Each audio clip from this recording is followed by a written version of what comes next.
All right. Shalom, everyone. I hope you can hear me. Peace for those who love peace, and no peace for the wicked, the Lord said. Um, I chose this topic because somebody came to Patreon and he mentioned it. So I said, let us go and talk about it. As you see, we are going in the different account. So please inform your friends that we are here because my other account suspended by, we don't know for how long, YouTube. We don't know. Uh, and if this one is suspended, I will open you one, no problem. So invite your friends and tell them that we are here, and we will go from here. Now, someone he claimed to be Christian, he came to Patreon. I don't know if he is here. He said that somebody called Hatun Tash, when she was live, and he mentioned uh, that the Muslim who called, he said that the God of the Bible don't understand biology. And then this person, he said, if you go and ask AI, uh, let us first introduce to you what is the problem supposedly. That a woman, when she have intercourse or a girl, uh, she will go into bleed, and that is used to be the proof of virginity. Like the girl, she never had any sexual intercourse before her marriage, and that will prove that she is a virgin. Do we have the person who came with this story in the chat? Is he here? If he is here, if you can give us the video of Hatun so we can play it and we can, uh, just to show you let us say, uh, because I don't know what the Muslims say exactly, I go by what this guy said. But this is what he said, that according to science, not every woman, she don't bleed, mean she is not a virgin. First of all, we need to understand what is the word virginity in the Bible mean. What the word virgin mean? When we say virgin, and why it is, why the Bible is using such a method that if a woman, she did not bleed, that means she is not virgin. If we go to the verses, let us find the verses.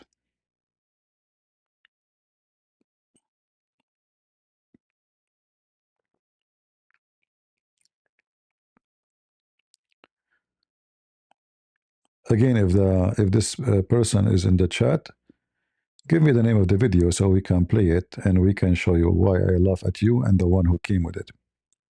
And the funny is that somebody he claimed to be Christian, uh, like he's waiting for somebody else to answer for him. Like he don't know what to say.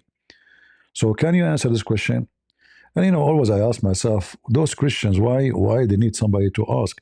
I mean, today you have all kind of tools to research.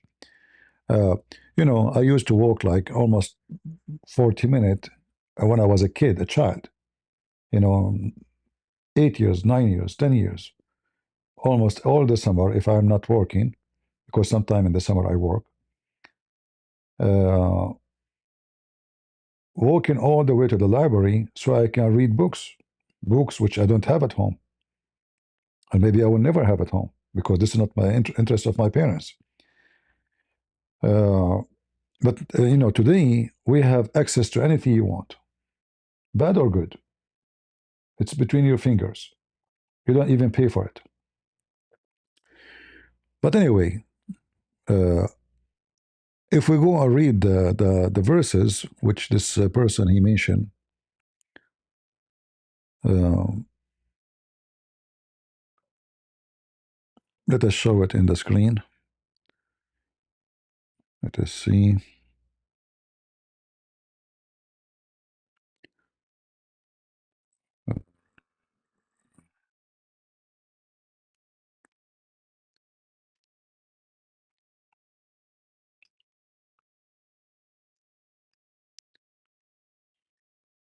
What translation is that?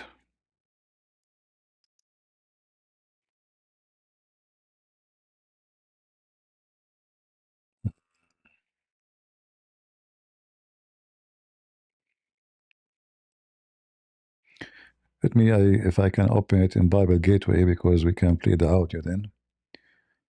Better than this. Looking for, do this one have audio, this website? I think so.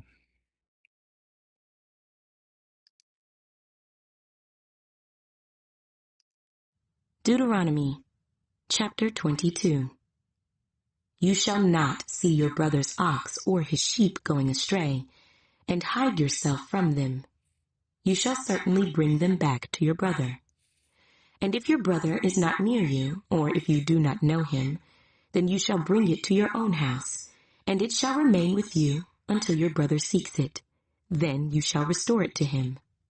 You shall do the same with his donkey, and so shall you do with his garment, with any lost thing of your brother's, which he has lost and you have found. You shall do likewise. You must not hide yourself. You shall not see your brother's donkey or his ox fall down along the road, and hide yourself from them. You shall surely help him lift them up again. A woman shall not wear anything that pertains to a man, nor shall a man put on a woman's garment. For all who do so are an abomination to the Lord your God. If a bird's nest happens to be before you along the way, in any tree or on the ground, with young ones or eggs, with the mother sitting on the young or on the eggs, you shall not take the mother with the young. You shall surely let the mother go, and take the young for yourself, that it may be well with you, and that you may prolong your days. When you build a new house, then you shall make a parapet for your roof, that you may not bring guilt of bloodshed on your household, if anyone falls from it. You shall not sow your vineyard with different kinds of seed, lest the yield of the seed which you have sown and the fruit of your vineyard be defiled. You shall not plow with an ox and a donkey together. You shall not wear a garment of different sorts, such as wool and linen mixed together. You shall make tassels on the four corners of the clothing with which you cover yourself. If any man takes a wife and goes into her, and detests her, and charges her with shameful conduct, and brings a bad name on her, and says, I took this woman, and when I came to her, I found she was not a virgin.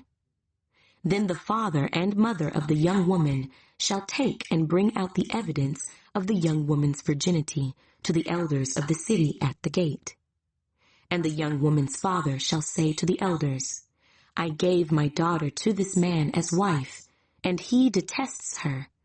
Now he has charged her with shameful conduct, saying, I found your daughter was not a virgin. And yet these are the evidences of my daughter's virginity. And they shall spread the cloth before the elders of the city. Oops. Then the elders of that city shall take that man and punish him. And they shall fine him 100 shekels of silver, and give them to the father of the young woman, because he has brought a bad name on a virgin of Israel, and she shall be his wife. He cannot divorce her all his days. But if the thing is true, and evidences of virginity are not found for the young woman, then they shall bring out the young woman to the door of her father's house, and the men of her city shall stone her to death with stones, because she has done a disgraceful thing in Israel, to play the harlot in her father's house. So you shall put away the evil from among you. If a man is found lying with a woman married to a husband, then both of them shall die. The man that lay with the Now, the translation he used, maybe, I'm just trying to use the translation the Muslims they like to use. I don't know what translation they like to use, but or they did use. But maybe it is, let me see, King James. This is New King James. Let us see, zoom out.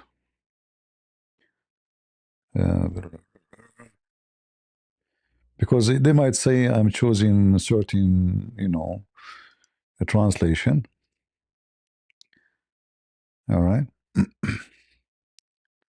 Now, all those advice here, they can be explained based on the tradition, why they don't wear this, why they don't wear that, and most of it is about to differentiate you from the way the pagan they dress, so you don't, they will recognize you. Even your haircut, even your clothes is going to be fit with the nation of Israel, so you to be can be recognized. Now, here,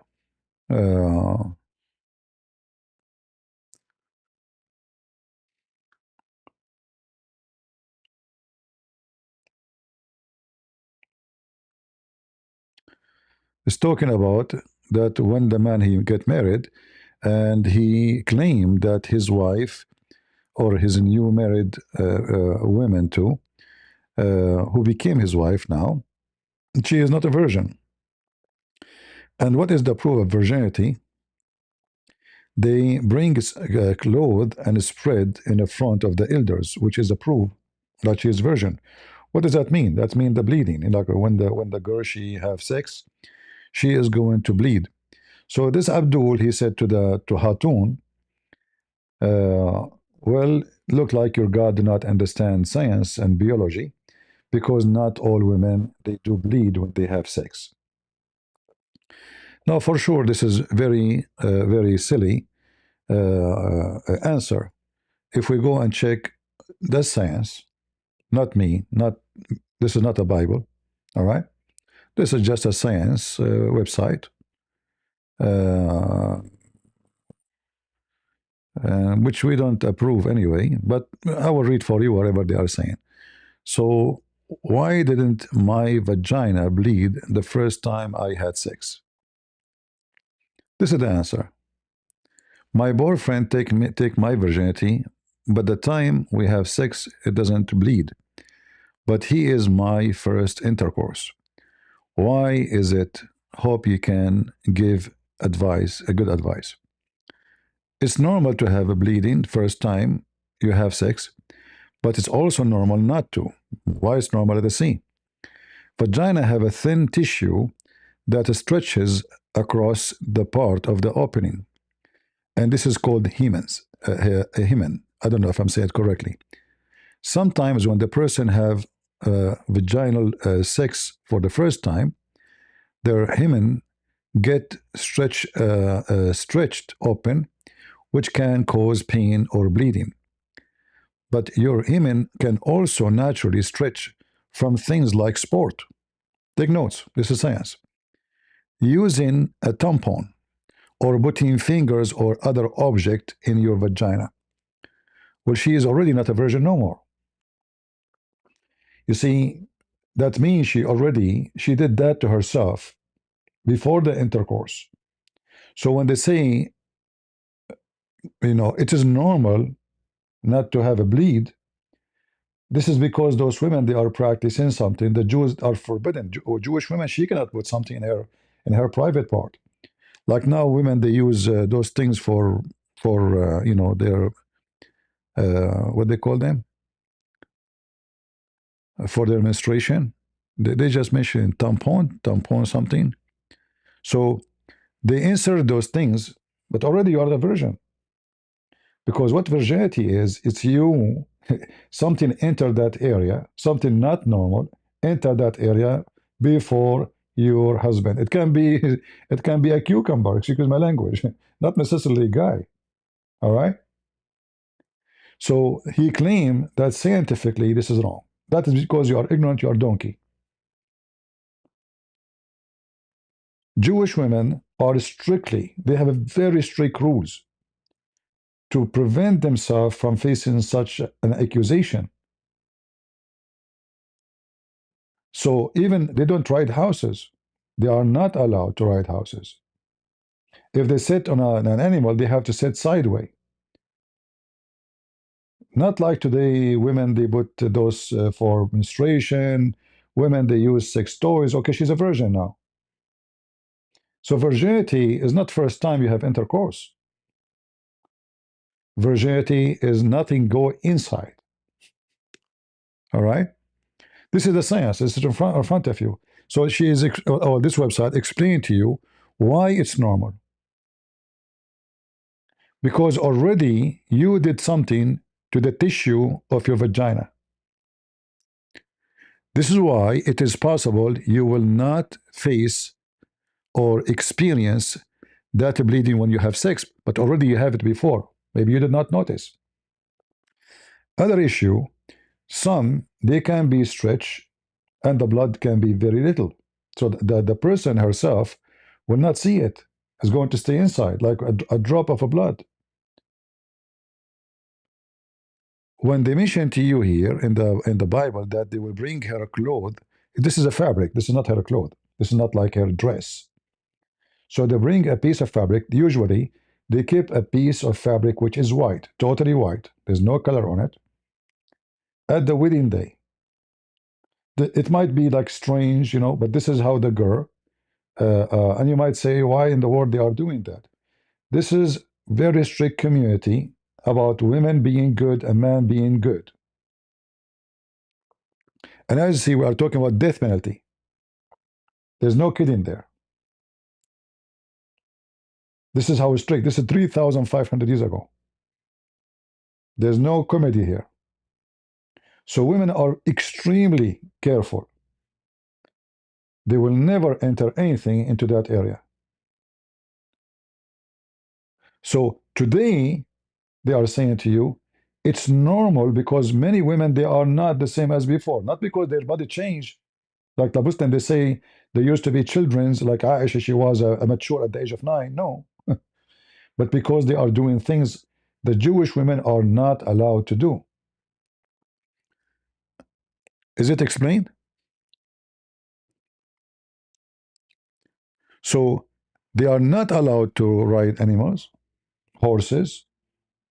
There's no bicycle at that time. And they are not allowed to push anything inside their private part. This is a big, big, big problem.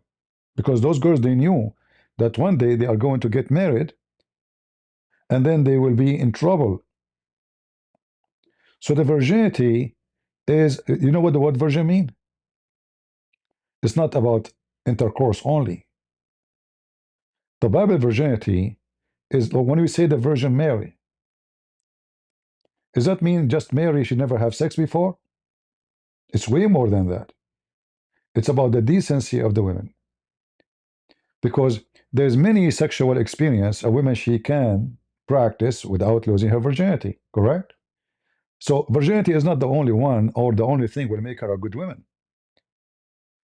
But that is, let us say, the only way to prove that she was not preserving herself. Like she can be kissed, she can be touched, she can be done many things. I mean, we don't want to describe everything. She can be a whore without losing her virginity. In that part, virginity in the Bible is not only about that part; it's about you being preserved from sin. You never have any sexual encounter with men, not necessarily just intercourse, not like Islam. Did we answer scientifically and from the Bible what it's mean? Anyone here is not convinced? So if women these days they are doing things and that make it normal for them not to experience bleeding, that not because this is science, but because they are doing things which women they should not do at that time. And they are saying that to you. Why?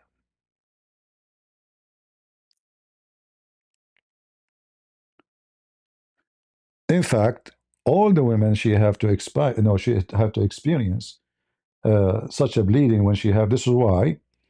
I mean, it's a very normal. They will say to you that she will have pain. Okay, why she have pain? She's having having sex. She should have a pleasure. Why she have pain? The pain is because of what?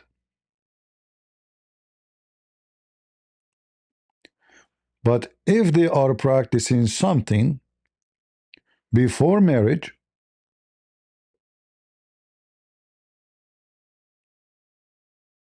and here they use the excuse it like sport. using tampon, putting fingers and other object in your vagina. Why you want to put fingers there? You just have intercourse.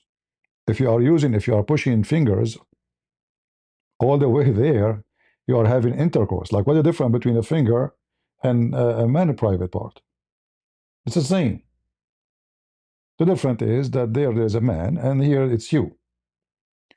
So this is what they are talking about. In the same time, when a Muslim, this is the problem, Muslim, they come to people who they are not too much expert. Like I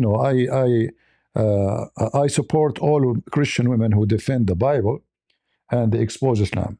We need more of them. In fact, it's very disappointing that most of Christian women, they do nothing. They just sit and watch. They are so shy.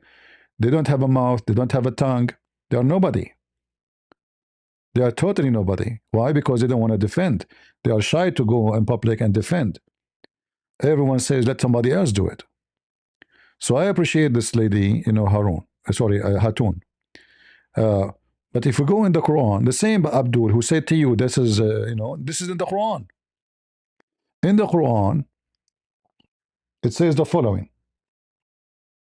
And this is why they will go to someone they knew they can get away, with. Like David Wood or Hatun or etc. They are not too much expert. Chapter 55, 56, chapter 55, verse 74. What it says? When the Quran speak about in heaven, you will have virgins. Where is the word virgin in the Quran? This is the virgin. They did not bleed. Literally, they did not break that part, the skin.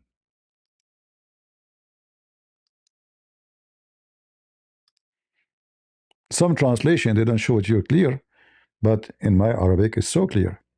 So those versions, where the Quran says they are virgins, it says, Lam yatmuthahun. What yatmuthahun? Tamith mean bleed. So the stupid Abdul who called Hatun to prove to her that the Bible does not understand biology, he just get himself busted.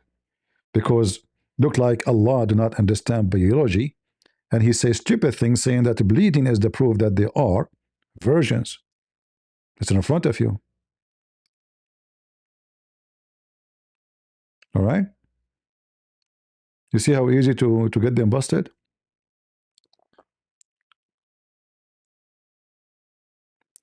Stop it, enough details. Are you a kid, my friend? Why enough details? How old are you? Are you 5 years old? Why stop it, enough details?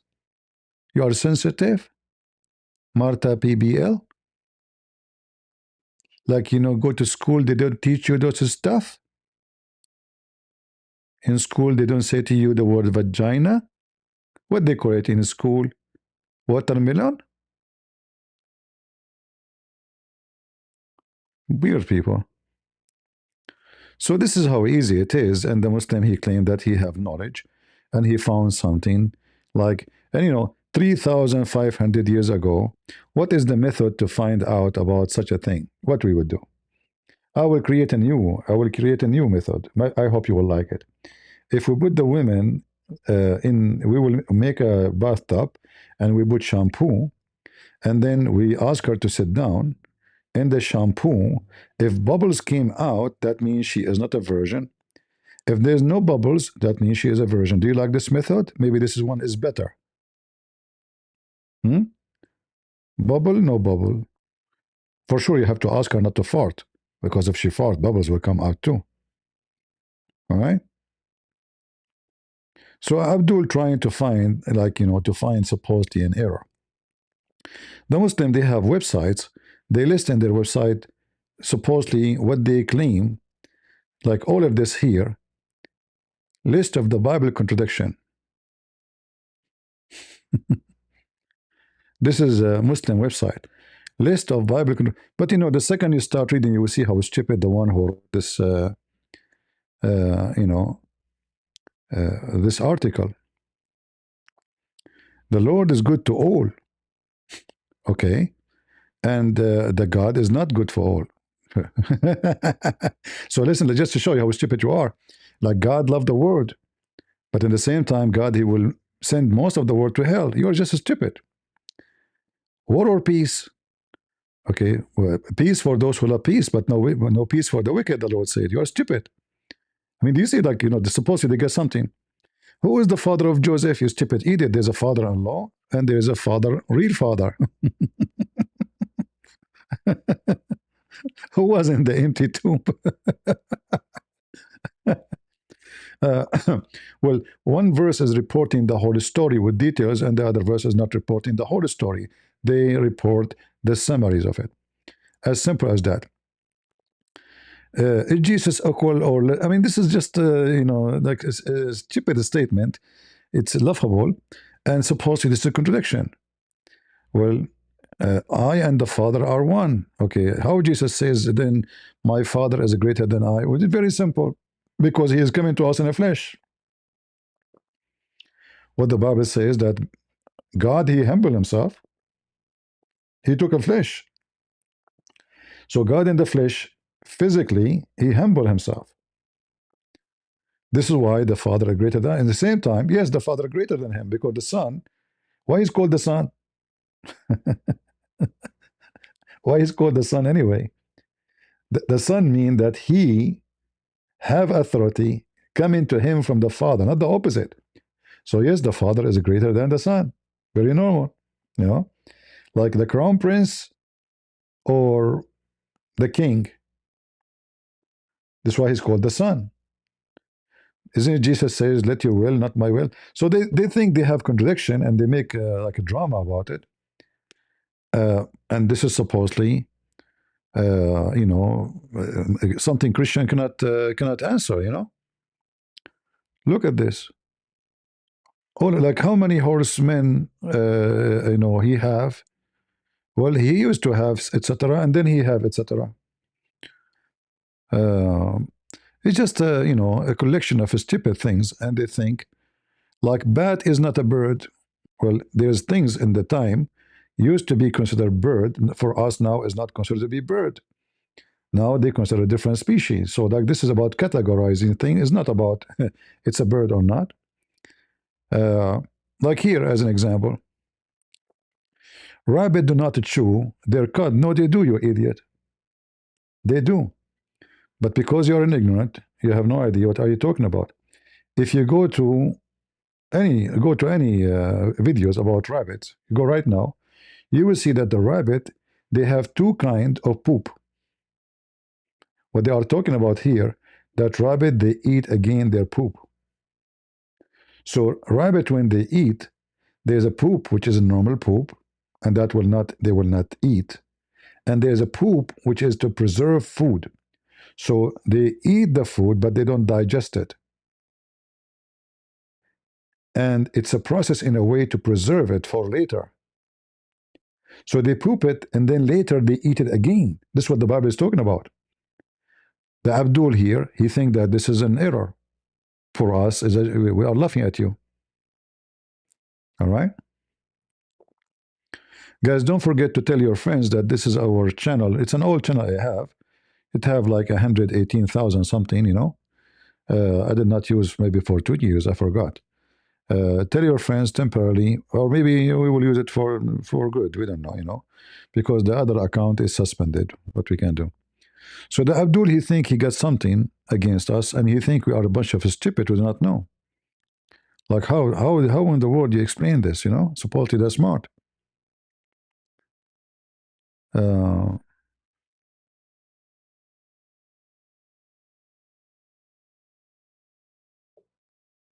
yeah, it's okay. Maybe I can post the video. I don't know if I can post the video there or not. We will see. But when I try to go do live streaming, it says it's still disabled. You never know. They might like keep it disabled for a century, just as a way to get away from my channel. Yeah, because it doesn't make sense that until now. And I did not do anything wrong. What I was doing yesterday, nothing.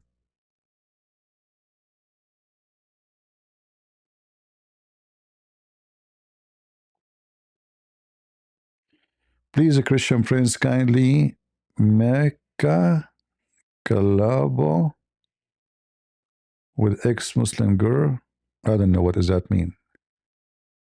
Make a collaborate? You mean collaborate? Speak English with me, my friend. My English is funny already. I do not need someone to make it more difficult on me.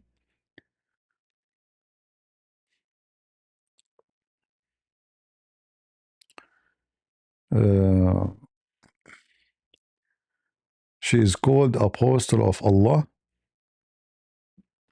Is that the girl she is invited by David Wood?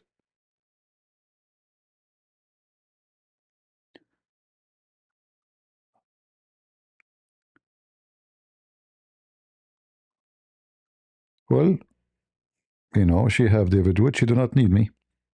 I will not invite anybody. For me, I don't want to associate myself with anybody from that side. I better work. I always work alone, and I do things by myself. All right. And as long Christians are inviting her, they should not need me. Same time, when you associate yourself with others, you have to accept what others they say, because you know when you associate with them and you do not know them, what if they make poo poo? Hmm?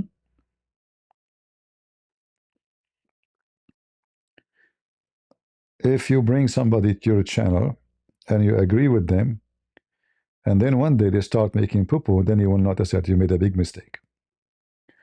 And those people I do not know. So if somebody leave Islam, so what?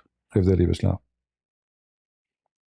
you know, should I bring Lubna and ask people to donate to her, like what Wood he did? We know that this is wrong. I do not know them. I do not know what they believe. I have no idea who they are. Just to bring them. In the top of that, do I need any of them? I do not need them. I do not need me. All those people, they go and gather in that channel, they think they are scholars. Okay, so they do not need me.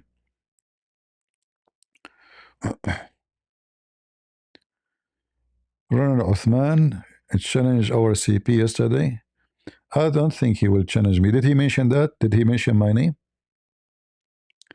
Did he mention my name? He was not there in the video. Did he mention my name in the video?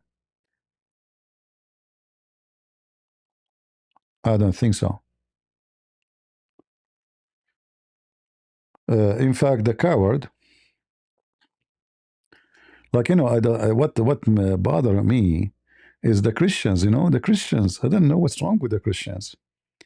Like, imagine my admin, Lisa, she posted in my Patreon, like I checked a few hours after I finished, uh, you know, my live yesterday.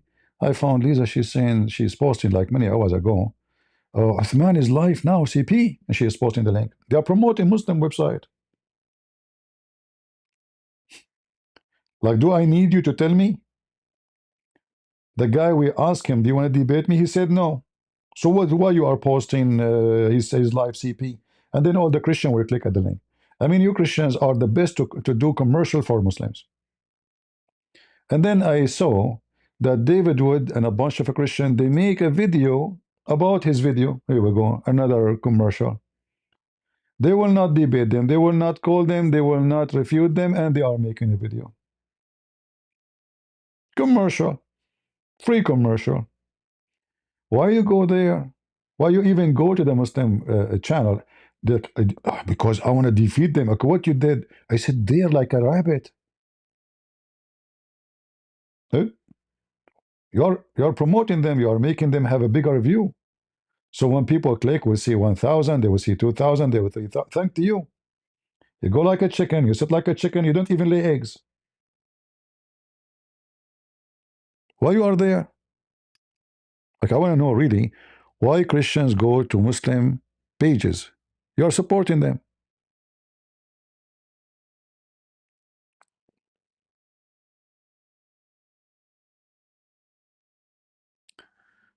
We don't show us where in the Bible Jesus says he's a Christians. For sure, Mr. Islam. Do you want to call me Islam rules to talk about this topic? Because I like to invite you. If you like, I can open my Discord. Do you want to come to Discord and talk to me? So you can get me busted in this topic why Jesus never said he's a Christian?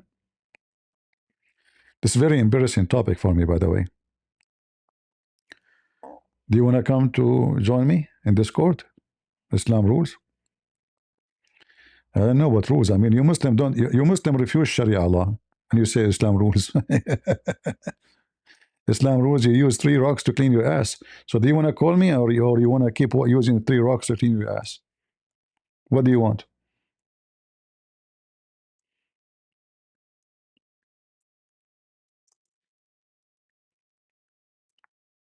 Let me open my Discord.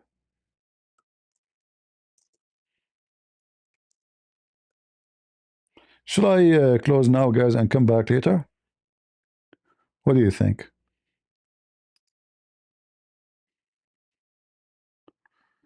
Your Christian claim Jesus to be Christian. Jesus to be Christian. Okay, show me Islam rules. Where just Christian claim Jesus to be Christian? Show me where it says that. I mean, either you are a donkey or you are a donkey. Which one is you? Christian will claim that Jesus is a Christian, you donkey. He is a Christ, you idiot. We are called a Christian after his name. You see how Muslims are monkeys. Every Muslim is a monkey. I do not need to spank you. I mean, your butt is already red. You Muslim are chimpanzee. You do not need my spanking. You are chimpanzee by birth. So the Christian, they claim that Jesus is a Christian, you idiot. How is a Christian? He's a Christ.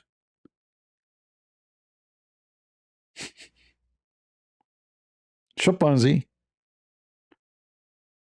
Like your mother, she was visiting the zoo when she got a bread net. Are you sure you are the son of your father, not the son of a chimpanzee? Did she sit alone with the cage and there was Mr. Gorilla?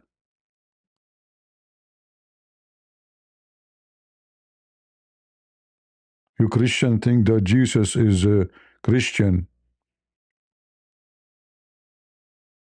Hmm. Sue YouTube in the court, they will lose money. You cannot sue YouTube. They are more powerful than courts. They blocked the account of Trump. Who am I? President, you know, the president of the United States. YouTube, Facebook, Twitter, they block him. We could not do anything because they're under the protection of journalism. You know, they can get away with many things, but not us.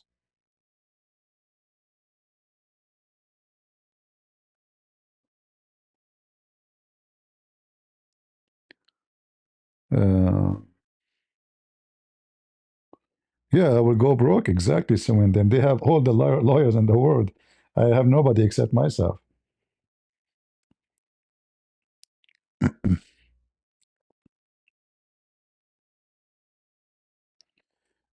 All right, Islam rules. I think you are just an idiot. Maybe you are not even a Muslim. Take a hike. All right, let your parents come here. Troll.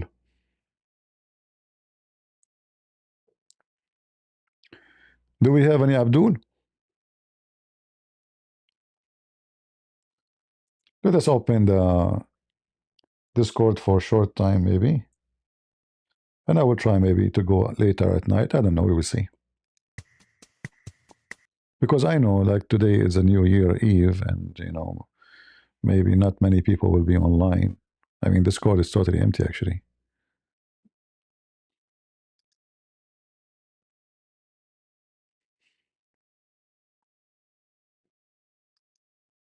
Yeah, a troll. A troll will make a perfect husband.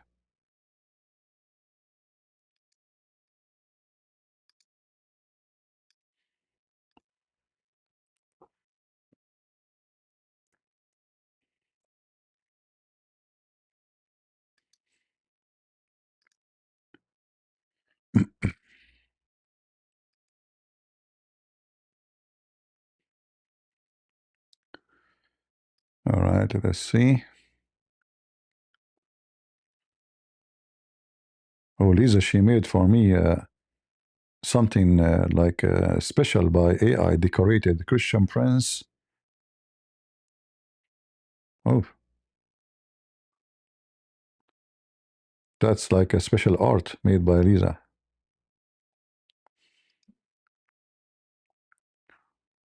Am I heard, guys, in Discord? Yeah, we could hear you. Yeah, so are you still like ducking from like discussing Trinity? Uh, I do not understand what you said, Mr. Ash. Say again. I'm saying like you're dodging Trinity, bro. Like every time like somebody wants to discuss Trinity, you dodge them, you know. You don't want to talk Dodging? about the Trinity. What dodging mean? What do you don't know what dodging means? Bro, you live in No, America. What are you talking about? You should know what that means. no. But I need your definition, because if I ask you what is the definition of God, you will not answer me. What is the definition of God in Islam? So you're dodging again, right? See, you are dodging Yeah, too. that's You a are the nice one who's dodge. dodging, because It's a nice dodge. No, I'm not the one that's no, dodging. no. You're the one Listen, that's listen. dodging. In I'll tell you order why. I'll in tell you order why. to I'll tell you explain, why. you will Yeah, not let Daddy is you will not let speaking. me talk, right? Daddy is speaking. You will not Daddy let is me talk. speaking. You will not let me Yeah, talk. I'm speaking. Well, I was speaking. I was no, speaking. you are You not speak. speaking. I'm No, not you are finished. not. You ask me a question. Shut up. Let me answer you. I ask you, what is the definition of God, to understand how you see God. But you don't want to answer me. You are dodging the real question, because this is your question. The Trinity is about what? It's about God. So you will keep talking, keep talking, keep talking. So I will not be able to talk, and you will keep. So I will give you the mic. Let us switch the mic together. Tell me what is God for you, and then we can speak about Trinity to see if that match with this or not. Go ahead. The mic is yours. Oh yeah. So like yeah. Go. So obviously I have to define every single time for you, right? So yeah. So Christian Prince, are you willing to address the logical problem with the Trinity? Are you going to answer me what I said to you? Yes or no, sir? Give me Okay, a yes or no, sir. sure. But give me the answer about definition of God. Yeah, yes or no, sir. What is God? Yes or What no, sir. I said Yes or no, yes. I sir. said Yeah, yes. God is just gonna So be like now any entity answer, who is what is the necessary. God is definition just of gonna be an God in entity. Islam? Listen. God is just gonna be. God If is you are just a gonna be kid, like if you are a an see, guys, entity that's a he is necessary being. terrified. I promise. I will mute you. I promise to answer in front of everybody. Right, guys? Did I say I will answer? Give me definition of the God. You understand it, and then we will give you a Trinity. You are afraid to answer, because the second you answer, you will doom yourself. So you will keep talking and blah, blah, blah, because you're Abdul. Every Abdul is a fool until he proved the opposite. So I will give you the mic again. Will take you a minute, take 2 minutes, 3 minutes, no problem. Take your time. What is the definition of God in Islam? The mic is yours. Go. Yep. He hasn't muted me because this guy obviously is like completely mentally inept. He doesn't know See? anything about technology. See? The guy can barely speak English. Right. So, anyways, can you like stop dodging the question, sir? Because initially when I came into this chat, I asked you. All right. I initially asked you a question. Can you? All right. I will tell you what is God in the Trinity. God in 3 person, very easy. You say how that is possible? Nothing is impossible with God. If you can explain to me why Allah have a shin, you can explain to me, or you can say, I cannot explain to you. Why Allah have a hand, you will not explain to me. Why Allah have 5 fingers, you cannot explain to me. And why Allah need all of those 5 fingers, you cannot explain to me. But the Muslims, because they are very, very low class people, low IQ, they say, can you explain to me how God can be 3 and 1? He's God. Nothing is impossible with God. This is why he's called Almighty. The all might belong to him, not your God. Your God cannot have a son unless he have a girlfriend. That's what the Quran is saying. My God can have a son without a girlfriend. When I ask you, what is the definition of God in Islam, you refuse to answer. Do you know why? Because the second you give me definition, you will fail. What you will say to me, let me tell you, you will say is the creator. That's false. Because the Quran says Allah, the best of the creators. And the Quran says that Jesus can create from the mother bird. So he's not the creator, otherwise Jesus is God. You will say to me, is God is not a spirit. Well, that means you don't believe in Moses. Because the God of Musa says that, and the God of Abraham, that he's a spirit. You will say to me, I don't believe that God is a man. Well, we don't believe that God is a man. Nobody believes God is a man. God came as a man. You Muslims are awkward and wicked. You have a big mouth, but you will never engage in a conversation. You want to throw rocks, but you cannot take any. And our rocks is so big. If my God cannot be three and one, my God cannot be God. It's not you or me who design how God is. Like, do you Muslim design God? You tell him what you can be. How Mary she can have a son without a boyfriend? You will say to me, it's a miracle. Well, God is a miracle, you donkey. Explain to me how Mary can have a son. Is that possible? Suddenly it's okay. Just because the Quran says so. If the Quran never mentioned it, you will be laughing at us. You will say, hey, Christians are stupid. They believe Mary, she have a son. Do you see how they lie and how they stupid they are? They will not answer and he will not engage in the conversation. He just want to shout. I'm not a kid to lose my voice with you. You want to talk? You're welcome.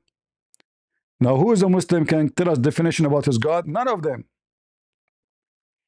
When they say the creator, that's against the Quran because there is many creators in the Quran. The Quran says so, including Jesus,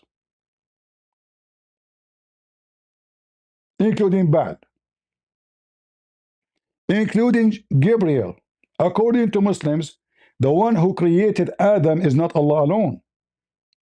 So what is the definition of God in Islam?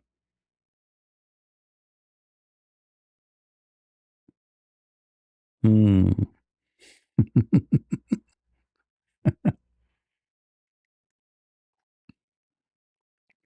So are you going to dodge my question? Your question is not even a question, you idiot. It's very simple.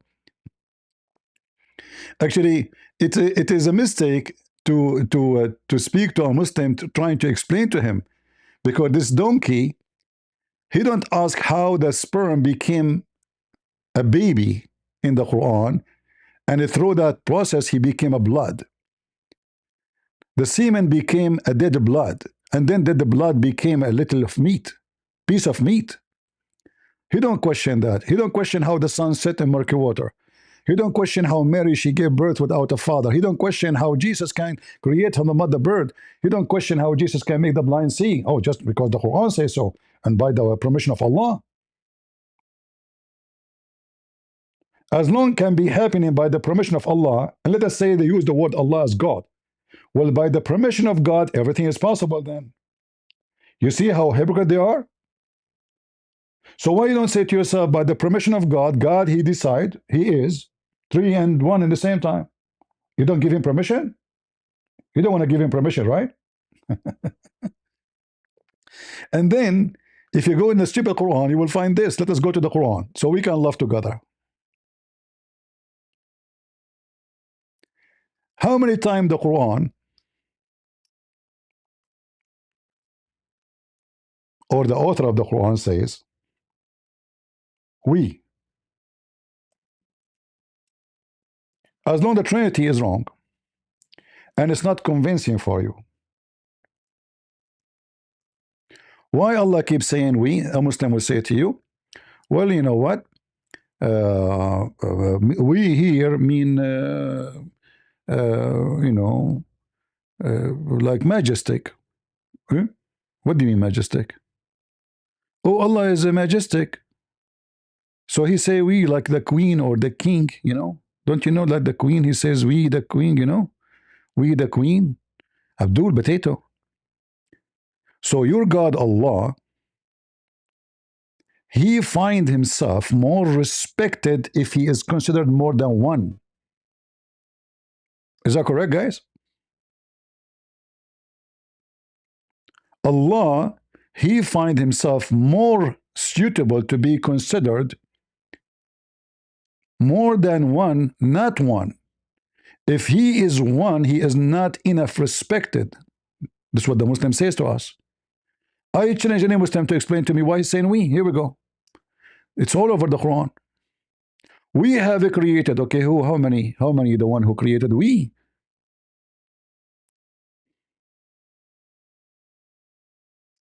Is it one person who created all these things? They will say yes. So why he say we? They say to you majestic. Well, that means Allah is not satisfied with being one. He like himself to be many. So if this we is a fake we, that means Allah is not happy with being I. So he decided to call himself we, fake one, fake we. So he can be respected. Well, our God do not need a fake we. He is real. Are you with me, guys? Who is the one who is dodging the question? Abdul.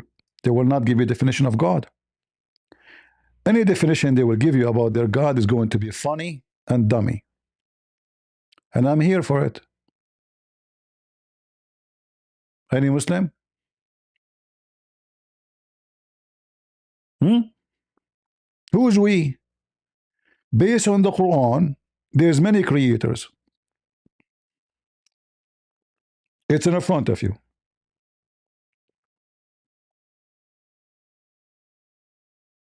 Any Muhammadan?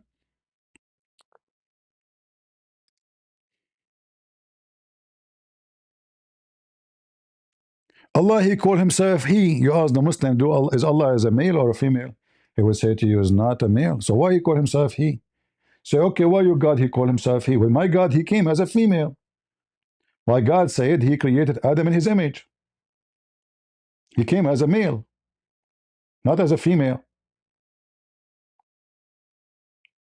He came as a perfect man. Maybe your God is a female, but he's calling himself male.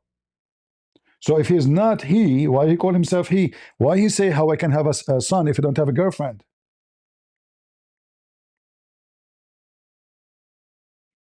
That means he's a male. Where in the Quran it says Allah is not a male? Muslims in YouTube, they will say to you, Allah is not a male. But all the Quran says, he used the word he used the word sahiba, girlfriend. How I can, and then, a different verse in the Quran, in chapter 17:21, he says, if I want to take a wife, I will take it from us. Okay, hold on. Why he did not say, take a boyfriend? Why a wife? Like have to be.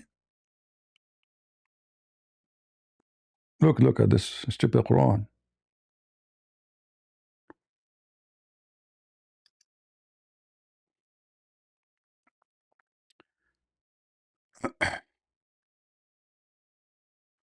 So had he, if Allah he wanted to have a son, he will do what? He will take a girlfriend.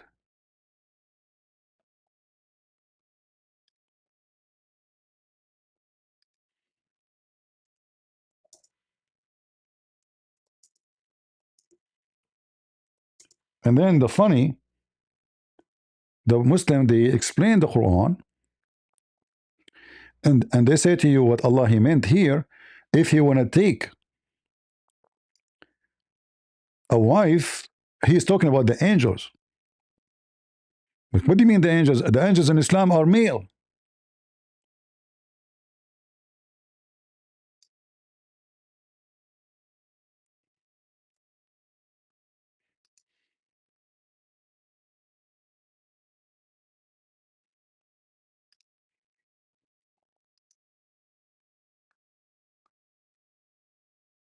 What do you mean?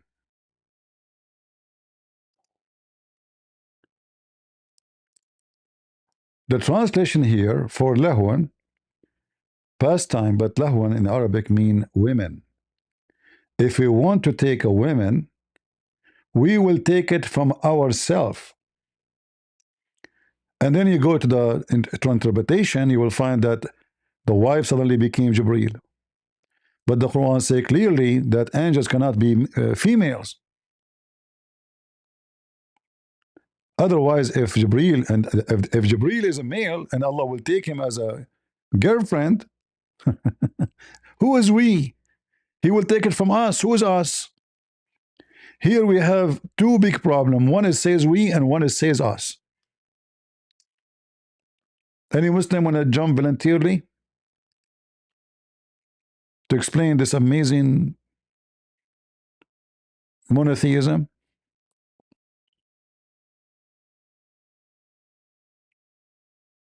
Any Muhammadan? Obviously, your God is from a Zut family. He jump over men.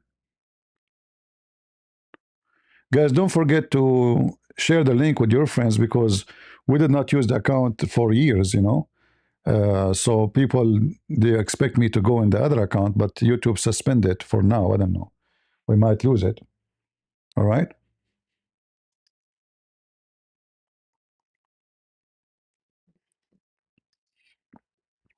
So share it with your friends so they will know we are here. Do we have any Muhammadan would like to join us? Christian Prince, are you going to dodge the question about the Trinity? You know Trinity? Yeah.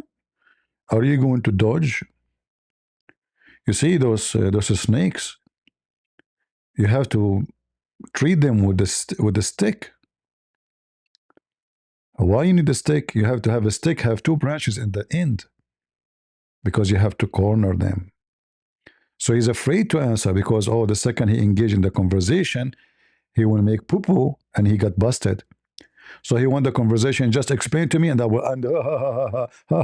So you are saying ha ha ha, you know, but he don't want to give me definition, because then he knew I have the stick with two branches at the end of it, and I will put the head of the snake between them, and he will be squeezed. Never let the snake move here.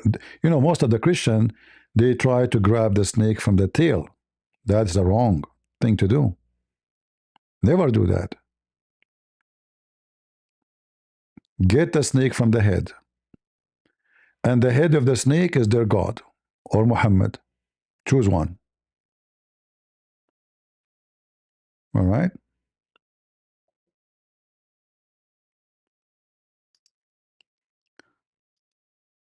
Do we have any Muhammadan would like to join?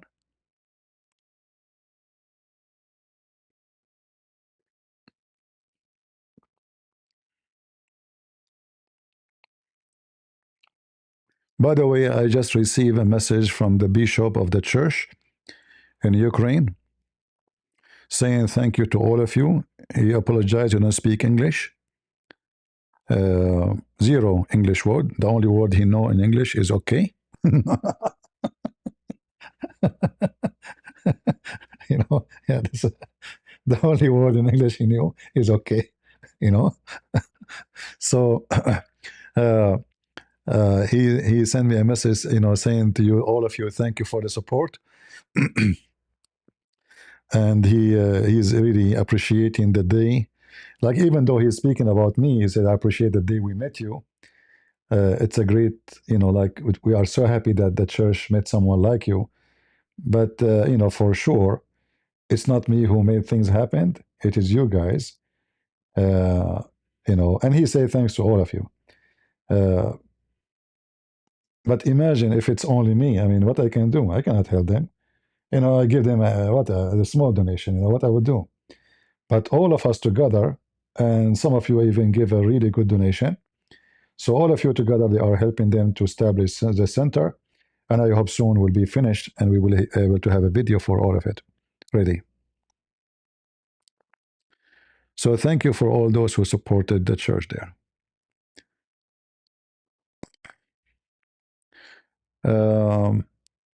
Yeah, actually, you know, I have a tool. Maybe I can show it to you one day.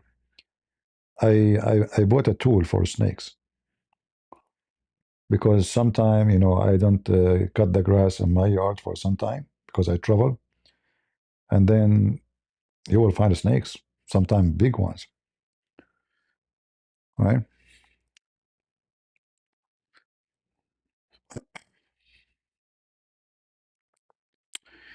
Thank you all for being here. The Lord bless you all, and we wish you a great year to come. And yeah, there is a real, I can show it to you later. I will take a picture for it. For me, actually, I bought it for many reasons, not only for the snakes. Like if you want to grab a fruit from a high branch, you can use it because it's a long stick, metal stick. You can grab the branch with it and make it go down, and you can grab the fruit.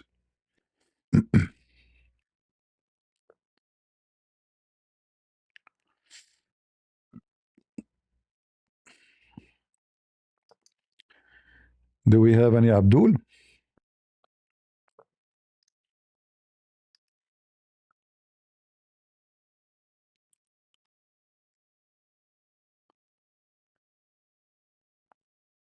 No Abdul yet?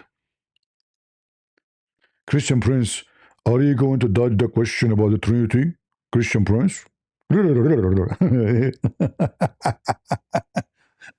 is the only topic they have, by the way, not Trinity.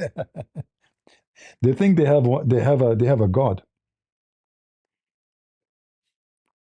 And having one God or 10 God or a 10 billion God is not the reason to believe in God or not. What if there's a billion God? What you would do? What you can do about it? Like you would delete them? You would say, I don't like you. I like to have one God. I will kill you all. So, when somebody he think that he have an advantage because he claimed that he believe in one God. In fact, we are the one who believe in one God, not you. We can show you how a Jew was schooling your prophet, teaching him about monotheism. You Muslims are not monotheists. You associate the knowledge of Allah with the knowledge of Muhammad. That alone is a shirk. You associate Shahada, the witnessing of God, with the name of Muhammad. That alone is a shirk. When a Christian he say, I believe that the Messiah is my Lord and my Savior, we believe in him as divine as God. This is not associating. We believe he is God. You Muslim, you believe that Muhammad is just a man, yet you say Allah and Muhammad knows best. How dare you?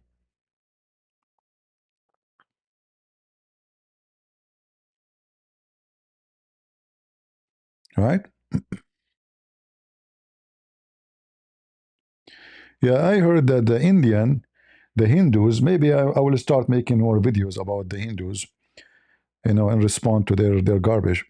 Like I start learning about the Hindus. They are no more better than the Muslims.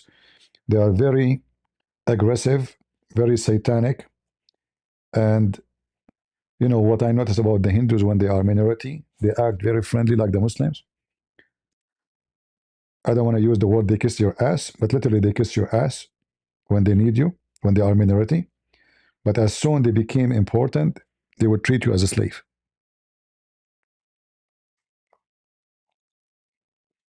This is my experience with them. Very sneaky people.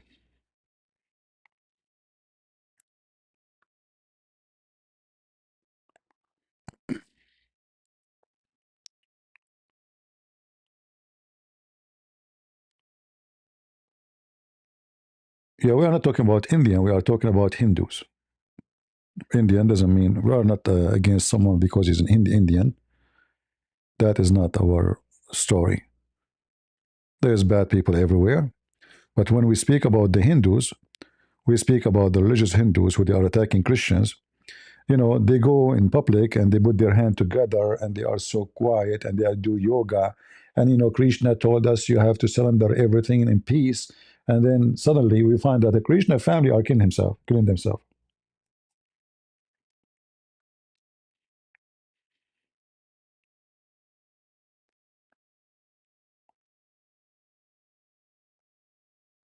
Yeah.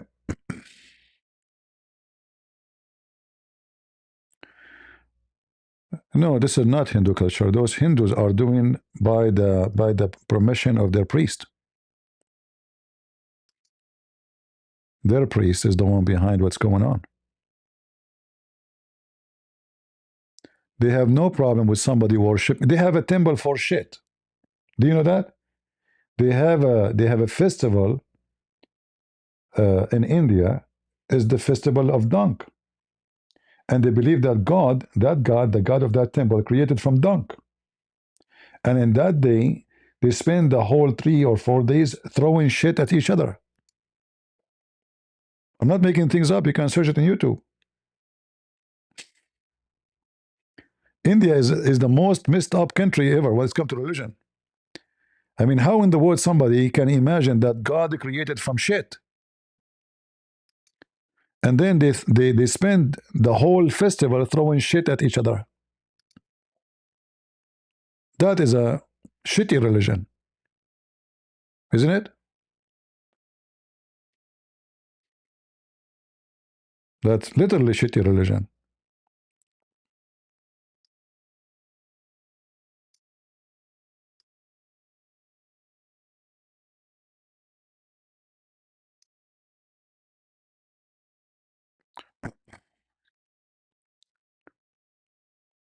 The Pope is illusion, huh? I don't know why I'm using the water to flesh it, and then if it's illusion. How you want to flesh illusion by illusion? Because water is illusion too. That's weird. Why we need to eat? Because food is illusion too. Everything is illusion in Hinduism.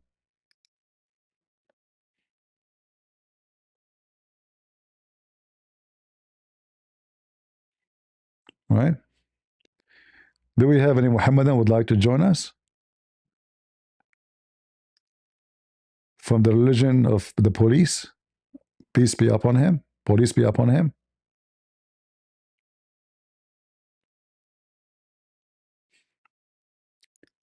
Tell your friends that we are now in this channel, please.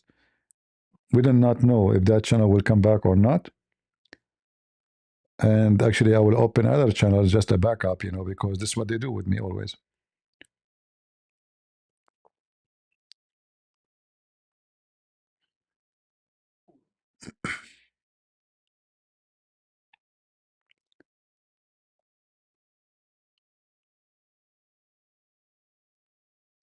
Any Muhammadan?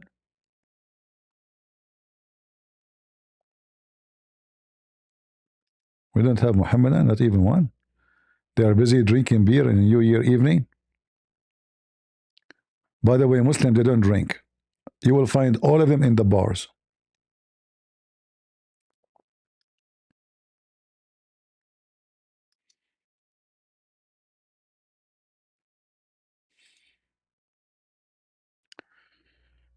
All right.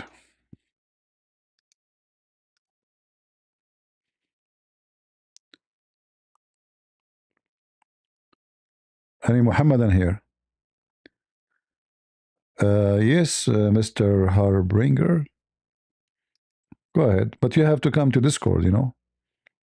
I don't have option to come to speak to me by YouTube. You have to come in Discord. Let me put for you Discord code. You can scan it, so you can join me.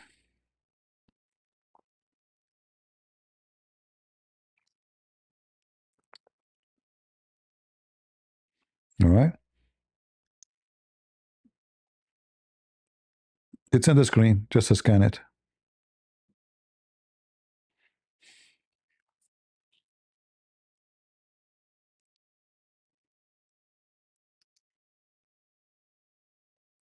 Any Muhammadan?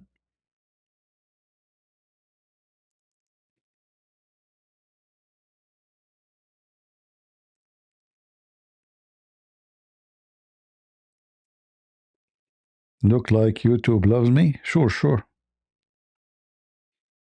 Too much love. Well, I don't blame them. I'm troublemaker for them. They don't make money from me.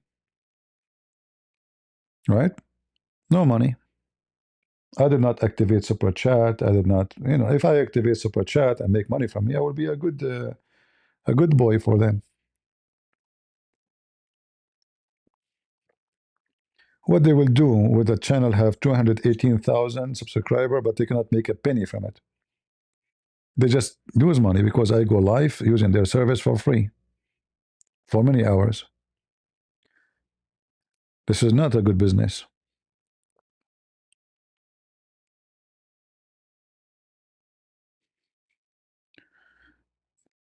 Nabil is here. Leave Nabil alone. You see, when Nabil he come to the stage, always I get scared. Please don't invite Nabil. Please. I'm terrified when I see him. Man, this guy is the most intelligent person ever.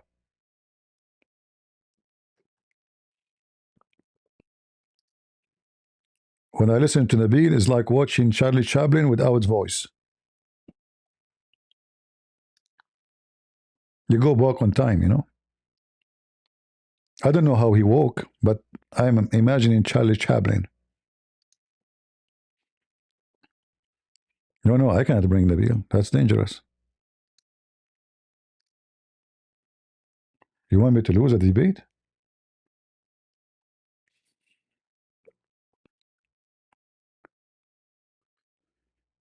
All right, Top, go ahead. I didn't know that I was debating you by pressing that button. Can you speak louder? I didn't understand a word from what you said. I didn't know that I was debating you when I pressed that button. You do not know that you are debating me when you did what?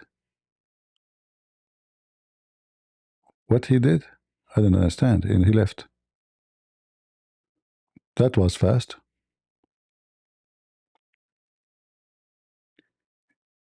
He do not know that I'm a Christian prince? So what you thought? Like I'm who? Oh, you thought like this guy, you know nothing. But now this is a Christian prince, so I have to go? Oh, okay. I don't blame you. You do not know that I'm a Christian prince? Go ahead, Steve. Hello. Thank you for taking me on here. You're welcome. I have a question. It's actually about like the Arabic. With the Arabic, you know, one thing I like to use with the Muslims when I talk to them is, and I'm an ex-Muslim too, is, you know, where it says inni mutawaffiku rafi'ak ilayya, you know, that Allah says to Jesus, I made you to die and raised you up to myself. Right. And then I tell him, you know, and then Isa says to Allah, لما توفيتني كنت أنت الرقيب عليه. When you made me to die, you became a watcher over them. Correct. Just to kind of use the word wafat, you know, to show that Jesus died. But one passage that they always come back with, and I think they've been trained to do this, is, you know, that Allah توفاهم في النوم. I don't know. Like Allah makes him Yeah, وهو die الذي in هو الذي sleep. You know. يتوفاكم بالليل ويعلم ما جرحتم. Okay. You are talking about chapter 6, verse number 60. Yes. And so I was wondering, like, how would you deal with that argument? And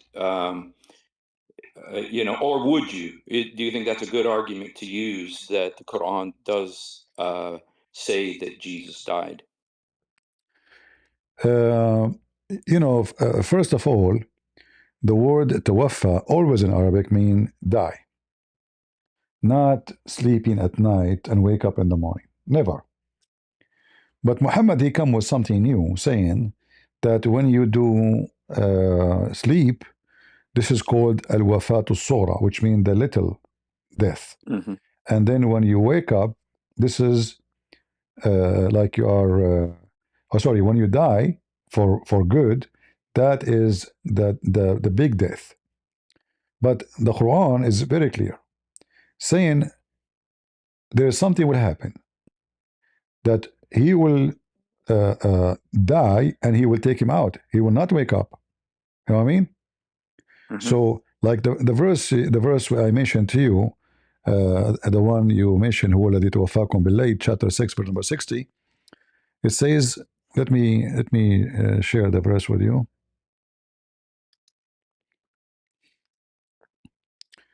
I will share the screen. Give me a second. Okay. I don't know if you can see my screen now. I'm watching on. I'm watching. Okay, yes, I do see it. Yes. All right. In Arabic, it says, وَهُوَ الَّذِي يَتَوَفَّاكُمْ بِاللَّيْلِ. So here it's clear saying at night only, you know? Mm, And then he know what you have done in the daytime, all right? okay. But if you go to the verse about Jesus, it says clearly that as soon as he, you did cause my death, you will be the only one is witnessing above them, not me. Chapter 5, verse 117.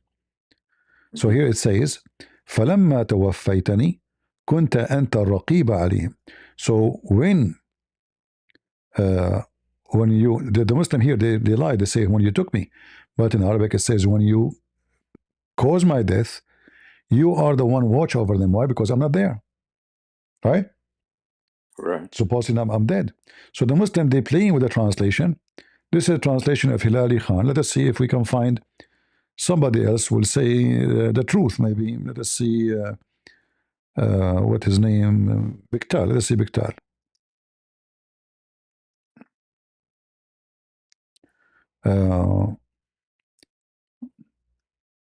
See here, they did not say anything about death. Let us see a different one. Muhammad Asad.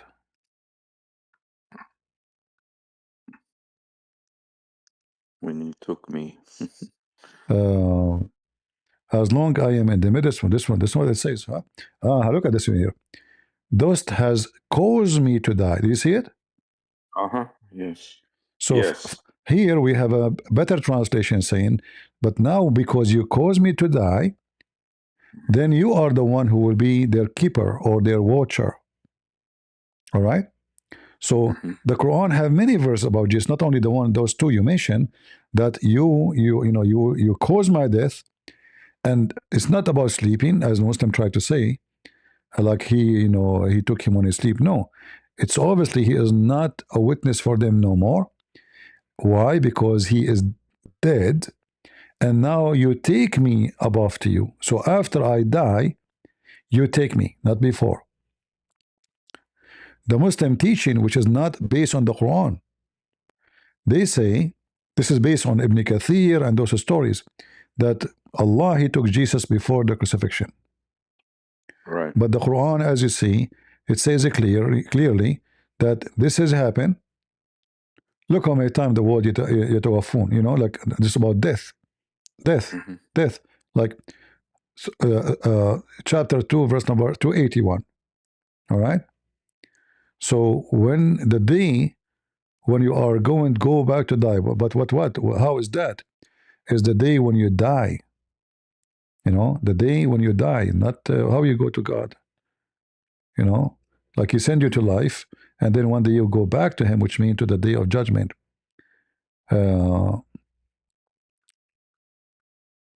Here, like as an example, chapter 4, verse number 15. This is about the women who they are lesbian. So you jail them in their houses, and حتى يتوفاهن الموت. Maut mean death. Yatawaffa mean death. And hunna is for women. This is like an addition we use to make it clearly about women. So the word yatawaffa is obviously death, until death take them. But because the Quran is a very stupid book, the Muslims, Abdul, they try to fix it by making more stupid argument, which doesn't fit. Yeah. All right. Well, anything else? No, that's pretty much the I keep hearing that from them. They keep saying that, and it's like they've been trained to go to that one Yeah, verse, exactly. This is what their scholars, you see. The funny, the Quran says that the Christian and the Jews, they took their monks and their rabbi as gods instead of Allah and the Messiah. But the one who took their monks and rabbi as God is the Muslims. You will never see a Muslim explaining the Quran to you based in Muhammad, what he say, or what the Quran says. He will say Ibn Kathir said. He will say Ibn Taymiyyah said. You know what I mean? He will not say Allah said. He will not say the Prophet says. He will say Ibn Taymiyyah said, Ibn Kathir said. Let me show you at-Tabari. All right? Right. But the Quran accusing that those who they are taking their monks and rabbis, which mean the scholars, the leaders, of the faith, as they took them as gods. Or how they take them as gods? By following them, but not following what God said. You will not find one Muslim following what Allah say in the Quran. They follow what Ibn Kathir, what Al-Qurtubi, what Al-Tabari saying, what Al-Bukhari saying. Nobody follow the Quran. That's great. Yeah. Well, thank you so much, Christian Prince, and have a happy New Year, man. Thank you. God bless you. To you and your family. Happy New Year. Do we have any? Abdul would like to join us?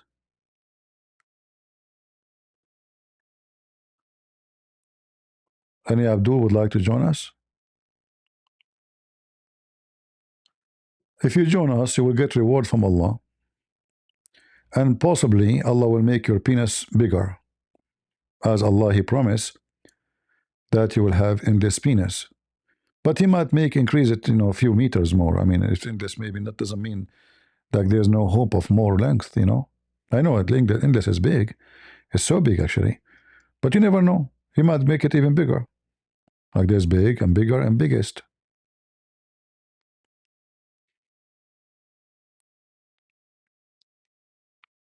So now everybody want to become an admin? Shall I make like somebody without mentioning his name? Anyone enter the chat, he make him admin? No, I will not make admin. Actually, maybe I should not. I will put any admin I put into test. If you try discriminating others because they fight together, I will take you down. And people who they are emotional, they better not to be admins because they cannot take a pressure.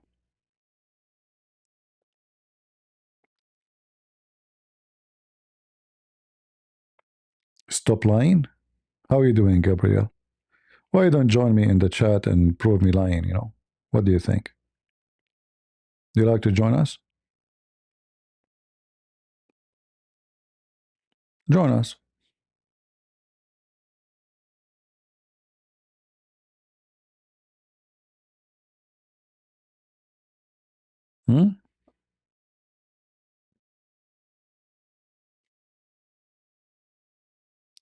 Yeah, working as an admin, you have to be, like not too much emotional. Somebody make a comment, you cry, and So I made Carrie an admin, but this is a test. We will see. We will see. Too much mango will kill you.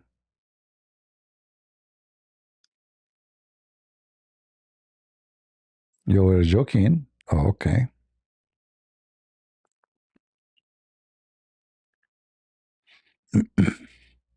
Once I made an admin in Paltalk. This is a long time ago. He's a guy. He's an old guy, not a young, kid. And then one day he said to me, I want to talk to you in private. I said, okay. He said, I have a problem. I said, what? I said, because I'm your admin, I think something wrong happening. I said, like, what are you talking about? He said, my cat died. I said, what? My cat? Said, what does this have to do with me, my admin? I said, how you explain this to me? Oh, I became your admin and my cat died. I said, okay. So do you think Allah is punishing me? Oh boy. I said, so Allah punishing you because you are my admin by making your cat die, but He don't punish me? Shouldn't I be the one who died? You don't even talk, you idiot. Potato. He said, oh, take it easy, take it easy. I said, what's wrong with you? Are you really Christian or what?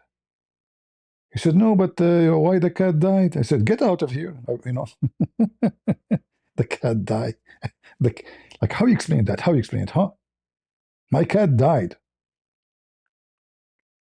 My cat always was fine. Since I became an admin for you, my cat, how you can explain that?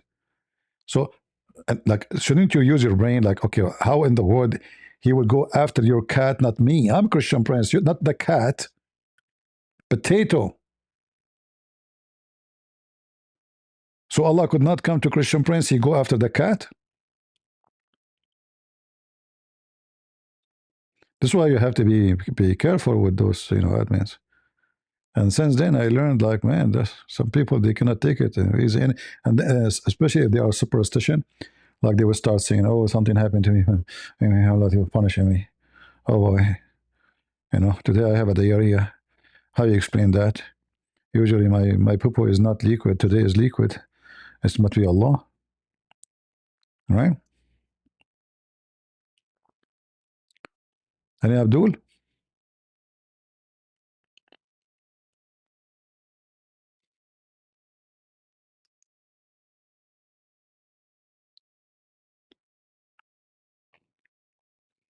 How is your kitty? This is not my kitty. And this kitty, she is a problem. Today I found her jumping over my trees. I covered them with those fabric to protect them from the snow. And what she was doing, I went outside. Like, what are you doing? This is the first time ever I shout at the cat. She's having fun. She jumped on the tree. They are young trees, they cannot handle, they can break. She like, I think she thought this is a ghost or something. She's jumping on the tree, cleaning her fingers with the fabric, hanging on the tree, and like, what are you doing? And she came to me right away.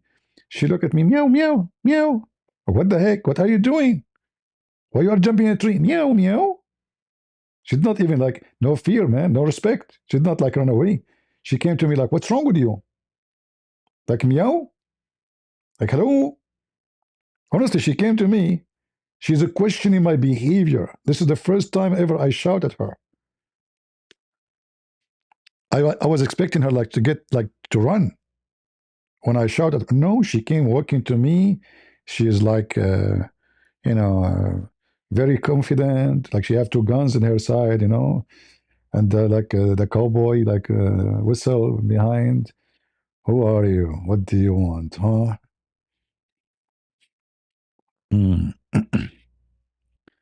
All right. Do we have any Abdul?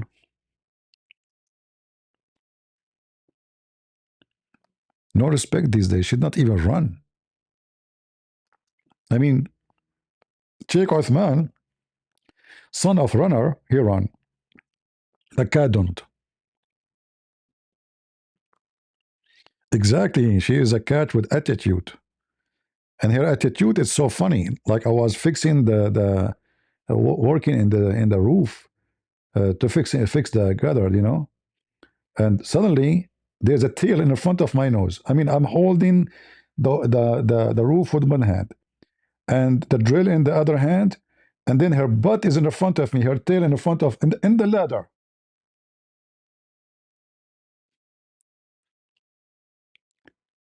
How she climbed, I have no idea. Like, and her tail in the front of your nose, and hardly I can see the screw. Like, what is the screw? Like, what are you doing here? Meow, meow, meow. And this is not my cat. What make it more funny is not even my cat. Oh boy. Do we have any? By the way, the Muslim cat don't walk in the Quran. Do you know that? Even cats are Muslims.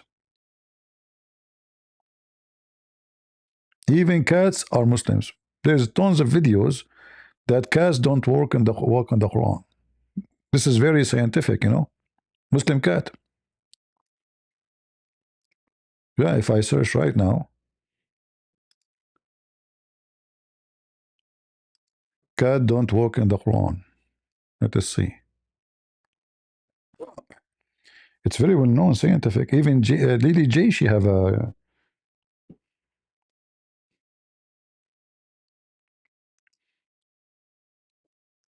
Let us search for Lily J. Hold on.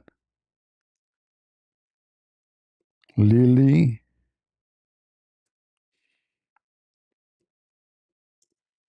J. Cat. Ah, look, I found a video of Lily J. Look at this. How you explain to me, Christians, such a thing? I mean, we have to be, you have to question your faith now. There is something you cannot answer, you know? Guys, I adopted a cat while I'm here, and look at this. I was reading the Quran, but check this out. Meow meow.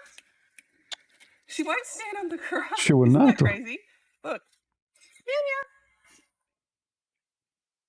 Even here she did. Meow meow. No matter how many times I do it, she just won't. You can tell how much editing she did. You see that she's cutting the video, you know? Very, very trashy people. Yeah, the cat don't work in the Quran, brother. The cat don't work in the Guys, Quran. I adopted a cat while I'm here, and look at this. I was reading the Quran, but check Yeah, this out. yeah, look at this. Look at the Quran.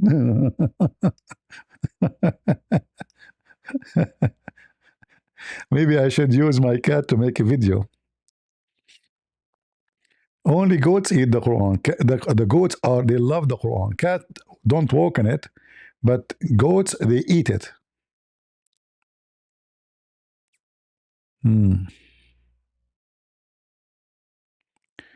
I will make my first coffee in 2026. I don't know. If I'm you, I will make my last coffee before the year end. What's the difference between the first coffee and the last coffee? It's not the same coffee? Happy New Year. Thank you, my friend Dan. How are you? God bless you.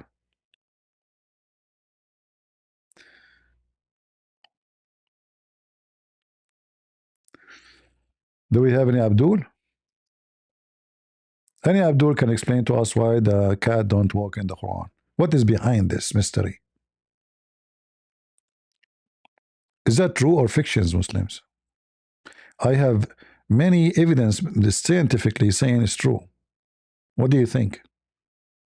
I mean, this is Lily J, one of the most famous scientists in the world. I mean, she used to spend her day and night in the nightclub. She learned a lot of science there.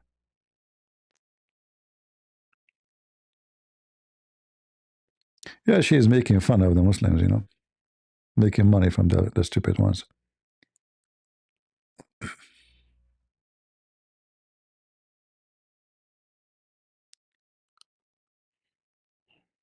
Any Muhammadan?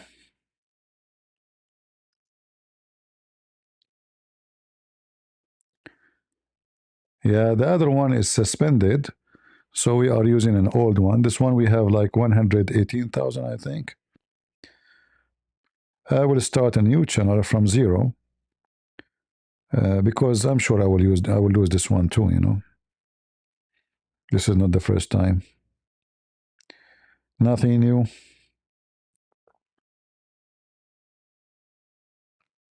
Nothing new.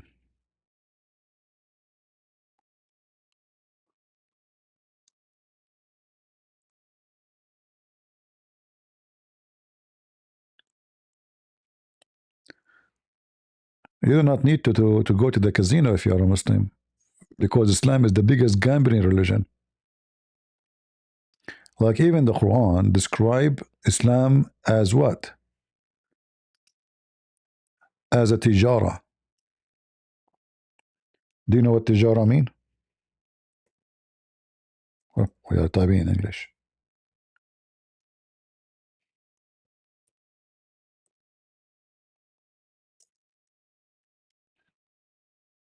This is what Islam is about. This is tijara. Tijara. Tijara.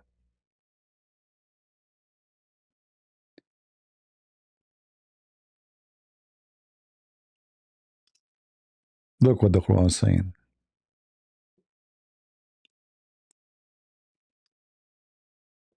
Commerce. Business. Tijara in Arabic literally mean buying and selling.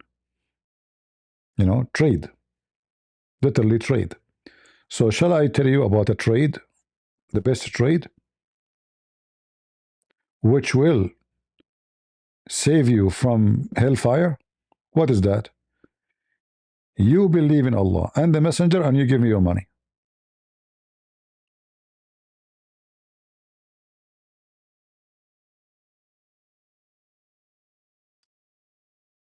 Give me your positions. Like here, they're saying positions. In Arabic, it says bi amwalikum, your money. Literally, your money.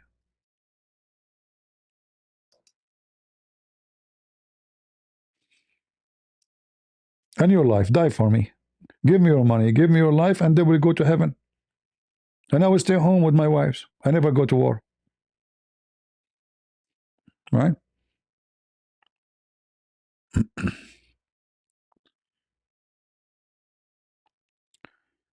Do we have any Muhammadan? This is why you notice that Muhammad, he promised Uthman ibn Affan to go to heaven because he was very wealthy and he gave him a lot of money. We have the story of Abu Dahdah,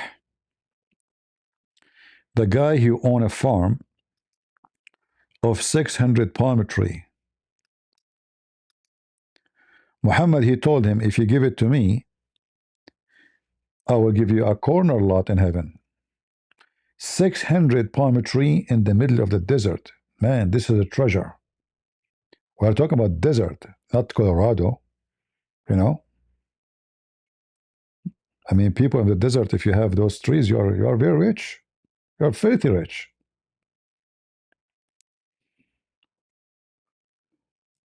So give me your farm. And then the stupid fool, he went to his wife. He said to her, hey wife, Alhamdulillah, do you know what happened today? She said, what? Said, today, you know,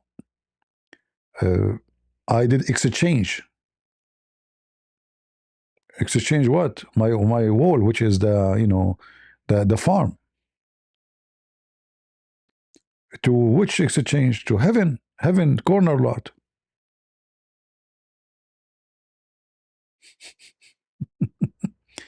What he will pay you in return? Oh, the paradise.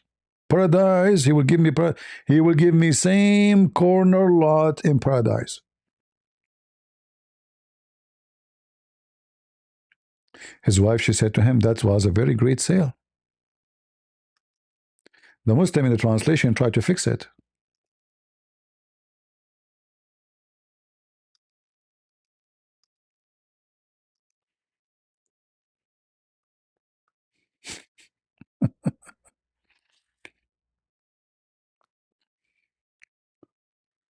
The Messenger of Allah, Fulan has a palm tree. Fulan means somebody. And I consider my wall using it. All here he is talking about his farm. So please command him to give me the palm tree in exchange of my wall. The Prophet told this person, I mean, the Islamic story is very funny. Like Fulan mean nobody, like somebody, you know. Give it to him in return of the trees in paradise.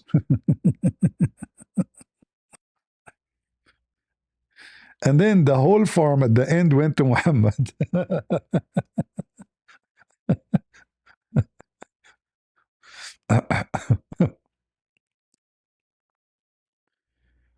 The Prophet said to him multiple times, how much shade and the cluster of dates in paradise belong to Abu Dahdah?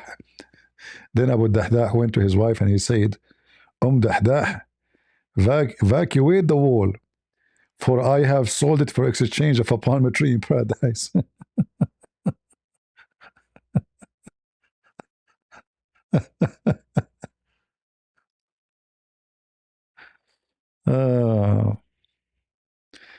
Yeah, the translation is not accurate, but you can use Google Translation to use the Arabic, to translate the Arabic. Maybe that can come better.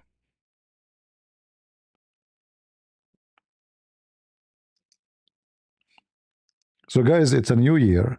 If any one of you have an apartment, a villa, and you want to get like a palm tree in paradise, I can give you one. What do you think? If you have a new car, my car is old. You give me your car, I will give you a car in heaven. Very nice car, 10 wheels, big, huge, free fuel. You will never, in paradise. Very, in exchange, I give him, in exchange. But this is not actually the correct story. Let me see.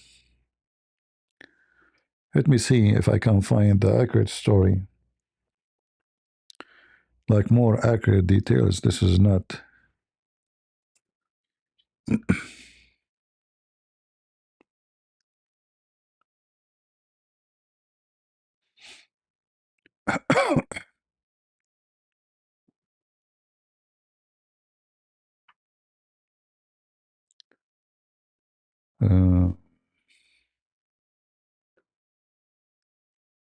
People start playing firework from now. Crazy, huh?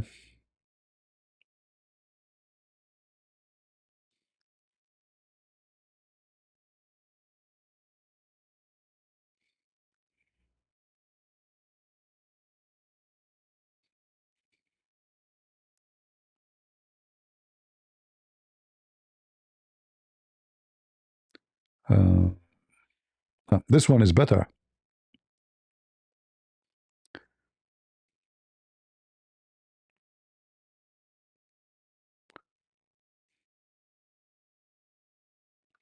Look at this one. Let me show you this one. This one is way better. Yeah, the one you have in the translation is horrible. Here it says, I gave my God alone 600 palm tree.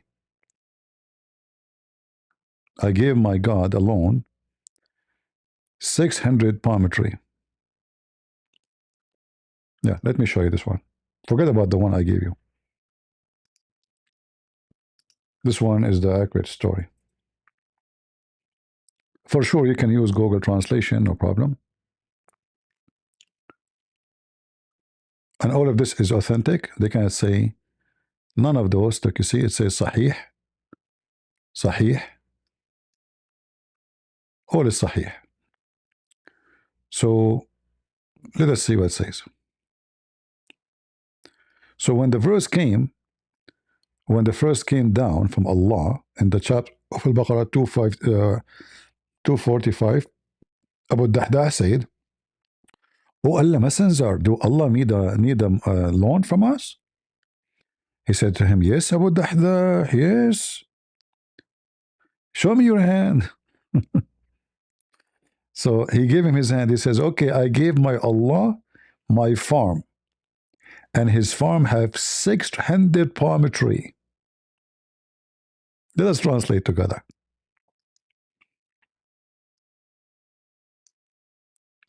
Oh, not sir, sorry. I need to click at copy. Translate.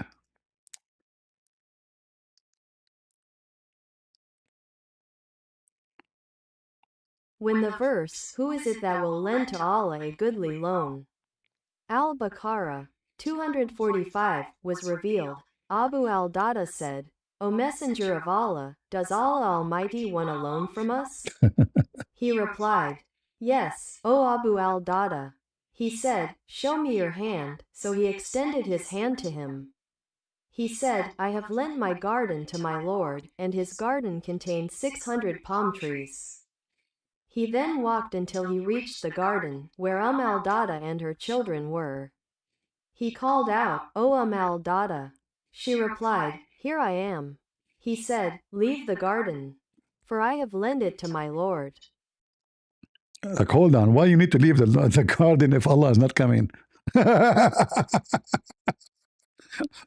Evacuate the garden right away. I gave it to Allah, But who is the one who will take over it? Muhammad and his family. Yeah, Allah need a mortgage. What are you talking about? For sure. Allah need a big mortgage loan, This is godly loan. But this is God. Isn't him is God? Why God need a 600 palm? What's 600 palm tree for God? And who is going to take it? Muhammad, right?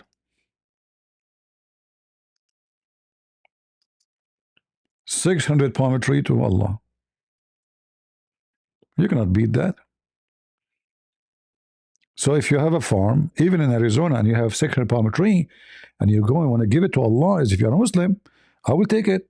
You know, Allah told me to take it. Allah need palm trees. He liked them. He liked to jump from one to one. He want to sit in the shade in the desert.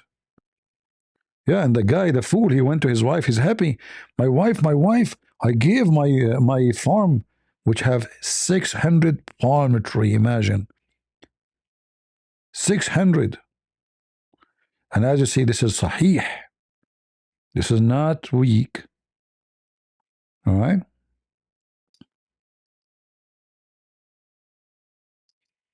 This is the same hadith in different book. When I came down from the one who lends God a good loan and he doubles it for him, Abu al-Dada al-Ansari said, O Messenger of God, and God Almighty wants a loan from us. He said, Yes. O Abu al-Dada, he said, Show me your hand, O Messenger of God. Then he gave him his hand and said, I lent my wall to my Lord Almighty. Ibn Masud said, He has a wall in which there are 600 palm trees, and al-Dada and his dependents are in it. He said, Then Abu al-Dada came and called her, O al-Dada. She said, At your service. He said, Come out, for I have lent it to my Lord, the Almighty and Majestic. Narrator, Abdullah bin Masud. Abdullah bin Masud, it's not a joke. You know, this is the same as those like false cults. They claim to be Christians. They start telling people that the judgment day will be in this date and that date, and then nothing happened, and give you your money. You know what I mean? Give you your money. Happy New Year, child of God. Thank you very much. If I did not answer you, I'm trying to follow up in 2 channels, in 3 places, Discord and Rumble and YouTube. But anyway, guys, I tell you that Allah, I'm an Arab, I understand Allah better than any of you. If you want really to make Allah happy, if you have a farm, you can give it as a loan to Allah. You hand it to me, and I will take care for it. And then Allah in return will give you a better farm in heaven. In heaven, can you imagine in heaven? In heaven, you will not have only farm with palm tree. You have banana, coconut, mango, all kind of beautiful stuff. I mean, this is opportunity. We have limited supply, by the way. First come, first serve. And if you are like, if you are like need a good location, we can talk to Allah. I can give you a corner lot. Like you can, like in multiple corner, Yeah. And we can give you the land high or low. Like if you like to see women's skirt, legs, we advise you to ask for a low land.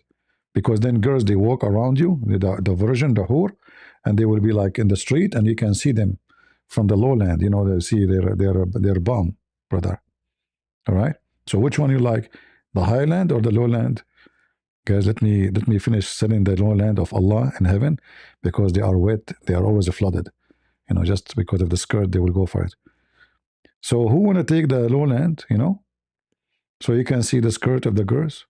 They will be sitting in your place, sitting on the chairs, and those virgins walking around you, and they are wearing no skirt, brother. No skirt at all. You see nothing but a beautiful hair. I mean, their legs.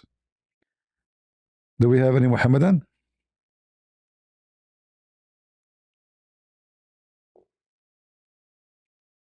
Any Muhammadan here?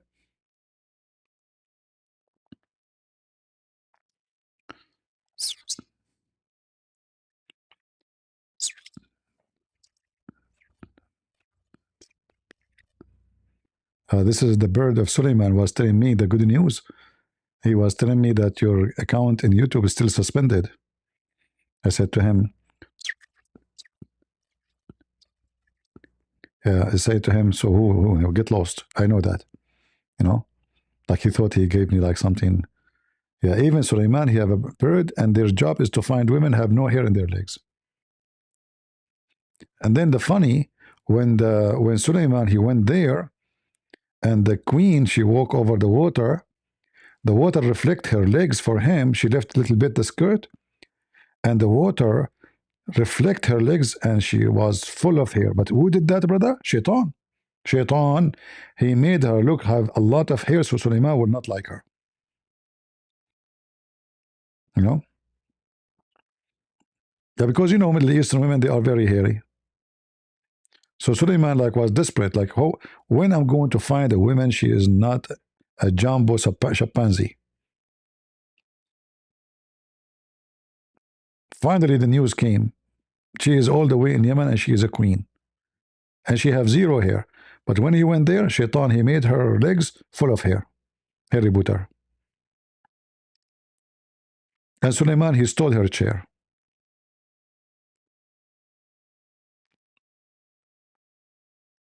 Do we have any Abdul? No, seriously, like in the Quran, Suleiman, when the bird, he told him about the chair. Suleiman, he said, who wanna go and bring it to me? Her furniture. Then Afrit, you know what Afrit is? Afrit is a genie, but he's very well known to be very fast. Like very fast, and he can go like, you know, genie in the bell. This is coming from the story of the Afrit. Afrit, a strong form from the jinn. Very strong, you know, when you say Afrit. And usually Afrit look like, let me see if I can find you how Afrit look like according to Muslims understanding.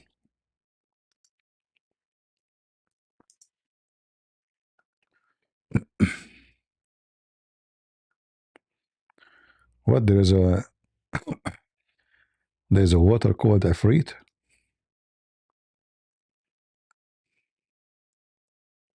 Ifri. Let us see. Let us type it in Arabic. Afrit, always in the imagination of the Muslims, he is an Asian guy. He's fat, he's big, huge, and he have a bald, but he have a ponytail.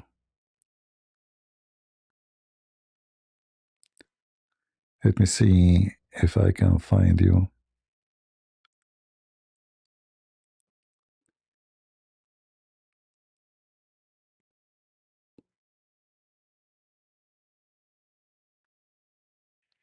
Where is...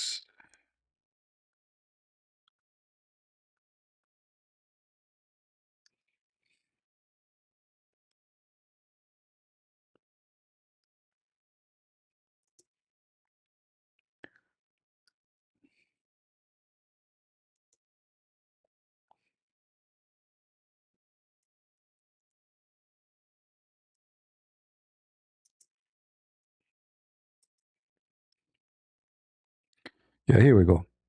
So this is an Egyptian movie. I will show you the image. So this is how the Muslim, they imagine the Afrit, how he look like. See him here? This is supposedly, this guy is talking to his Afrit.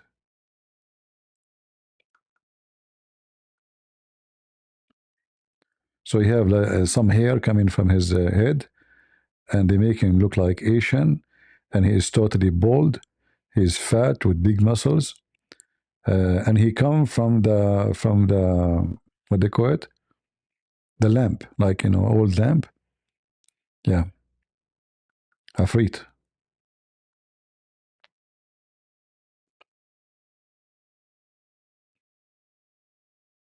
Yeah, this is him. Let me introduce Mr. Afrit for you.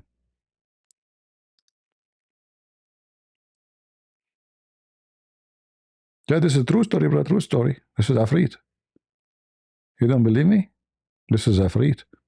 And look, guys, look how the Egyptian movies. This is old days. Look at the Egyptian movies. Belly dancers, almost naked. This is before the oil of Saudi Arabia come all the way in the Middle East and switch. Nobody wear hijab.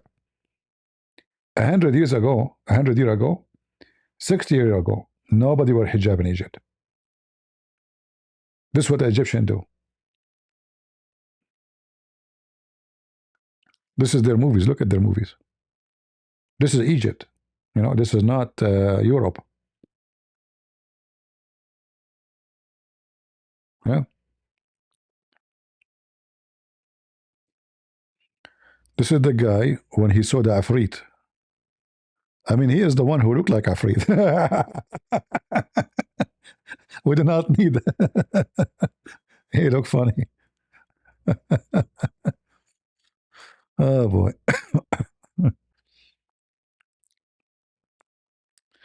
The Afrit. Yeah. We can't play the movie for you, otherwise we will have some problem with YouTube. Already we lost one channel. Afrit.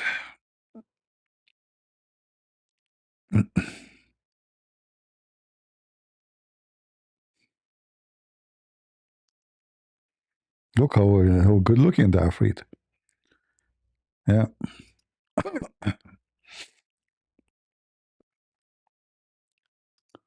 Yeah, since the money of Saudi Arabia came, things changed. Are you taking question for New Year's? Well, I don't know. The question is about what? Is it about the price of food?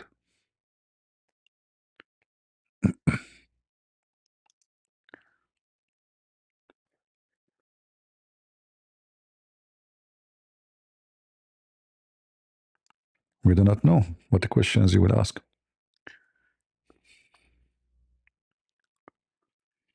Do we have any Muslim?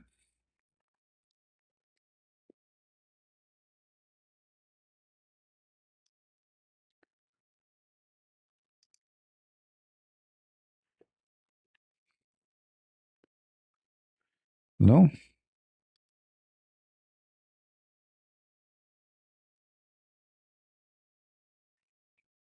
No, Uthman is Uthman bin Runner.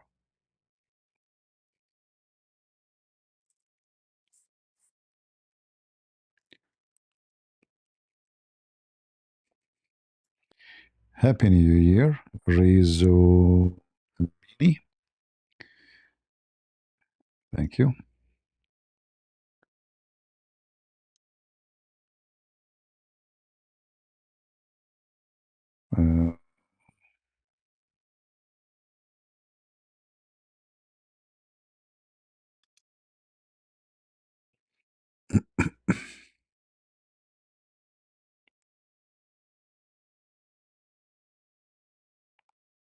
Any Muslim would like to join us? Mayday, Mayday. What happened to the chat in Patreon? I deleted. I disabled the chat because I noticed some people are fighting, you know, like kids. So I decided to stop it. I don't want to be monitoring, like I have enough headache, you know, in YouTube, Rumble, etc. And then go to Patreon and still people they are fighting over silly stuff. So I disabled the chat.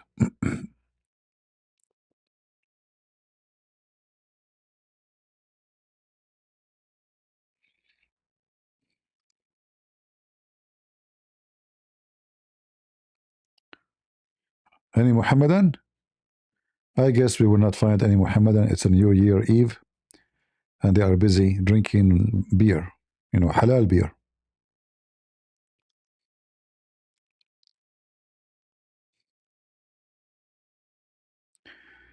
What happened in Friday morning? Nobody is coming. Like we have 200 people watching, and 100, maybe 80 of them are non-Arabic speaking. Those Arab Christians are lazy. They don't care. They will go to Muslim channel. They go sit in Muslim channel like chickens, but nobody come here. No, no, they are not. This is not about celebrating Christmas. They don't care. They don't care.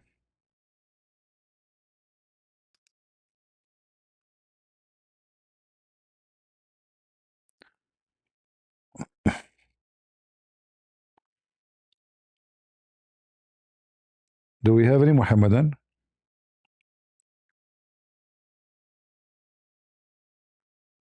No?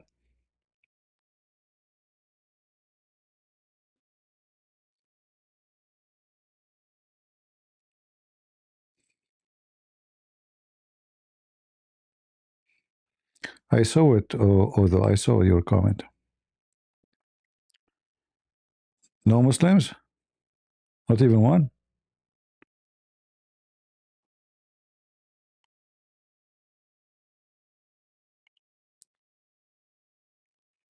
Hmm. Nobody.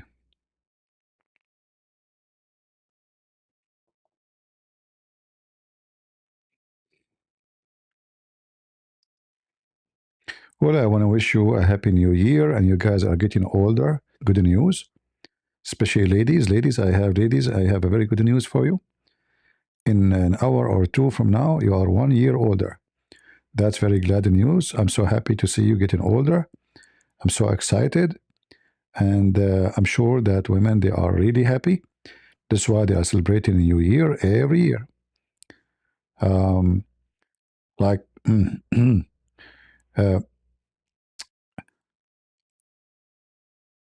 I mean, it is time now to think about it in a positive way, you know, like that will increase the spending for lipsticks and makeup and hair coloring, you know, and that will boost the economy. You know, think about it in a positive way. And then we will consume less candles. Like the older they get, the less candles they use. Like, you know, we see someone is 100 years old, women, she have one candle. Like, where is the 100 candle? Oh, global warming? No, it's just one candle, 1 year. I'm 1 year old, you know. Yeah. Okay. When they are 17, they put 17. When they are 18, they put 18.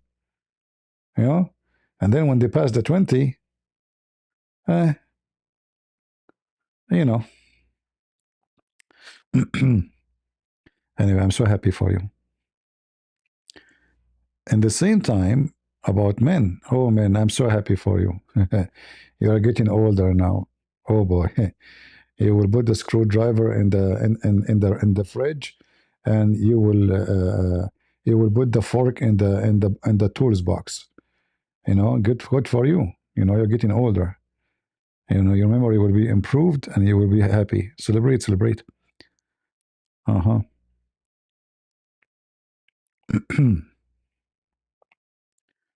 New Year bells.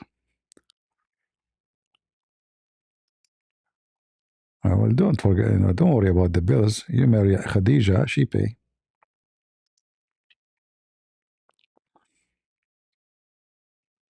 I have my cousin. He is very heavy sleeper, and he got older 1 year. So he go to the bathroom. He asked his wife. He came back. She sleep. He said, "Honey, is it usually when we open the door of the refrigerator at the bathroom, the light come on?" She said, "No, honey. This is the refrigerator. Look like you pissed there." So those things will happen, like when you get older, you know. So celebrate, celebrate, no problem.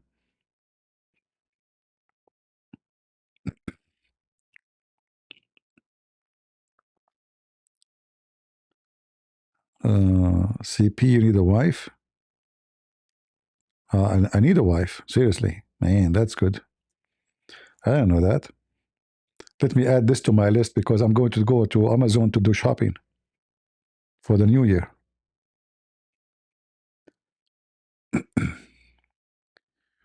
Will you be able to get the channel back? I don't know. My channel is still there. I did not delete it, you know. But obviously, until now, it's not the issue not fixed. Even though I did nothing wrong.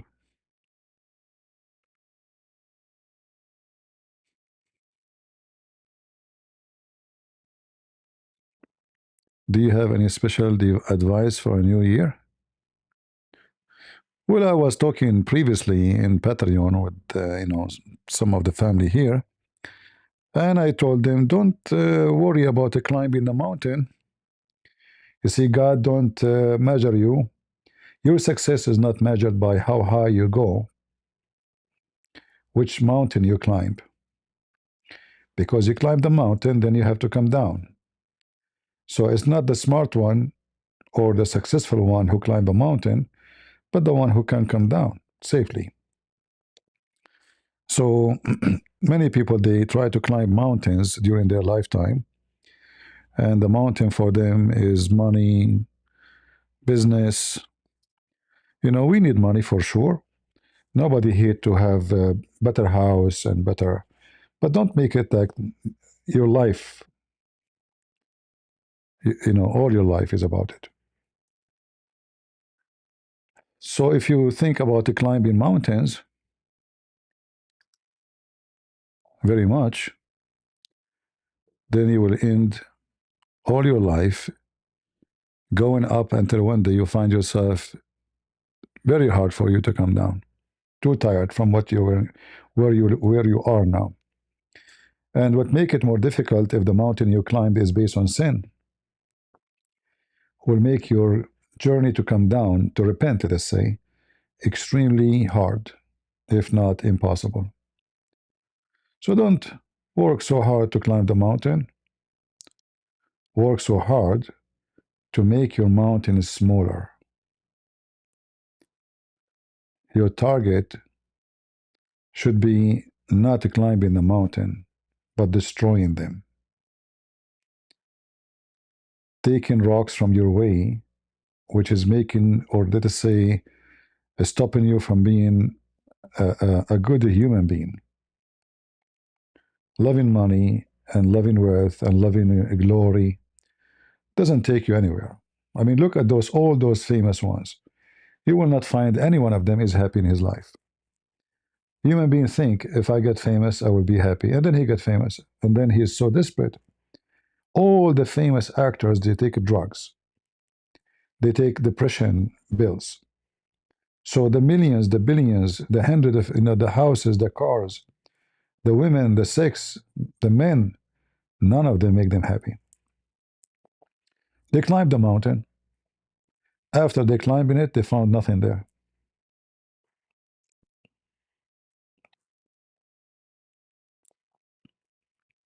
All right?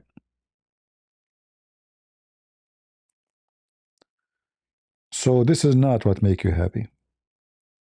What makes you happy is to live a normal life. And normal life is about you being a normal human being.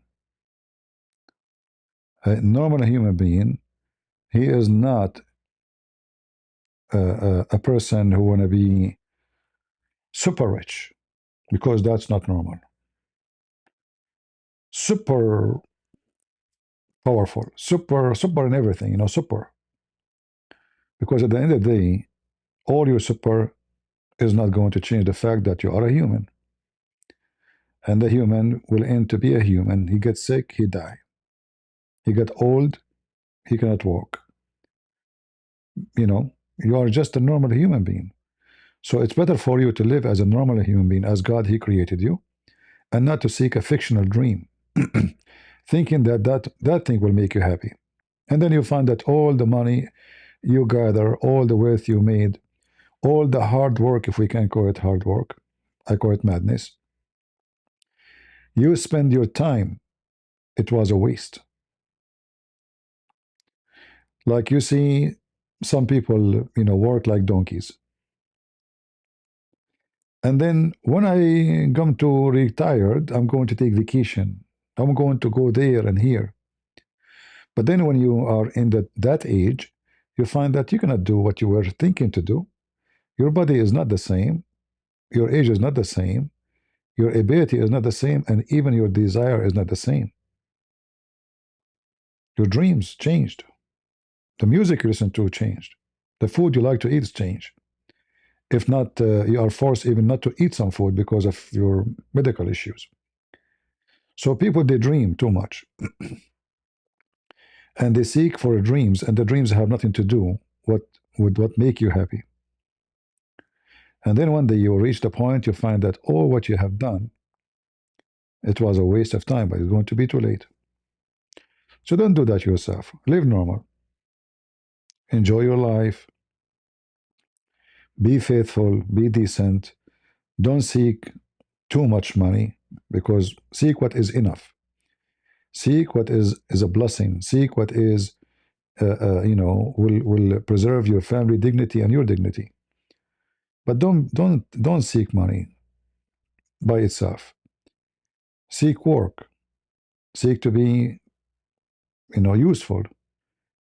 Seek to be good to society, and then God will bless you. Will bless you with wealth, which will be enough. The most important is what is enough, not is how much. So my advice to you with the new year: don't be like the rest of the world. Assalamu alaikum wa rahmatullahi wa barakatuh. Salam, salam. You are a Muslim, my friend? How are you, Christian Prince? I'm fine. Yes, I'm a Muslim. I'm very happy to know that you're fine. Can I tell you something? It may be out of the settings of the debate. All right. I don't mind if I lost this debate, but at least I might learn something new. You know what I mean? All right.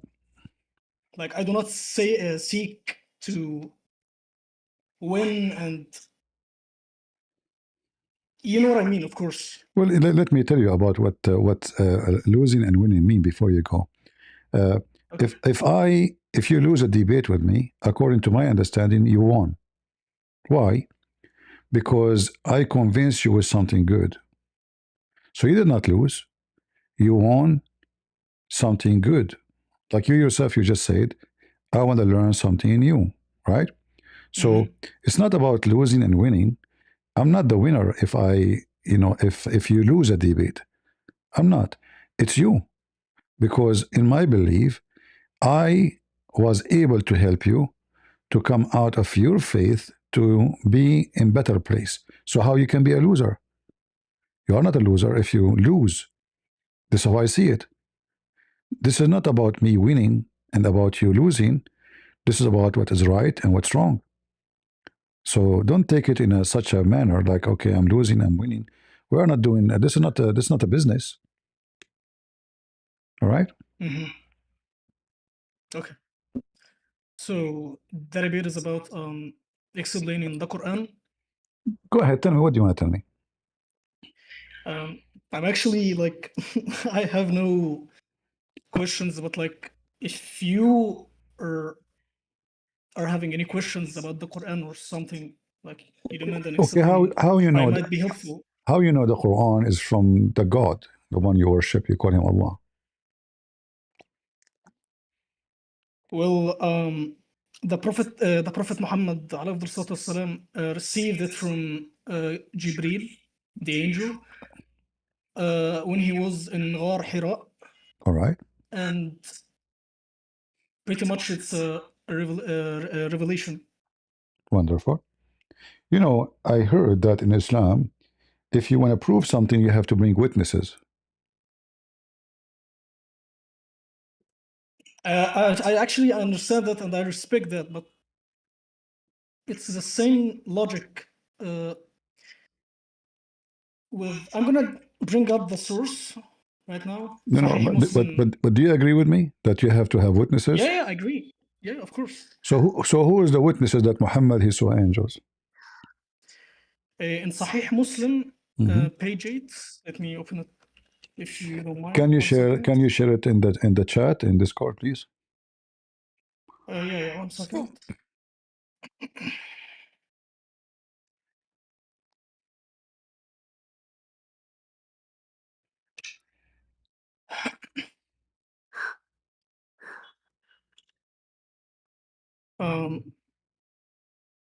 Is it okay if it's a link or? Sure. Okay. As long it's an official link, not a private link. I don't click it. Yeah. It's not so. It's from me. I sent it in the. All right. The stage chat. Okay, read it for us. Go ahead. Okay, 1 second. كتاب البيان كتاب الإيمان باب بيان الإيمان والإسلام والإحسان ووجوب الإيمان بإثبات قدر الله سبحانه وتعالى وبيان الدليل على التبري ممن لا يؤمن بالقدر وإغلاظ القول في حقه. All right. If you can go directly to the part, because this is very long, which part you will prove your point of the witnesses? Okay. Give me 1 second.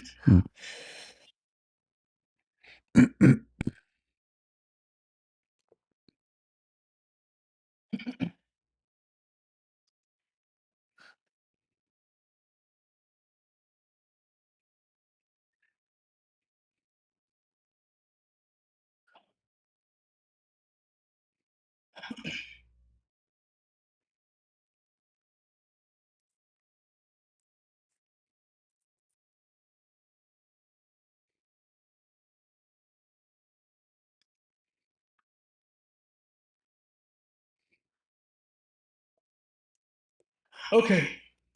So it's down there when he said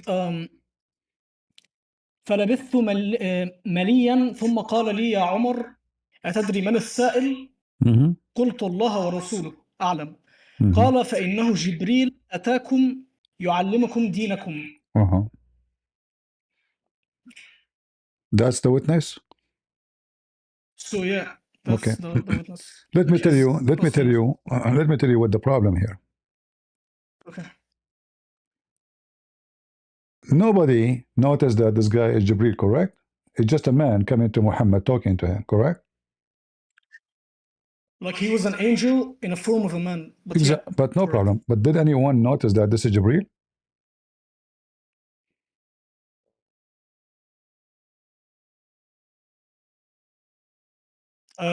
No. Exactly. Not.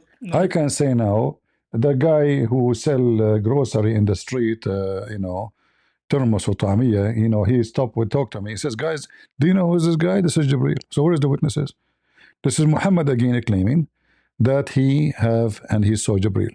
However, this is contradict the Quran, because if you go in the Quran, you see my screen? Yeah. What the Quran said? This is the website you gave me, sunnah.com. Let us go to the Quran.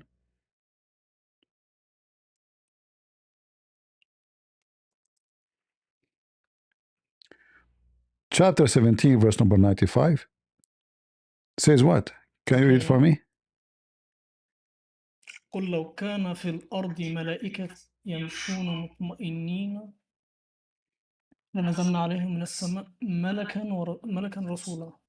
Say, if there were on the earth angels walking about in peace and security, we should certainly have sent down for them from the heaven an angel as a messenger. Thank you. Did you notice what the problem? In the earth, there is no angels walking on the ground. Zero.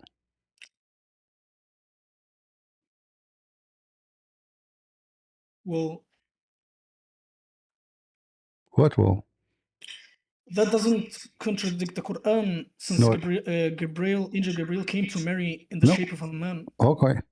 But you see, but this is contradiction for all what you just said, and you just mentioned contradiction. It says, قل لو كان في الأرض ملائكة يمشون مطمئنين لنزلنا عليهم. If there is, we will send what? We will send messengers from the sky. And the messenger will be what? Will be an angel too. Which means the angel came to Mary is a false angel according to the Quran. And the angel who came to Muhammad is a false angel too. Because Allah will not send an angel down to earth unless the one who live in the earth are angels. And they are walking about peace and security, which means they're working like everybody normally. This is a big contradiction. So here we prove two things. Muhammad, when he claimed that this person, this is Jibreel, cannot be, because this is contradicting the Quran. Number two, Jibreel cannot be coming to Muhammad because this is against the Quran, because Allah will not send a messenger. He is an angel, unless the one he sent to, they are angels too. He have to be from the same kind. I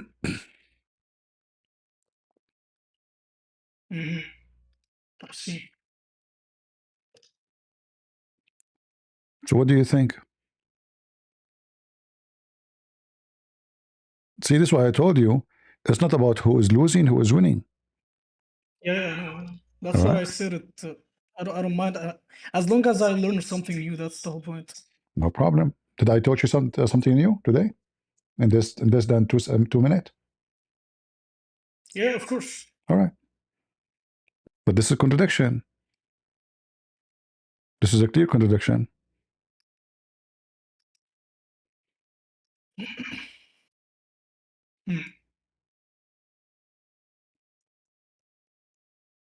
I will try to read more, more of the tafsir, so in order to be more.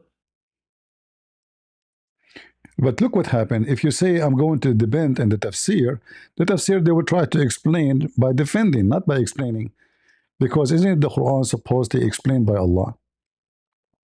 Isn't it the Quran says that those who follow their monks and their rabbis are mushrikeen? So you don't follow the Quran, you follow what Ibn Kathir will say.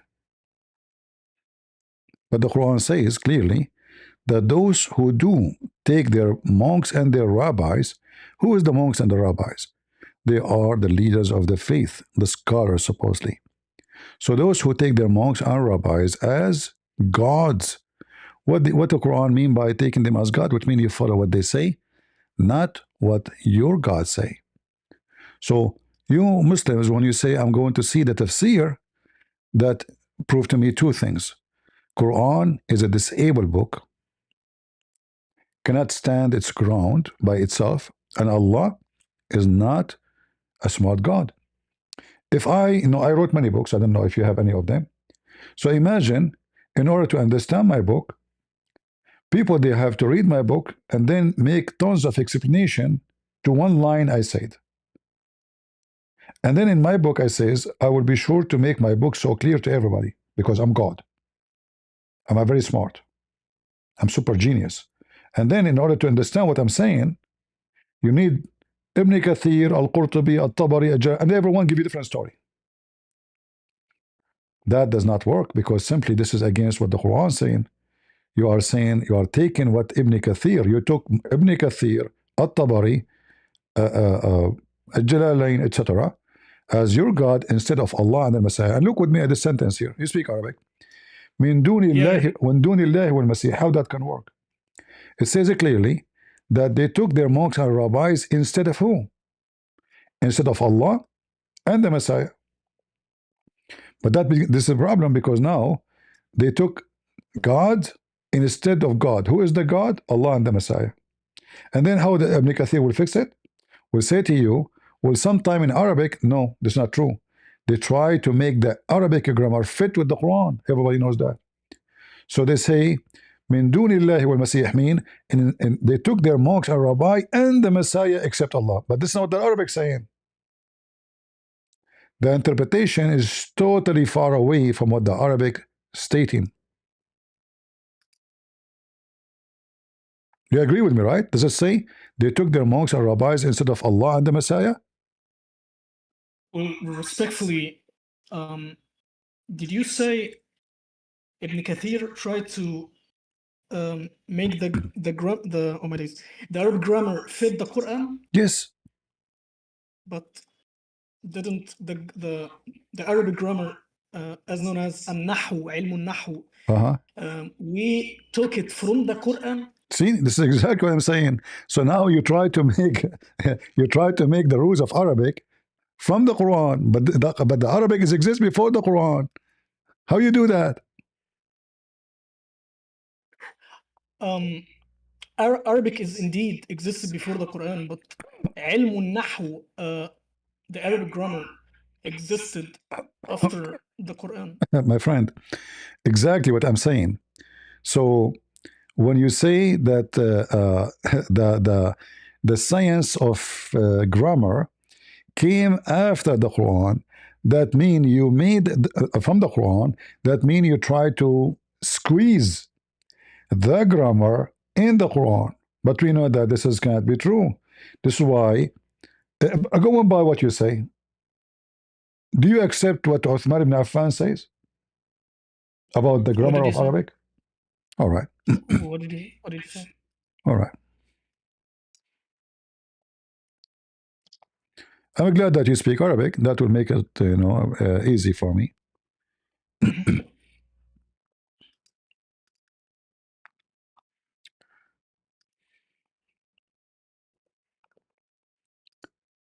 This is the book of As-Suyuti. I'm sure you know As-Suyuti, right? Yes, sir. And here it says, let me zoom in so you can. Here it says,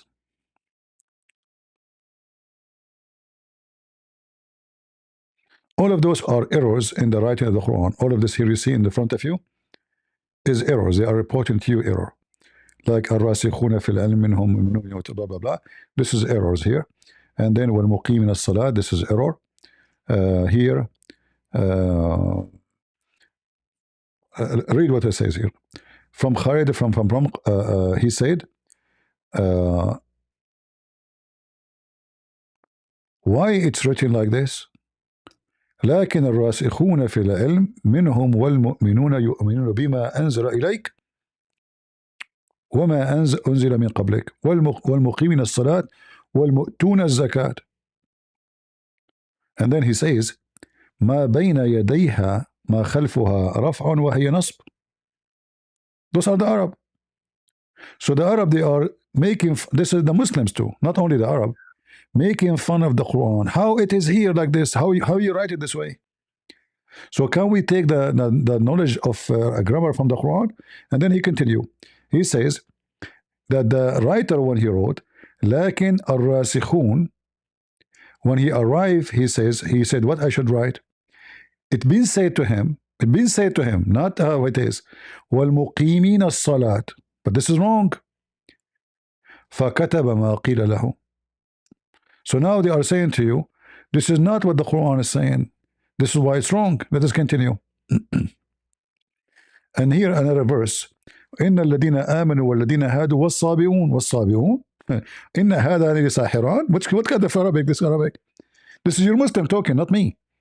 And who is talking here? Aisha. Look what Aisha said. أن عروة قال سألت عائشة عن لحن القرآن. Do you know what لحن القرآن mean? لحن القرآن means like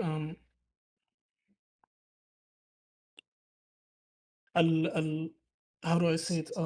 The rhythm? No, errors. Oh, فيه, when you say فيه لحن, you are saying it's wrong Arabic. Not singing, you know. لحن mean it's not normal, it's not good. You can check it in the dictionary. So Anna Aisha, she questioned the errors of the Quran. I can use Google Translation in front of you, you know. No, don't worry, continue. Actually here. So look what it says. فقالت يا ابن أختي هذا عمل الكتاب أخطأوا في الكتاب. Do you see it?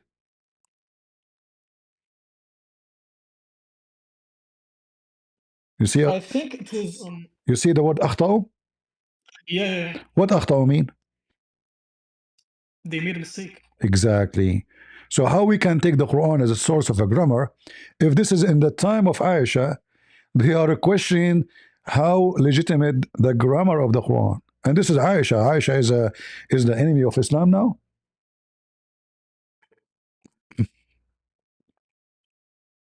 Can you bring the site again, please? I will give you the link. Here we go. Okay. Take the link. This is an official government website of the Kingdom of Jordan. And this is a Suyuti, very famous scholar, you know. So can we take the Quran as a source of Arabic language? No, absolutely not. It's a book messed up. And imagine this is from the beginning. Like even here, look at this here. عن أبي داود عن عبد الله blah blah blah blah قال لما فرغ من المصحف أتى به عثمان فنظر فيه فقال wonderful job, but I see some errors there. But you know what? The Arab will fix it with their tongue. What does that mean? That means the Arab, their skill in language better than language of Allah. Who is going to fix it? The Arab. By what? By their tongues, because they speak better Arabic.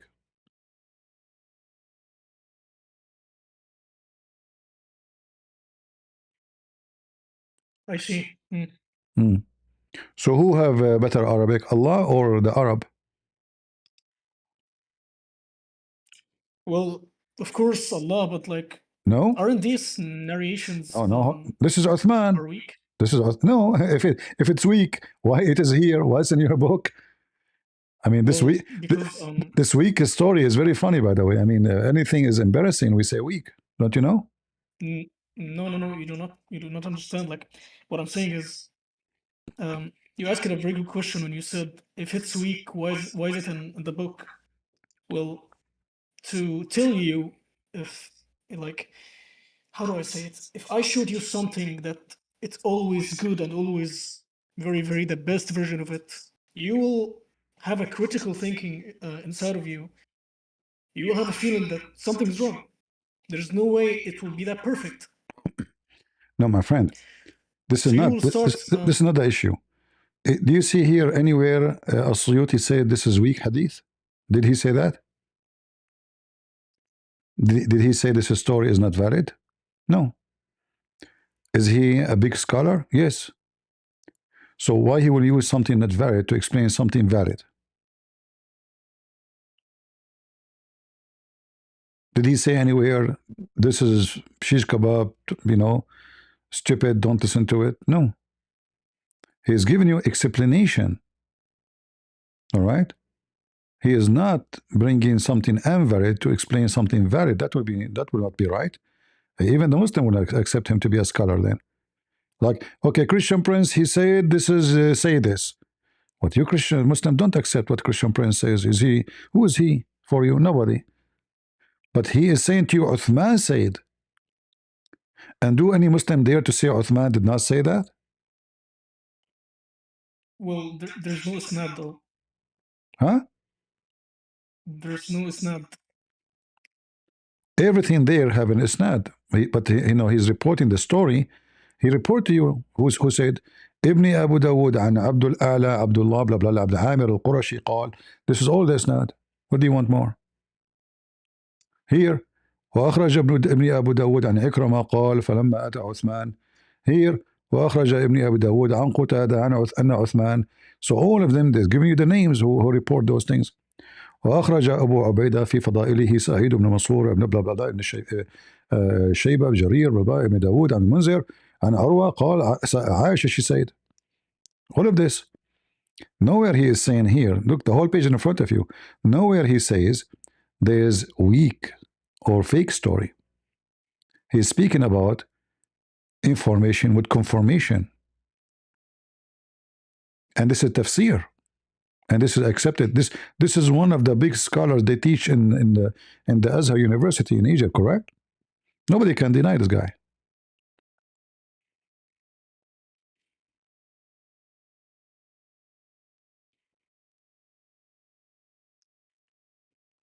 So what confirmed to us here, and actually the grammar itself prove it, there's no question that this is wrong. If somebody would try to say, no, this is not wrong, that means he is trying to accuse Aisha to be ignorant and Uthman to be ignorant in Arabic, and all the companions of Muhammad at that time, they do not know Arabic.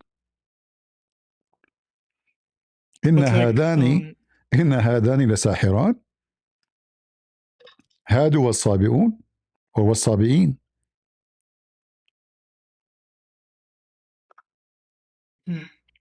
In fact, you know, like there's things I don't share here, But I will give you some let us say some tips. Like if you read the Quran, you see the word as-samawat. I'm sure you did read it many times, right? But the word samawat, most of the time in the Quran never came as samawat. It is samut. What samawat mean? You know? Well, it's in English, it's called the heavens. You see, but this is false. Let me show you this image. I will share it with you on the screen.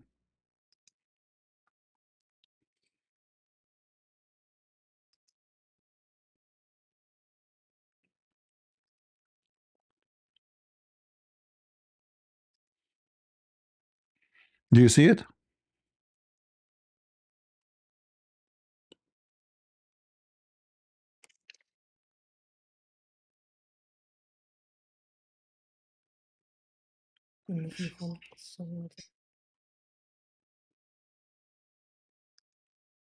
Do you see in the original Quran, do you see the word samawat? There's no samawat. What do you see? Can you read for me? As-samawat. As-samut. What is that? No, the first one is samawat, and the second one is samut. Samut. As-samut. What is as-samut? I mean, like, does it change the meaning? Absolutely. Samut means a road, street, طريق. Oh. Yeah.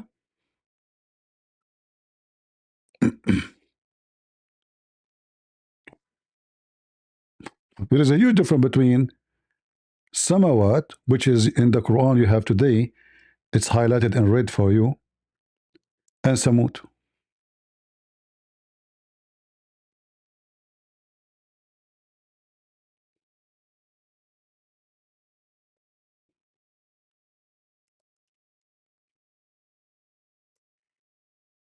So who made this mistake?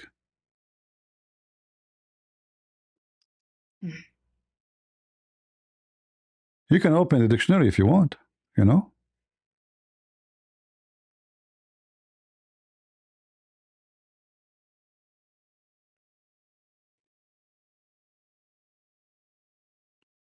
No, I actually got to learn more, like, respectfully.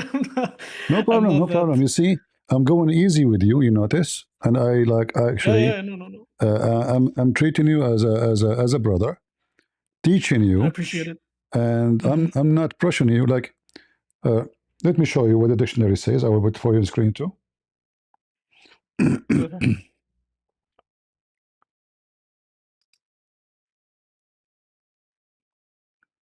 So the Muslims actually, when they added even letters. Imagine, not only they play with the grammar to try to fix the Quran, they added letters are not there. So if we go here,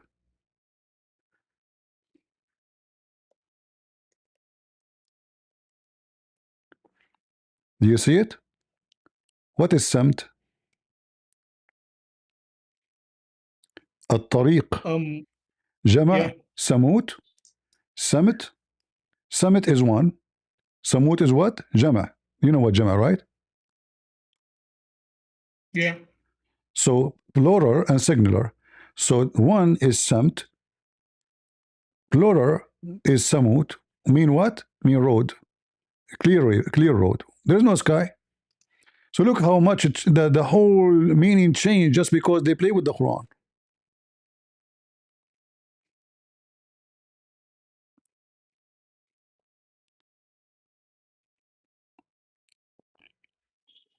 And I will show you the dictionary. Give me a second.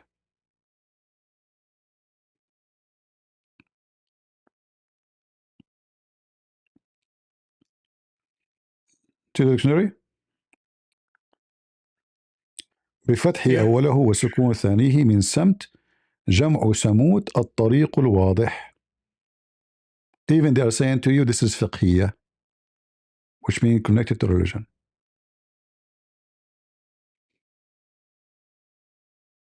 This is not samawat. There's a huge difference.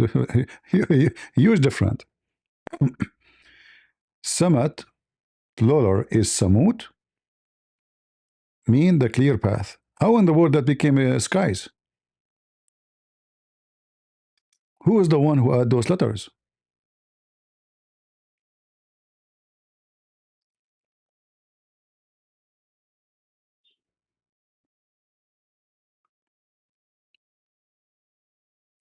You still convinced that the Quran is a serious book?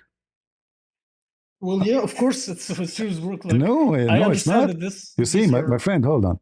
If the Muslims themselves, the caliphate who collected the Quran, saying it's not serious book, the Arab will fix it with their tongue. This is not serious. You know, if the caliphate, he considered the Quran a book of God, he will not say such a statement. How dare you to say the Arab will fix it with their tongue? The Arab will fix the word of Allah with their tongues?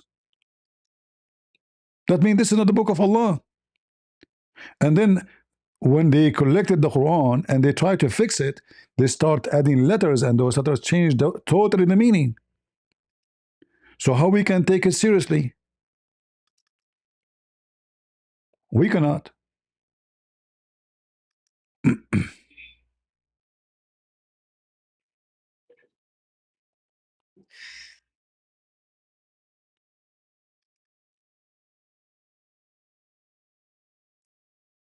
It's all over the Quran. It's not only one place, one, two place. There's tons. I mean, we can talk about hundreds. Rabbana or Rabbana, the same word. Khalaqta am khanaqta. Milun am feel. By adding the things to the Quran, they screw it up.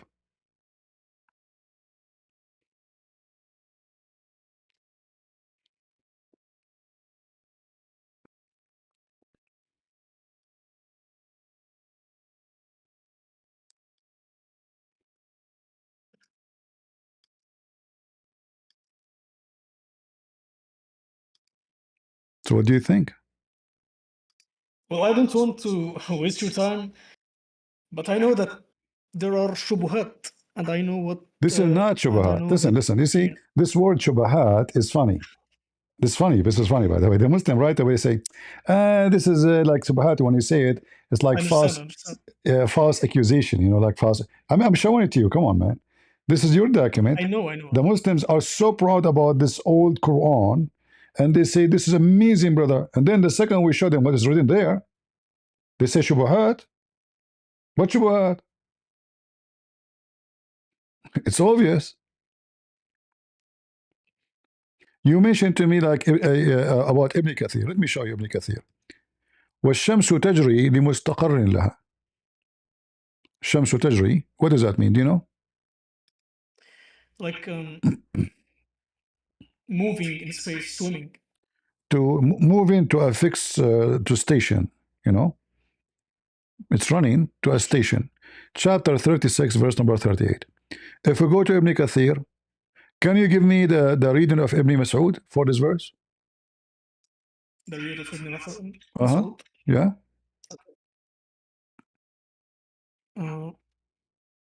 Ibn Remember, Ibn Mas'ud is the one your prophet, he called his name out to be the one to take the Quran from him. He named 4 only, right? I think so, yeah. Yeah. One of them is Ibn Mas'ud. So we cannot ignore him, say like he is not. Ibn Mas'ud actually is the top between them. And then the Muslims, they took the Quran not from Ibn Mas'ud, not from the ones Muhammad he named them.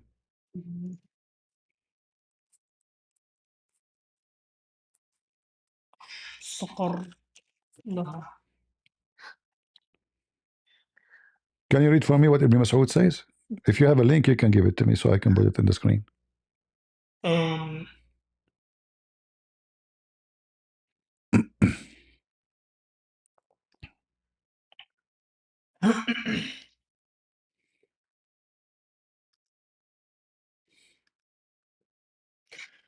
Do you know? Do you mean the والشمس تجري لا مستقر لها? لا مستقر لها. Now, how we can solve this thing? You never heard this before, Well, right? no, I actually heard that it's a shubha, but like, This is Shubha? This is it is Quran. no, it's a shubha. No, it's Quran. This is It is a Quran, shubha. Ibn Mas'ud, which your prophet told you to take his book. It says, the sun run not to a fixed station. It's the opposite of what this Okay. one's saying. So which one? Does it have a different meaning? Sure, it's opposite. If I say this, the car go to a direction, and then I say the Quran, the car doesn't go at all. No. It's والشمس تجري لمستقر لها. He just took out the lam, لمستقر, No, and made it like no, لا لا, مستقر no. لها. He said لا مستقر, which mean لا نافية. لا mean no, not, don't. This is لا نافية. لي هنا, the استمرار. لي But مستقر. actually, yeah. But actually, like the Qurtubi, do you know the Qurtubi? Okay. He said in his tafsir,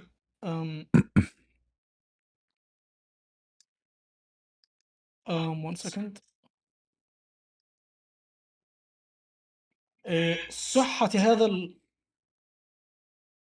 يعني سند ضعيف.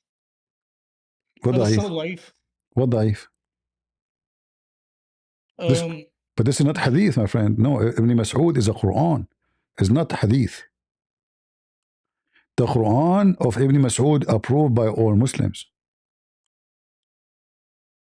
If you go to Ibn Kathir, I'm talking about the people who say that like أنا أقرأ بقراءة ابن مسعود وابن عباس. My friend, who care about this? I'm talking about, is Ibn Mas'ud book approved by Muslims? Yes. It is read by Muslims. The closest to Prophet Muhammad. Then later on, the companion Uthman ibn Affan collected them. No. The Quran you are reading now, this is not Uthman ibn Affan. This is coming from Hafs. If you have the Quran at home, you will find, go to page A. Do you have a book? Oh yeah, give me 1 second. All right.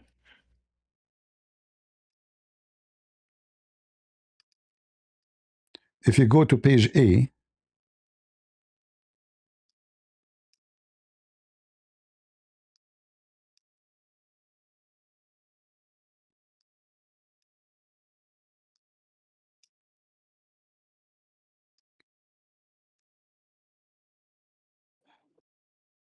did you find page A? Yeah, I'm back. What surah do you want me to? 1 second. Page A. If you don't have it, I can show it to you, no problem. Let me see.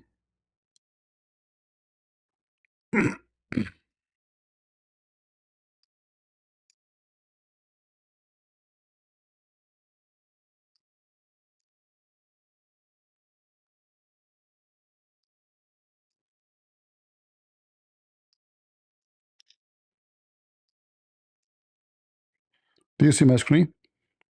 Yep. Here we go. This is page A. Okay. What it does say? كتب هذا المصحف الكريم وضبط على ما يوافق رواية حفص بن سليمان بن المغيرة الأسدي.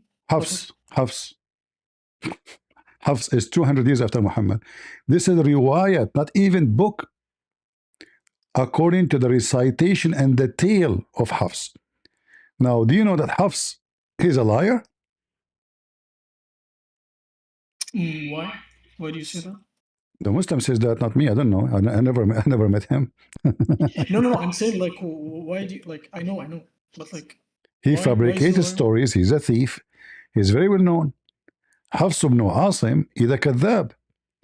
Your books all over the place says that Hafs is a kadhab. That's why you will not find one authentic hadith say that Hafs is a good man.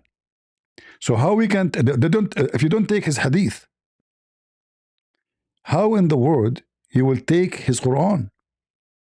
But like I know, but respectfully, if you like, if the Muslims call him a liar, and he wouldn't even be responsible for writing. Okay, I'm not, my friend. Here we go. This is this is your Sunni website, not Shia. Read with me. ما هو توجيه اتهام الإمام يحيى لحفص بالكذب? And here the reference, and this is Saudi website. في الكامل لابن عديق قال from يقول كان حفص ابن سليمان وأبو بكر بن عياش من أعلم الناس بقراءة عاصم، وكان حفص أقرأ من أبي بكر، وكان أبو بكر صدوق، وكان حفص كذاب.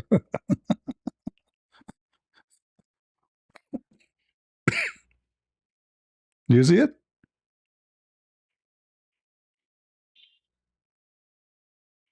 Yeah, I see. Okay, this is your books.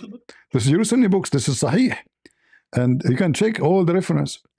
All of those, they say that you don't even accept his statement. All hadith coming from Hafs consider matruk. Matruk, they don't even consider it even a da'if.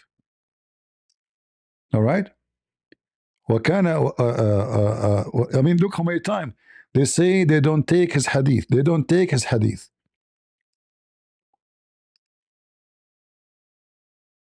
And then they say to you, his hadith is da'if, matruk. They accuse him of lying and fabricating hadith. And all his hadith is fabricated. Weak and abandoned, accused of lying and fabricating hadiths, and he narrated false hadiths on the authority of a group of people. What do you think? You are taking your Quran from the most biggest fat liar. Not only that, this guy he steals books from people and he claimed that those are his books. Here it says وقال البخاري, not me, this is al-Bukhari. تركوه. You know what تركوه mean? Left him because he's a liar. All right? And not only that, he will go to hell. He will go to hell. He is from the people of halak.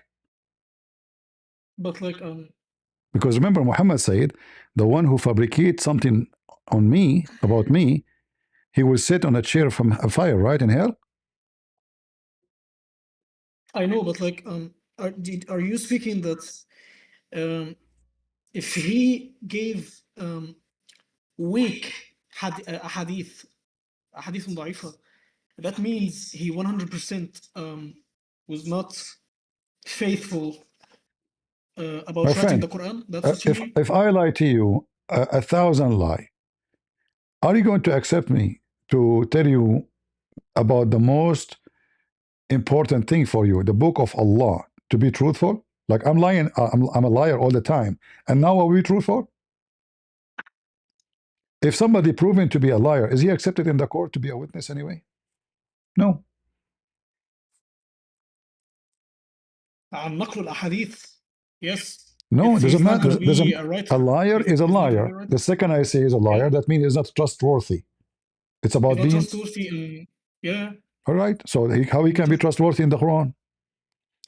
وقال النسائي ليس بثقة ولا يكتب حديثه.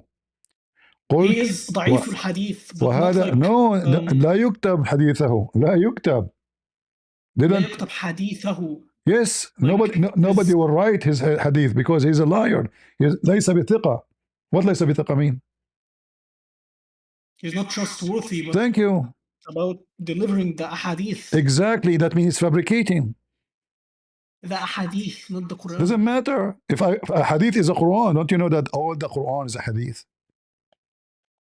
The Quran is a hadith. Hadith mean what? Speech. Isn't it the Quran says that the best of the hadith is the Quran?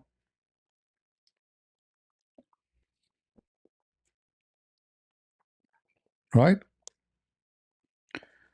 So look what we found. We found that your scholars adding letters to the Quran, changing the meaning of the Quran, Aisha making fun of the Quran, Uthman saying, so what if the Quran full of errors, the Arab will fix it with their tongue, which means the tongues of the Arab are better tongue than Allah's tongue. And on top of that, the Quran you are taking from someone all the Muslim accusing to be a liar. Not only is a liar, he's a thief. He's a thief. It says there he is a thief. Not only him, and even his father, his stepfather, Asim. All right? All of them, they are liars. Look how many report, and all of those are very well-known, strong names in Islam.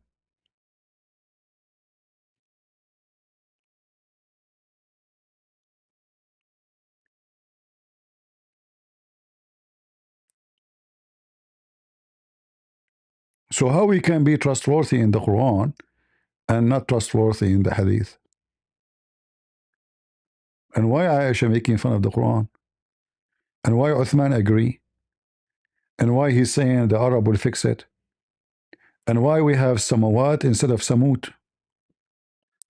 And we can show you tons of things like this.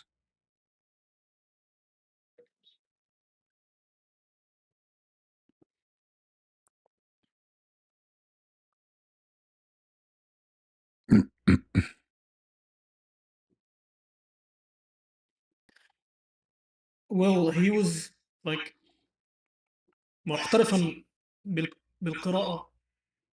My friend, I am But he was and he's he's a liar. and he is a professional in lying.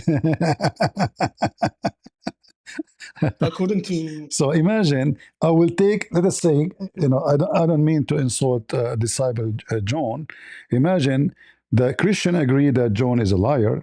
That's for the sake of argument. And then we say he is not trustworthy in telling stories about Jesus, but he is trustworthy in telling us the Bible. Don't you think that this is weird? respectfully, John is one of the apostles who wrote the Bible, right? Yeah, I'm saying, imagine the Christian, they say, he is not trustworthy, he's a liar, but we take still what he said about Jesus in the gospel. There's no way we can take it. Either he is trustworthy, he's a good man, he never lie, or he's a liar. You can be a witness and you are a liar. You have a history of lying. When he making and fabricating hadith about Muhammad, according to Muhammad, he is going to go to hell. Even the page in front of us saying that. So how somebody will go to hell because he fabricate hadith saying Muhammad said that? You take the Quran from him. And why you take the Quran from him anyway? I thought you have the book of Uthman. You don't have it. You have nothing. And as you see, it says, according to the riwayah, the tale, you don't even have a book. Nobody have the book of Hafs. He don't have a book. He never wrote the Quran.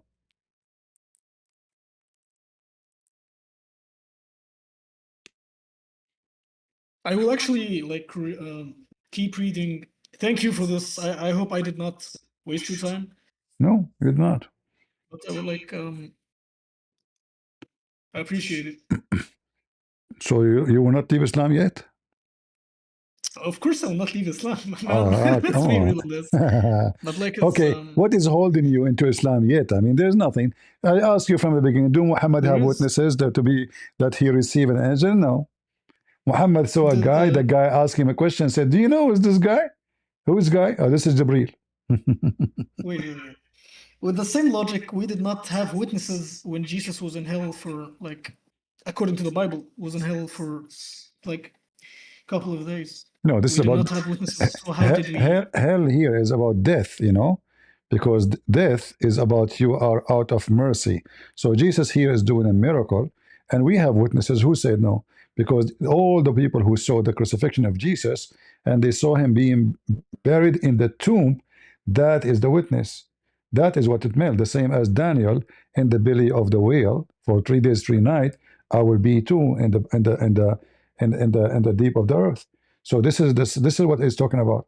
We have all the witnesses, and then we have tons of witnesses for his resurrection.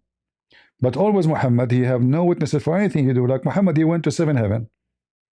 If I ask you right now, where we can find the story of Muhammad going to heaven in the Quran? We can't find it. Not a single verse in the Quran saying Muhammad went to heaven. The Muslim will say to us, no, we have a chapter, it's called Al-Isra, right? It is actually, yeah. But no, you don't have any. This is not true. Read it for me, where it says Muhammad, he went to heaven. You know Arabic. You do not need the fabrication of the English. If you can show me that this verse about Muhammad, you will be my hero. Show me where it says Muhammad. Where? سبحان الذي أسرى بعبده ليلا من المسجد الحرام إلى المسجد الأقصى الذي باركنا حوله لنريه من آياتنا إنه هو السميع البصير. Okay, where is Muhammad here? أسرى بعبده ليلا من المسجد الحرام المسجد الأقصى.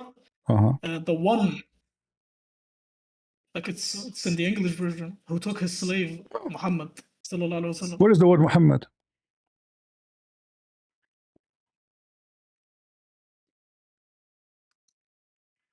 This is the fabrication of Muslims. There's no Muhammad here.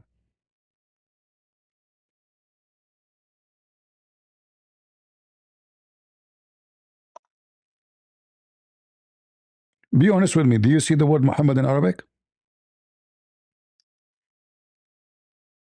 In that verse, no, but so? He's talking about Muhammad. How you know?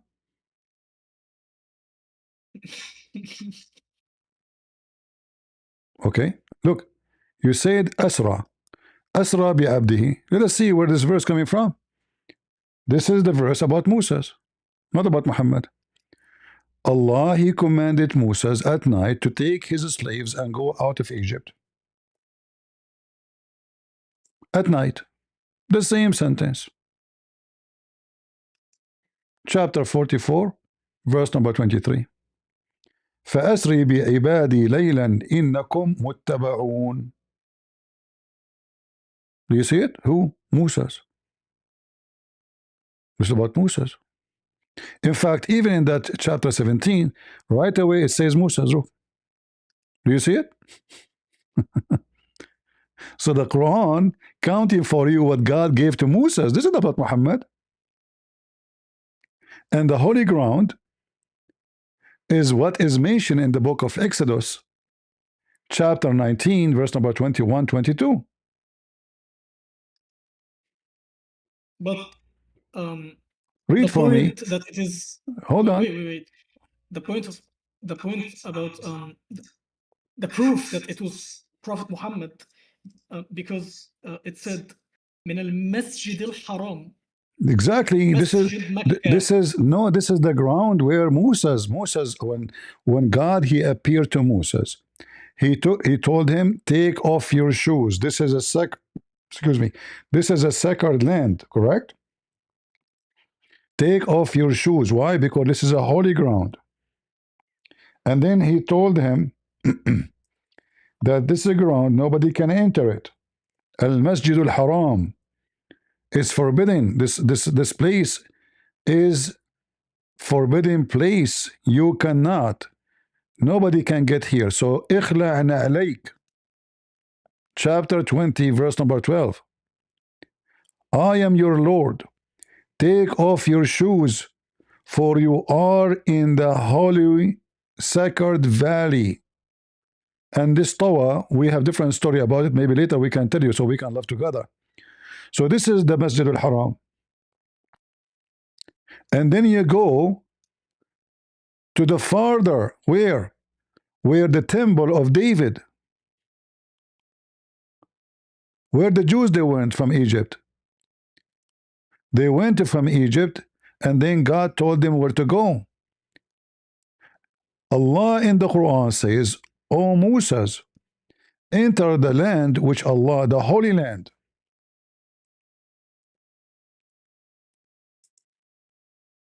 Ya qawm, ادخلوا الأرض المقدسة. Oh, my people, enter the Holy Land, which is what? Between two brackets, Palestine. Funny. Which Allah has assigned it to you. So this is the journey of Moses in chapter 17, verse number 1. He went at night. He led his people from the holy ground, which is mentioned in the book of Exodus, chapter 19. This is the holy ground. Nobody can enter it. And then you go all the way, you go to Jerusalem. And then when Moses' people disobey God, he forbid them from entering the land, the same exactly as the story. He's copying the story from the Bible. They refused to go, so then Allah, He forbid them from entering the land for 40 years.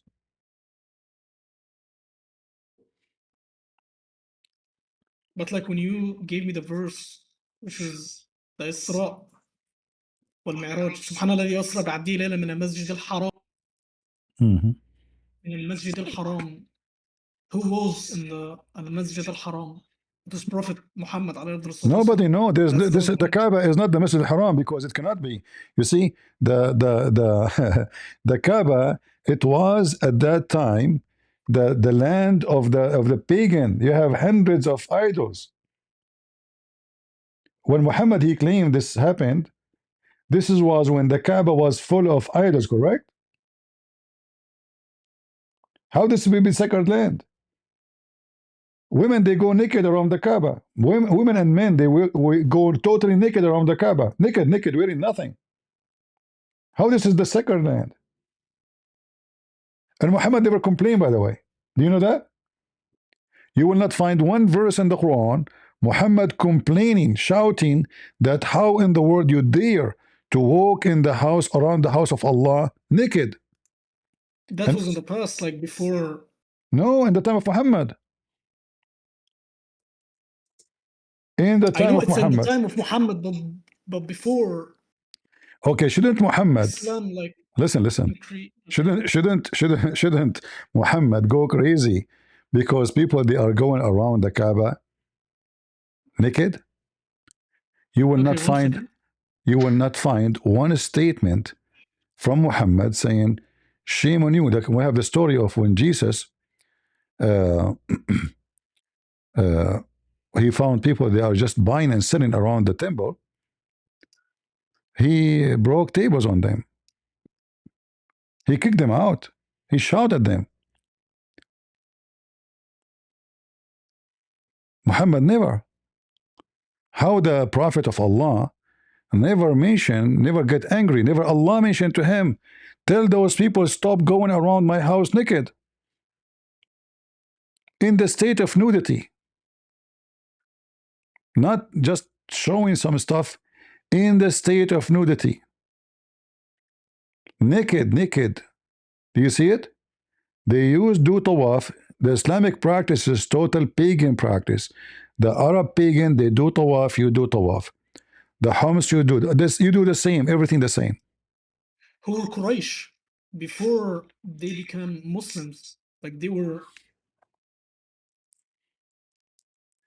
Quraysh, you know. My friend, Quraysh, they are Muslim before they became Muslims. What are you talking about? The only difference is accepting Muhammad the Prophet. Otherwise, they worship the same God. They go around the same Kaaba. They kiss the same black stone. They go between the Safa and Marwa. Nothing changed. No, Bani Quraysh weren't Muslims. Bani Quraysh were... No, they are Muslims because that's why the Quran called them mushrikeen. Mushrikeen means believing in multiple gods. No, mushrikeen means worshipping idols. No, mushrikeen mean a believer who associates somebody with God. So they are believers.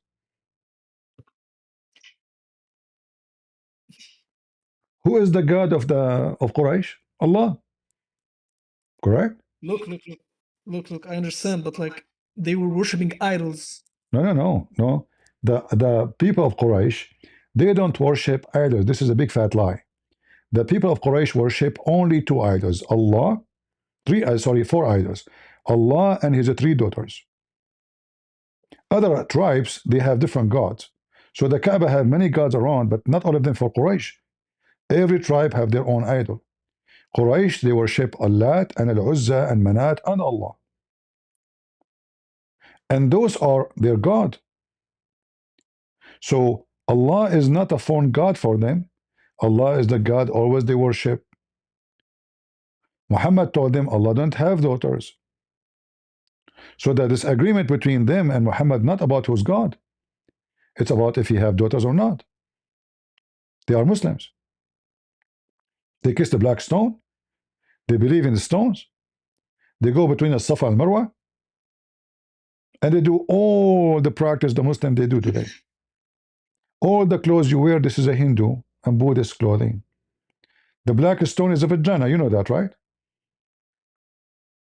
Do you mean that Muslims worship the black cube? The black stone in the Kaaba. The black stone. Do you mean that they're worshiping this black stone? Your prophet worship it. What? He did not worship it. Okay, who is the one who forgive your sin? Allah. No, the black stone. I know what you're gonna pull up. So See, pull it up. so if you know what I'm going to pull up, then how you explain it? Go ahead, do your best. How if I touch and kiss a stone, my sin will be erased? Go ahead, show me your skills. Okay, 1 second.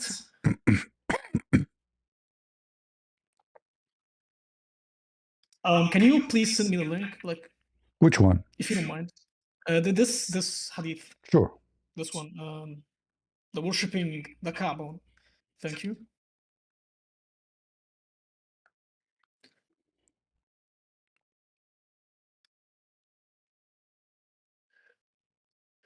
حدثنا أبو عبد الرحمن أحمد بن شعيب البطيخ.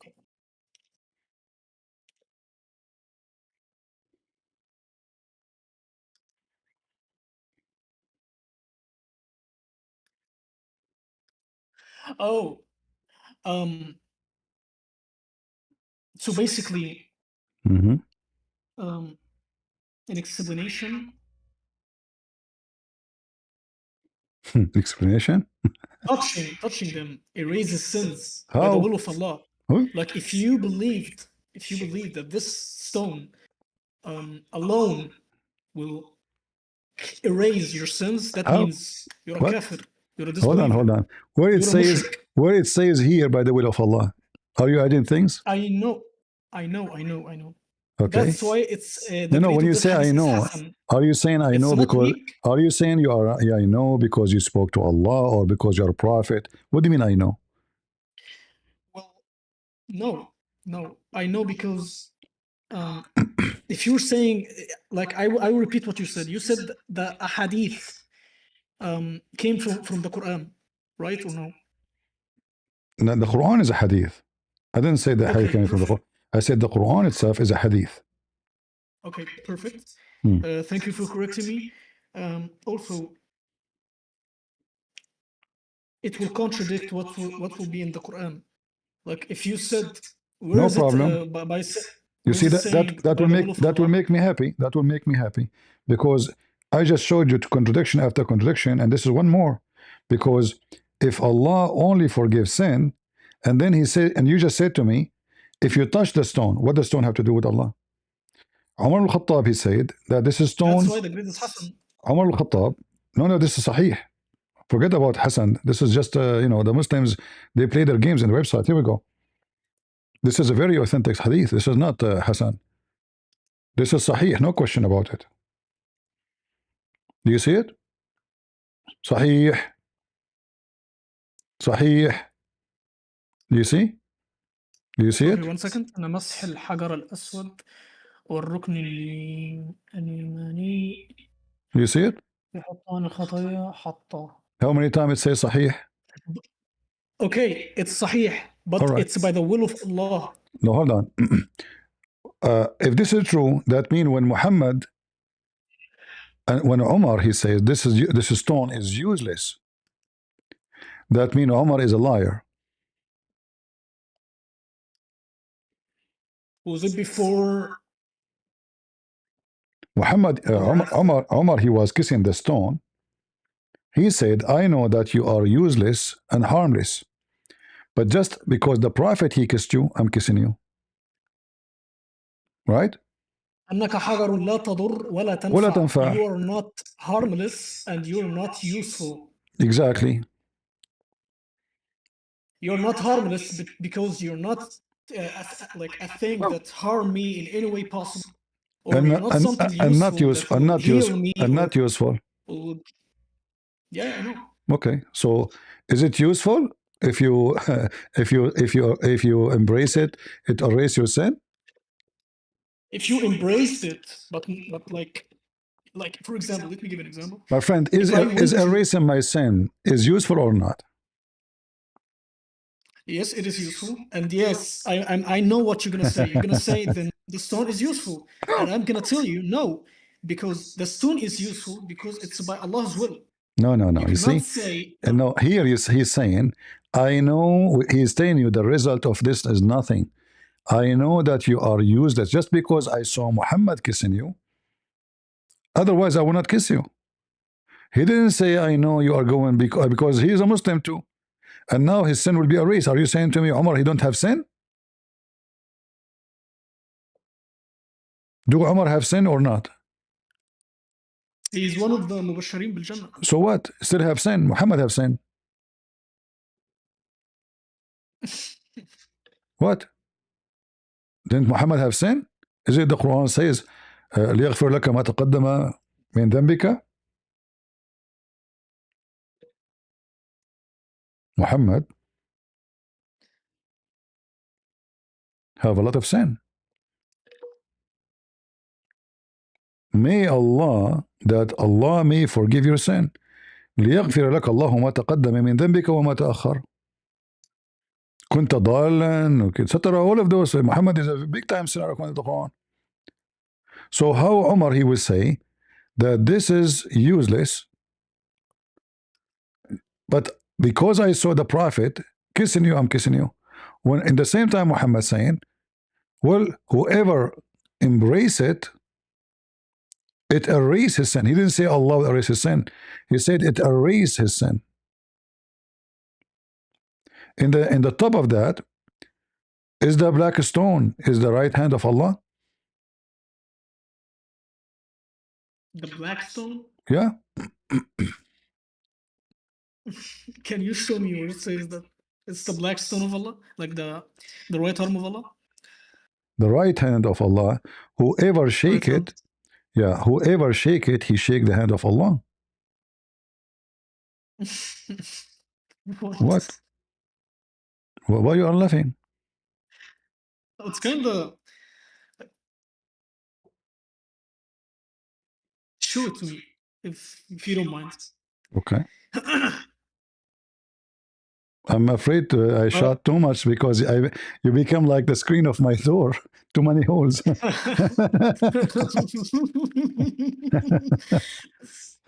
All right. Read with me and laugh with me. You are laughing, I will laugh with you too.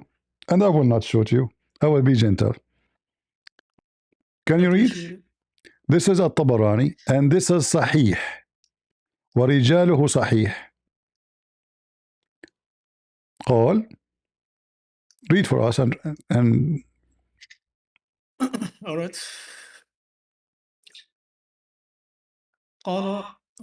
قال رسول الله صلى الله عليه وسلم يأتي الركن يوم القيامة أعظم من أبي قبيس له لسان وشفتان يشهد لمن استلمه بحق وهو يمين الله تعالى في الأرض يصافح به خلقه. You want to laugh now or I laugh alone? I can actually laugh, but I don't know what's the problem with that. But 1 second. You're funny. I appreciate it.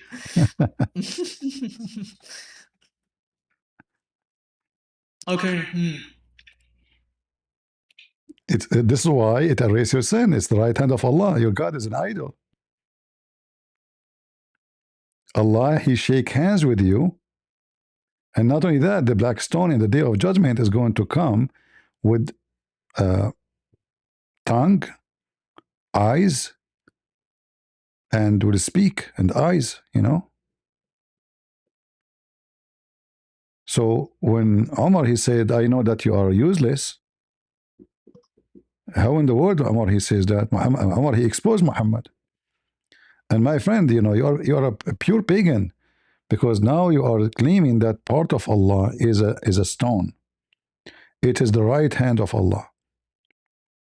So when we say whoever, you know, kiss it, he is, you know, he is kissing and shaking the hand of Allah.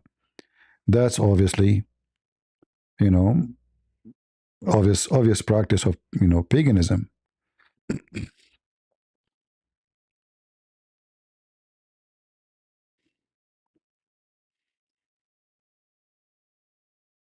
Look how many times this story repeated.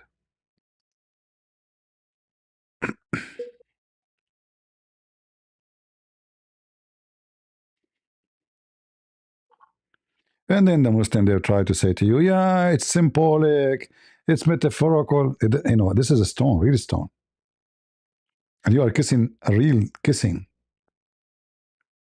Like I can say, he's the cornerstone, like the Bible mentioned the cornerstone. But the cornerstone there is not a stone. Here we are talking about a physical stone, and that stone is in the shape of a vagina. Do you know why it's in the shape of a vagina? What is the reason the black stone in the shape of a vagina? There is some kind of reason behind it. Why that shape?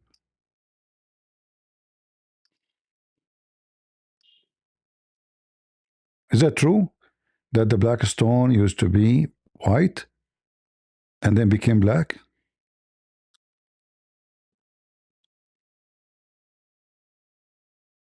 They became black by the sins of humans, I think. Exactly, but how that sin make it black? Do you know?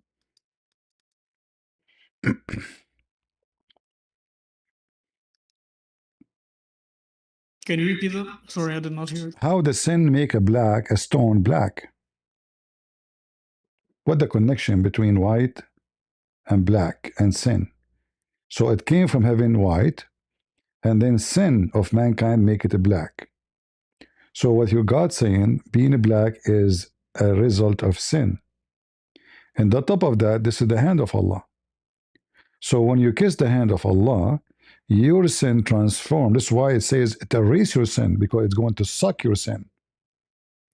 And this is what the Arab before Islam practice. Women they cannot have children, and the Arab before Muhammad. This is why they go around the Kaaba naked. Why they are going naked? Do you ask yourself? Because women, when they have their period, they go around the Kaaba, and then they put their hand in their vagina, and then they place their hand inside the black stone, which is in the shape of a vagina. And then the man, he come after that, and he do hak, not hajj. This is called the practice of hak. Hak mean what? Scratch, not hajj. So he put his penis in the black stone, which is a vagina. After the woman, she touch it with her menstruation. Read with me. Am I lying? It's in front of you. Can you read and translate? وجاءه جبريل بالحجر الأسود من السماء وقيل تمخض أبو قبيس فانشق عنه وقد خبأ فيه في أيام الطوفان وكان يقوطة بيضاء من الجنة فلما لمسته عيد في الجاهلية اسود وقيل كان إبراهيم يبني وإسماعيل يناوله الحجارة ربنا أن يقولان ربنا. Does it say when the menstruation blood in the era of Islam touched it, it became black?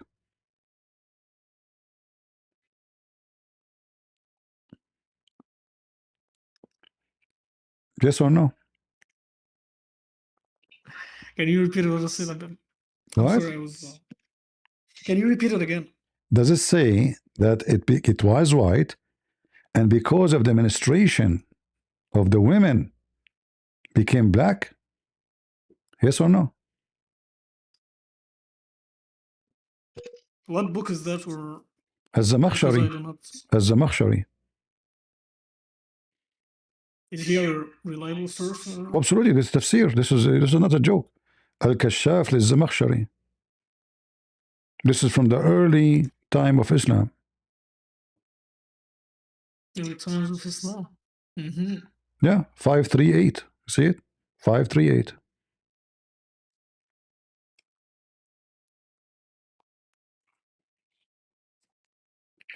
And not only that, look here how funny it is.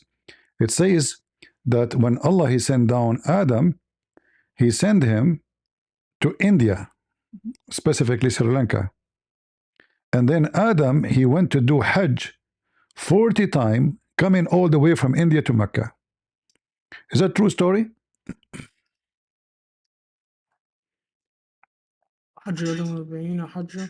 Like, I'm gonna be honest with you, I have not read in this kind of topic.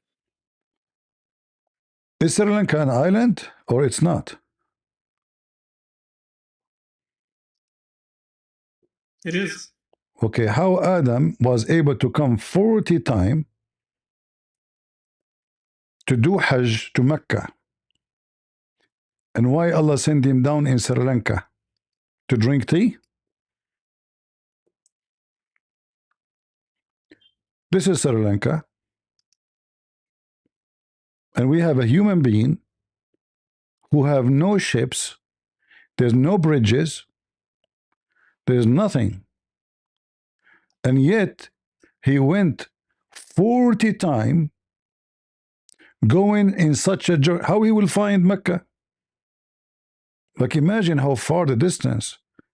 So he will go all the way to the Tamil, and then he will go continue to all those states of India, and Gujarat, and Karachi, and Pakistan, and Afghanistan, and then to Iran, and then to Iraq, and then to Kuwait, and then to Saudi Arabia, and then you go to Mecca.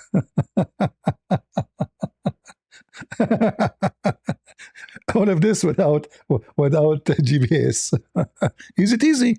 And not only that, the story says that Allah, He sent Eve in Jeddah here.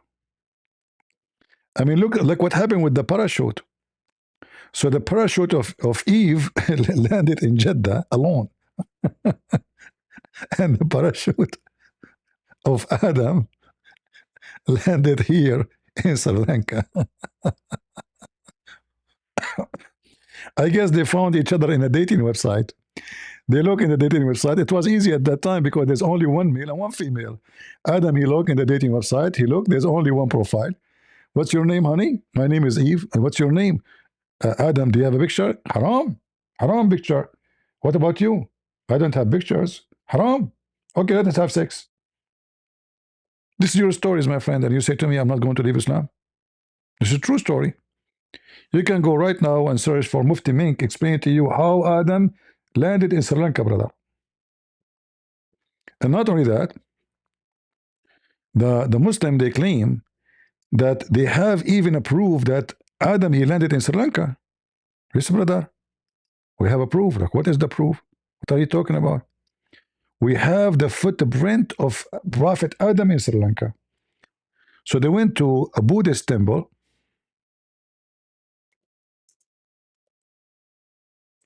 A Buddhist, they want to hijack everything.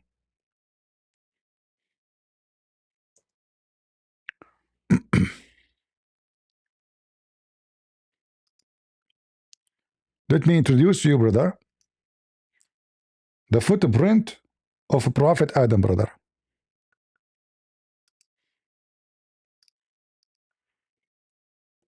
Because he landed in Sri Lanka. Adam Peak, Islamic landmark, but this is Buddha temple. They want to hijack it. And where is the other step? Why Adam, he was a kangaroo? Or he lost his foot in Afghanistan by a bomb? There's only one footprint? And why his foot is so big? Fictions. And this is telling us that the roots of Islam is coming from the Buddhism and Hinduism. The Hindu, they have a vagina stone, they have a black stone. In fact, even the clothes they wear here, look, this is the same clothes the Muslim they wear in the Hajj. They cover the same shoulder, they shave their head, they wear a sandal made on one piece of leather, and they wear white sheet. Those guys, because they are on the top of the mountain, they are wearing those, otherwise they would be totally naked. You are a Hindu, you are a Buddhist. If you go and check how the Buddhists they pray, you will see you pray the same exactly. The same day you do rakat, the same as the Buddhists they do it. You shave your head. All the practice of the Buddhists you do. And the Hindus.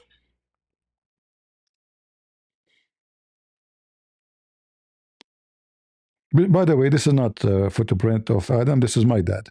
He was very tall. You know. When I became 6 foot, I can't touch his nut.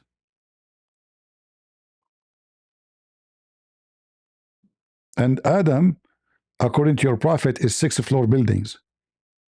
Right? 50 arm tall, I think. 50 floor? 50 arm tall. 50 arms? That's 6 floor.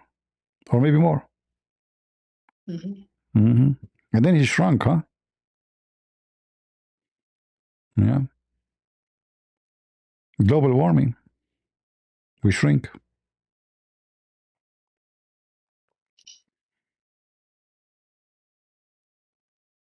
So what say you? The black stone became black because of the women vagina? How that would work? How you are kissing today a stone used to be touched by the period of women. And not only that, do you even have the black stone? A very clear proof that Muhammad is fabricating a religion by adopting the Arab pagans is the stone. Because supposedly, according to the Sahih Hadith, the black stone is going to witness for you in the day of judgment, is going to have a tongue, is going to speak, but there's no black stone left. Right now, there's no stone in the Kaaba. You have wax. They are fooling people. This is what you have in the Kaaba. Look at this. Let me see if I can find a better, more clear one. This is what you have. All the red is wax. The black stone, look how many little tiny gravel. 1, 2, 3, 4, 5, 6, 7. That's it. There's no black stone. So all this big vagina, you have nothing inside except ugly, disgusting wax. And all of you Muslims are licking it. And that's why the shape keeps changing. Look, the picture here look different because the wax is different. They do maintenance to the black stone every few weeks. If you search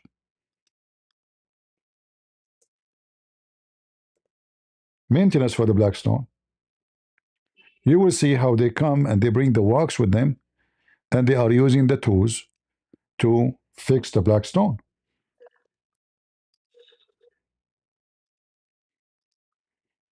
How this is sent by Allah, and Allah will preserve it, and then we don't have anything. Look at this. They are heating the tools to fix what? To fix the black stone. Huh? Brother, we are going to fix the black stone, brother. How you will fix it?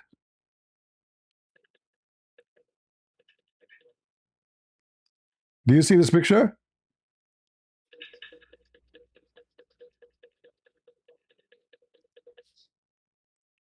Are you with me?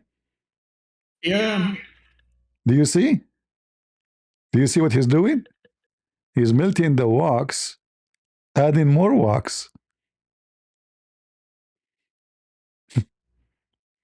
This is the stone of God? Need to be repaired? So Allah cannot preserve it until the day of judgment. Wait, what? Allah, if Allah, he says, is going to witness for you in the day of judgment and nothing left of it, that means the whole story is a lie. As you see, there's nothing left. We are fixing it.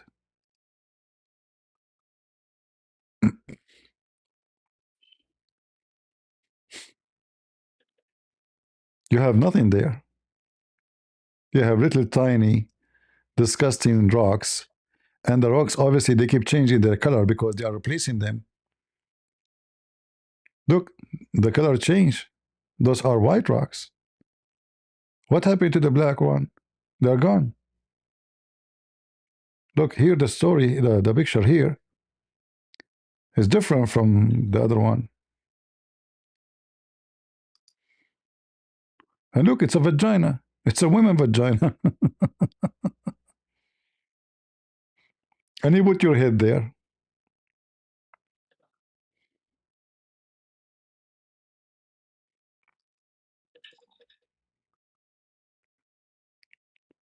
Pure pagan religion.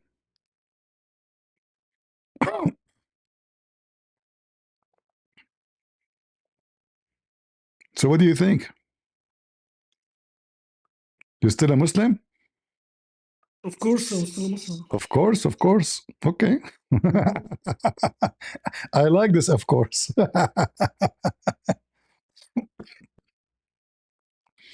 Of course. Of course. I mean, don't use the word of course because we're talking about a vagina. What of course? That would be intercourse.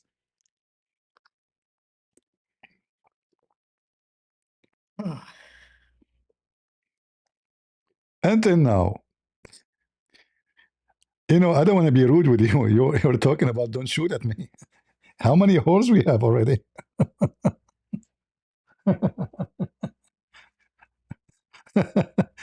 How many bullets we have in you? Be honest.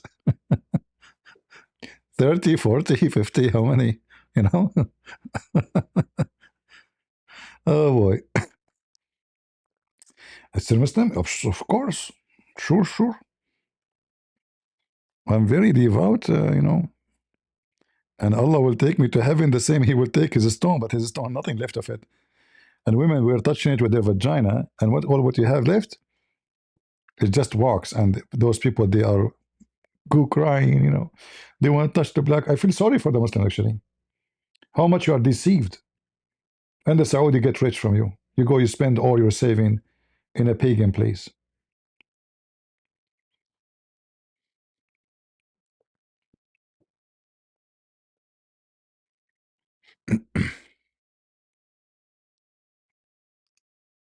You are so quiet.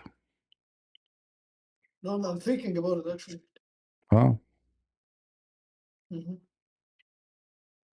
Which stone is your favorite in this picture? Be honest with me. The black stone. Which one? There's no black stone. Which stone? There's little tiny gravel. There's no black stone in the black stone. I just did zoom for you in the images. There's no black stone left. They are lying to you. There's no black stone. It's a lie. It's a wax, my friend. You got nothing but wax.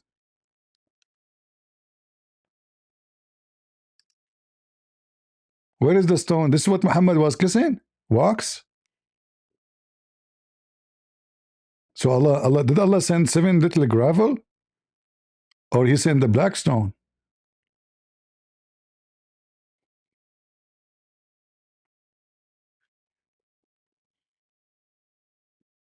I'll think about it.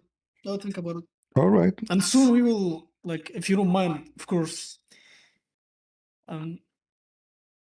may we have a talk again? Because I will have to think about it.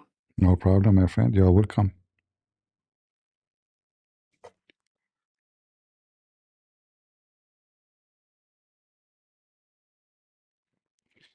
You are more than welcome. I appreciate it, guys. I really appreciate it. What's your name? Muhammad. Muhammad. All right. Do you know that Muhammad even the name of your prophet? Before you go. Yeah. Yeah, his name is Qatham. Do you know what Qatham mean? You mean his son, Ibn al-Qasim? No, Qatham. It have many meaning actually. I'm not sure which one meant, but all of them they are bad. It can be the semen of the It's okay. It's okay. It's okay. it's No okay, need it's okay. to- It's okay, it's okay. I got it, I got it. No, I meant like the disrespect, you know. It's no need for that. No, No I'm need for not. You know, this is your books. What disrespect? What's wrong with you? Come on. I know. Yeah. It's from Qatham is the shit of the hyena or his semen or his piss. All right. So anything touch like something very filthy, it is called Qatham. You see my screen again? شمس العلوم دواء كلام العرب من الكلوم. Page number 5370. Imagine how big the book. And this is page number 5370. And here, this is what Qatham. We go down to Qatham. I think it was up. It was up. اللطخ القثم. بالعذرة.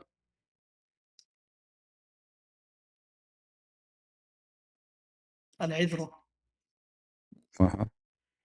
There's other meaning. Let us see.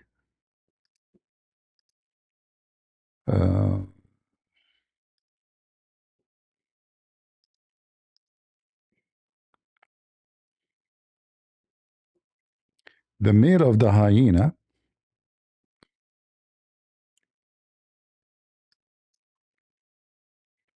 the Arab, they used to like, they have some animals, they consider them good animals, and animals, they consider them bad animals.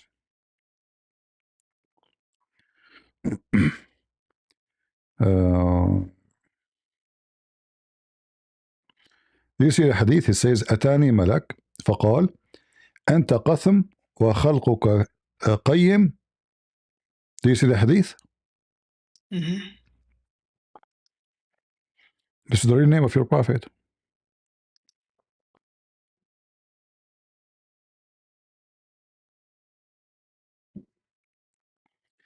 An angel came to me and he said,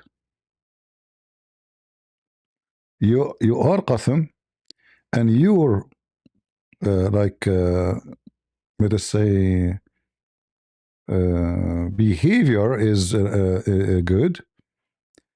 And here the Muslim trying to make Muhammad like sound good, or the word Qatham. And this is telling you that the word Qatham is his real name.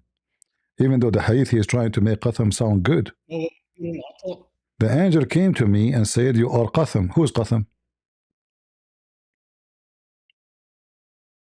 It says here قثم معدول عن قائم وهو الكثير العطاء or... No, but this is what they are trying to give definition, trying to defend it. But here he called him أنت قثم وخلقك قيم. Is that قيم? Let me zoom in. Yeah. So your name is Qatham, and your behavior is great. So the story which mentioned in Ibn Kathir, that when the uncle of Muhammad he died, they called the first male, the Arab, after when somebody died, they call the first male in the family after him by his name. So if somebody name he died, his name is Yasser, the first boy he born after this deceased, they give him the same name. Read here carefully. وقثام من أسماء الضبع سميت به لالتطاخها بالجار.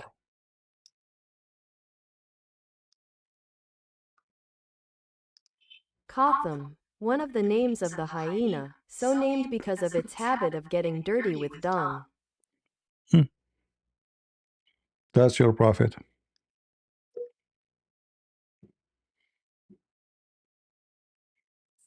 All of this in your book. Notice I did not show you anything written by a Christian. Qatham. Wait, is Qatham? It's the same. Qatham is Qatham. Rassam, Rassam. You don't know Arabic? Rassam, Rassam. You get the point?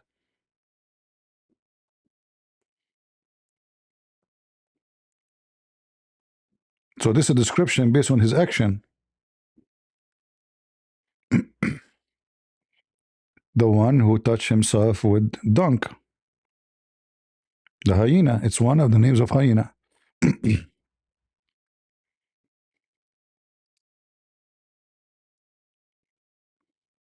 Well, في معجم المعاني الجامع معجم العربي قثم فلان في مشيه. No, qathama is different. Qathama is different from qatham. Oh, qatham. Oh, okay. Qatham. You see, they are the one, those are the Muslims, they are putting you for all the meaning connected to the word together here. You see? they are the one who put it, not me. All right? من أسماء الضبع. All right? سيبوي قال سميت به لأنها تقثم أي تقطع، وقثم الذكر من الضباع، وكلاهما معدول عن فاعل وفاعلة، والأنثى قثام مثل حذام، سميت بالضبع بذلك لتلطخها بجأرها. So all of them, they are called qatham because they cover themselves with their shit. The hyena, the male and the female, they are called with such a name because simply they always soiled themselves with dung.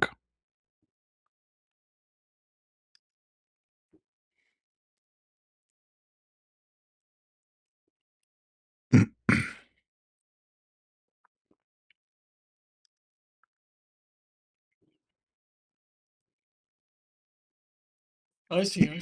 Okay. All right. Qatham, peace be upon him.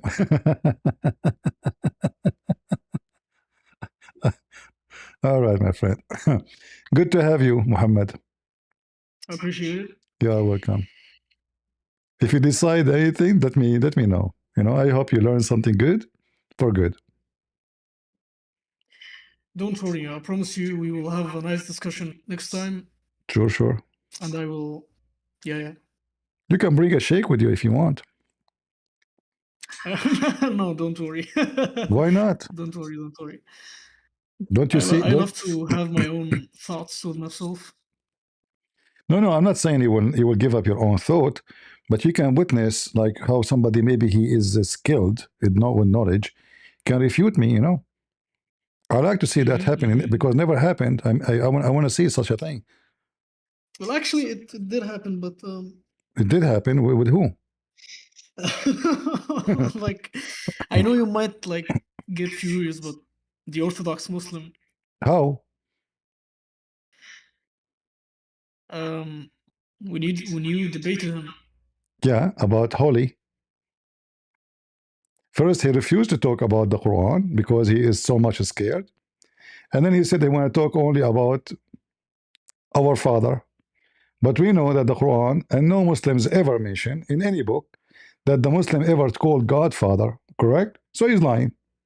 This is actually, according to Islam, he's called the people of innovation. Because nowhere ever, there's no hadith, no statement. He's lying. He mentioned that poo-poo, and he tried to cover it. When he came to my channel, because the Muslim, they force him, he was so angry because I made a video about him saying why God cannot have a son. I said, let's play your video, or you tell me the same question, the same answer you gave me, he refused. And then he said to me, the Holy Prophet. Now you tell me how he he got me busted. Is Muhammad a Holy Prophet?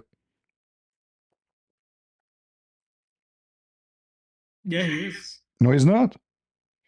Is the Quran lying? Isn't the Quran says لِيَغْفِرَ لَكَ ذَنْبَكَ? If he is a holy, that means the Quran is a lying book.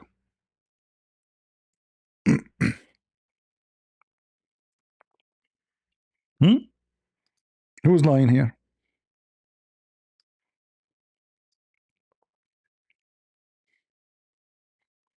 Other verse in the Quran, Muhammad, pray for your sin and the sin of the believers.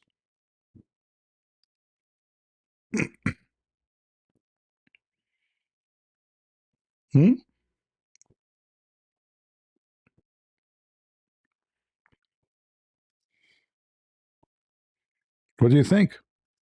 So this potato, he ran away. He ran away. I see. Wait, what? He ran away. When I asked him where, because listen, the word holy in Arabic is what? Muqaddas, right? Qudis or something. Muqaddas. Can you find me one page in any Islamic Arabic book says the word Muqaddas about Muhammad? You will never find. Correct? Be honest. I don't know, actually. I haven't read, to be honest with you. No, I will give you 10. I will give you 10 century. Because if you say that, the Muslim will kill you. So if I say what?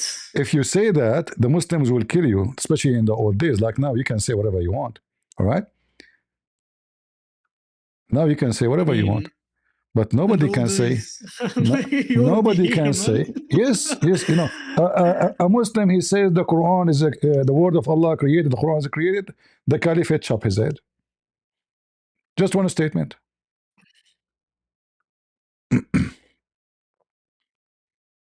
Where in the Quran it says Allah, he was a father, and if anybody? Where is the reference he brought for me? He's lying, fabricating. So Muhammad is not holy. The Muslims don't believe in that. This guy is a fabricator. واستغفر لذنبك وسبح بحمد ربك. Okay. Ask for واستغفر لذنبك وللمؤمنين والمؤمنات. You see it? Look how many verses. Ask Allah forgiveness for your sin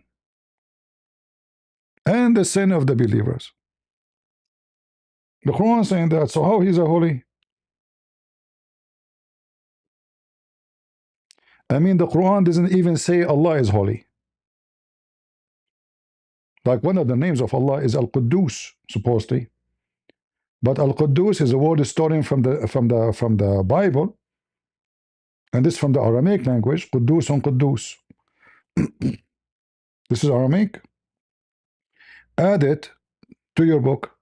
But the Quran of all of it says Muhammad is a sinner. And then the potato, he says to me that Muhammad is holy. And then he quote for me a verse from the Bible about Moses being the holy. But this is about the liars, the Jews lying, saying that those guys are insulting the prophet of God, Moses, and the Holy Scriptures. So he tried to use that verse, which is coming even from liars. The lying Jews, they were lying about the Christians, saying that they are insulting the teaching, the scriptures, the Holy Scriptures of God and Moses. He's a potato. He will never dare to come here again. He will never dare to talk about the Quran. He will never dare to talk about anything. He's just a chick. It's about the Orthodox Muslim? Yeah. Why he run? Why he refused to talk, to answer? Like we said, let us talk about God does not have a son. You don't want to talk. You want to talk only about our Father. What is this? Who cares about this our Father thing? Let us talk about something serious. And then he says Muhammad is holy, which is absolutely false. There's no Muslim who say that. This word holy is used only when they speak in English, potatoes, but no real sheikh will say holy prophet. I actually hope both of you like have another debate. Bring him. I'm here. Bring him. No. I hope. I do not have him. My friend. Yeah, 2 days ago, 2 days or 3 days ago, this guy Othman, he claimed that he can debate the Christians. I have my video in my other channel. Go watch it. I offer Uthman. I go to his channel, and he is the moderator. No 5 minute, 2 hours debate, crossfire. He refused. He is the moderator. No topic. Want a question from you, want a question. He refused. They are scared. They are terrified. I can offer this guy the same. He will never be muted, even though he's a kid. For me, he's just a kid. I mean, if you go watch how many videos he made, I can just watch the statement he made to die laughing at him. I do not need to debate him. And the guy, he make people all the time. He fabricated stories. He claimed, you know, they have a website about the Bible. They read from it, and they claim not only that, they bring a Jew who claimed that Mary, she was a bad woman, and the Christian, they got the story of the Virgin Mary from the Roman mythology. They brought him to his channel, which means Muhammad is a liar. Because if you are, and he called him Rabbi, which means my master. When I call somebody a Rabbi, I'm calling him my master. This is what Rabbi mean.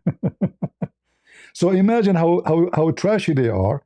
They are bringing the ones who they refuse Jesus, which means Muhammad is a liar. They say that this guy is not Jesus. This is not the one, the Messiah. To fight Christianity. How in the world those can be even called Muslims? They side with the enemy of Jesus. This is how low they are. Muslims, if they are truthful, they should not speak to those people anymore after bringing a Jewish rabbi who all his life is fighting and cursing and calling Jesus and Mary names. Bring him to what? To witness for the truth.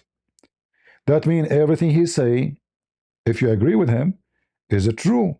That means Jesus is not Jesus, is not the Messiah, and Mary is not virgin. That means Muhammad is a big fraud. This is how much they are low class and desperate to fight Christianity. They bring the enemy of Jesus and the enemy of Muhammad. According to Muhammad, the worst enemy of the Muslims is the Jews. What the Muslims they do to fight Christianity, they bring the Jews. Is that correct? Do you agree or not? No, honestly, does it say that the worst enemy of Islam is the Jews? And the most close ones to you is the Christians? Am I making things up? Okay. Nasara. So how you bring the one who they are the enemy of Muhammad and the enemy of Jesus to witness for the truth? Unless you are one of them.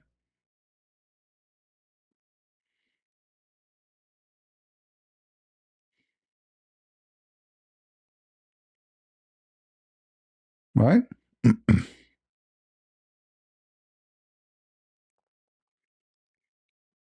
So when you mention the name of this kid, I laugh. Let him come here. He was never there. He made a mistake.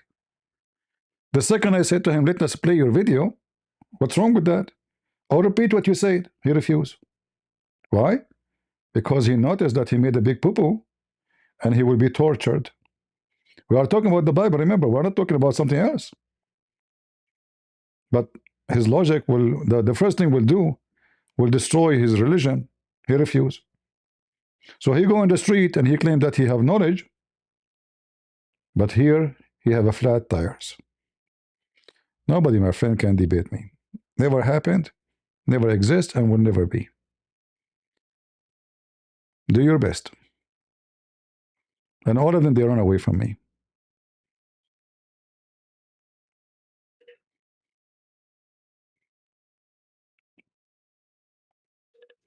I appreciate being here.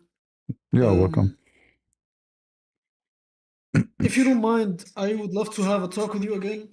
Anytime. Next time I'm gonna have a talk with you, I will be better than this. Better than To all this? my Muslims, the ones who are watching from different platforms, I'm sorry if I did not do anything good. Next time I'm gonna be better. Next time, eat some vitamin, watch some videos of this kid so you can learn from him. No, I'm not gonna watch videos. Don't worry. No. No. Learn from Osman, who do not know how to speak Arabic, how to read Arabic. I'm not gonna watch videos like those. The sheikh they who only watch Muslims. Did you watch his video? Did you watch his video? He do not know how to read the Quran, and this guy claimed to be a sheikh. Did you watch his videos? He did not. Orthodox Muslim? No. I never saw this guy, a potato. I don't watch him anyway. But Osman, I saw videos made by Muslims about him reading the Quran. And there's one of the videos called Osman ibn Farouk. What a joke. Go watch it. They recorded for him 100 times, making mistakes, reading the Quran, adding words, or reading them very wrong, changing the meaning of them. Not only he add letters and they don't exist in Arabic. So search for the video and watch it and laugh. And this guy is the one. He's a sheikh. How you can be a sheikh? You do not know how to read the book.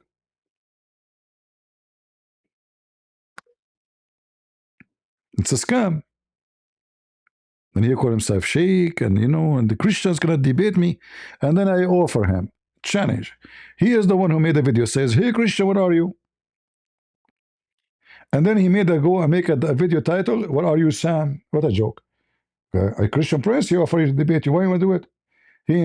He brought with him this kid, this piano. Okay, I will come. Both of you, I will make you shish kebab. No problem.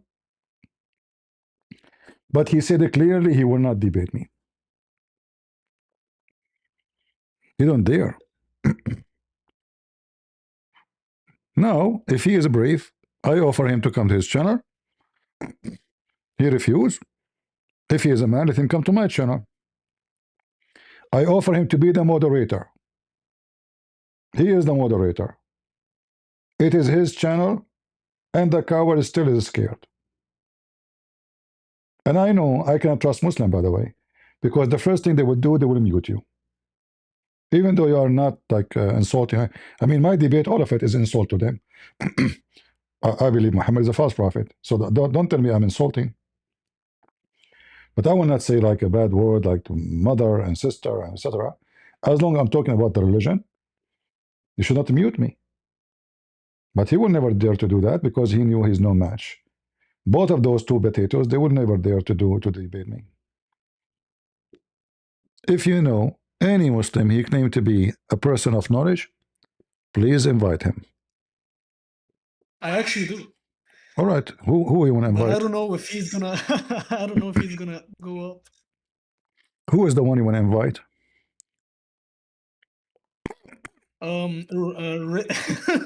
Ready. He's okay. He left there. Let me. His name is Rolex. Rolex? Wait. No. This one. I'm gonna mention him. Not Psycho? This one.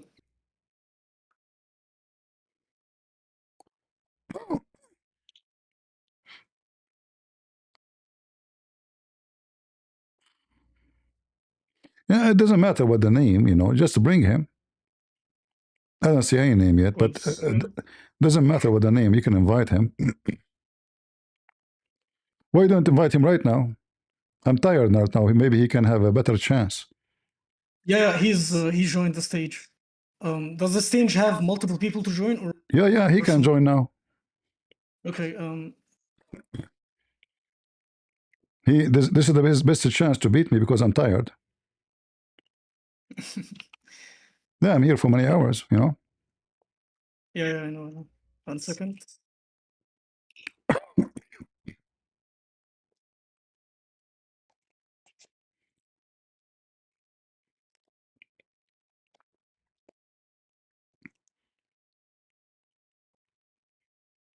I can give him like $20 if he will be easy on me. Is that okay? 1 second. Mm-hmm.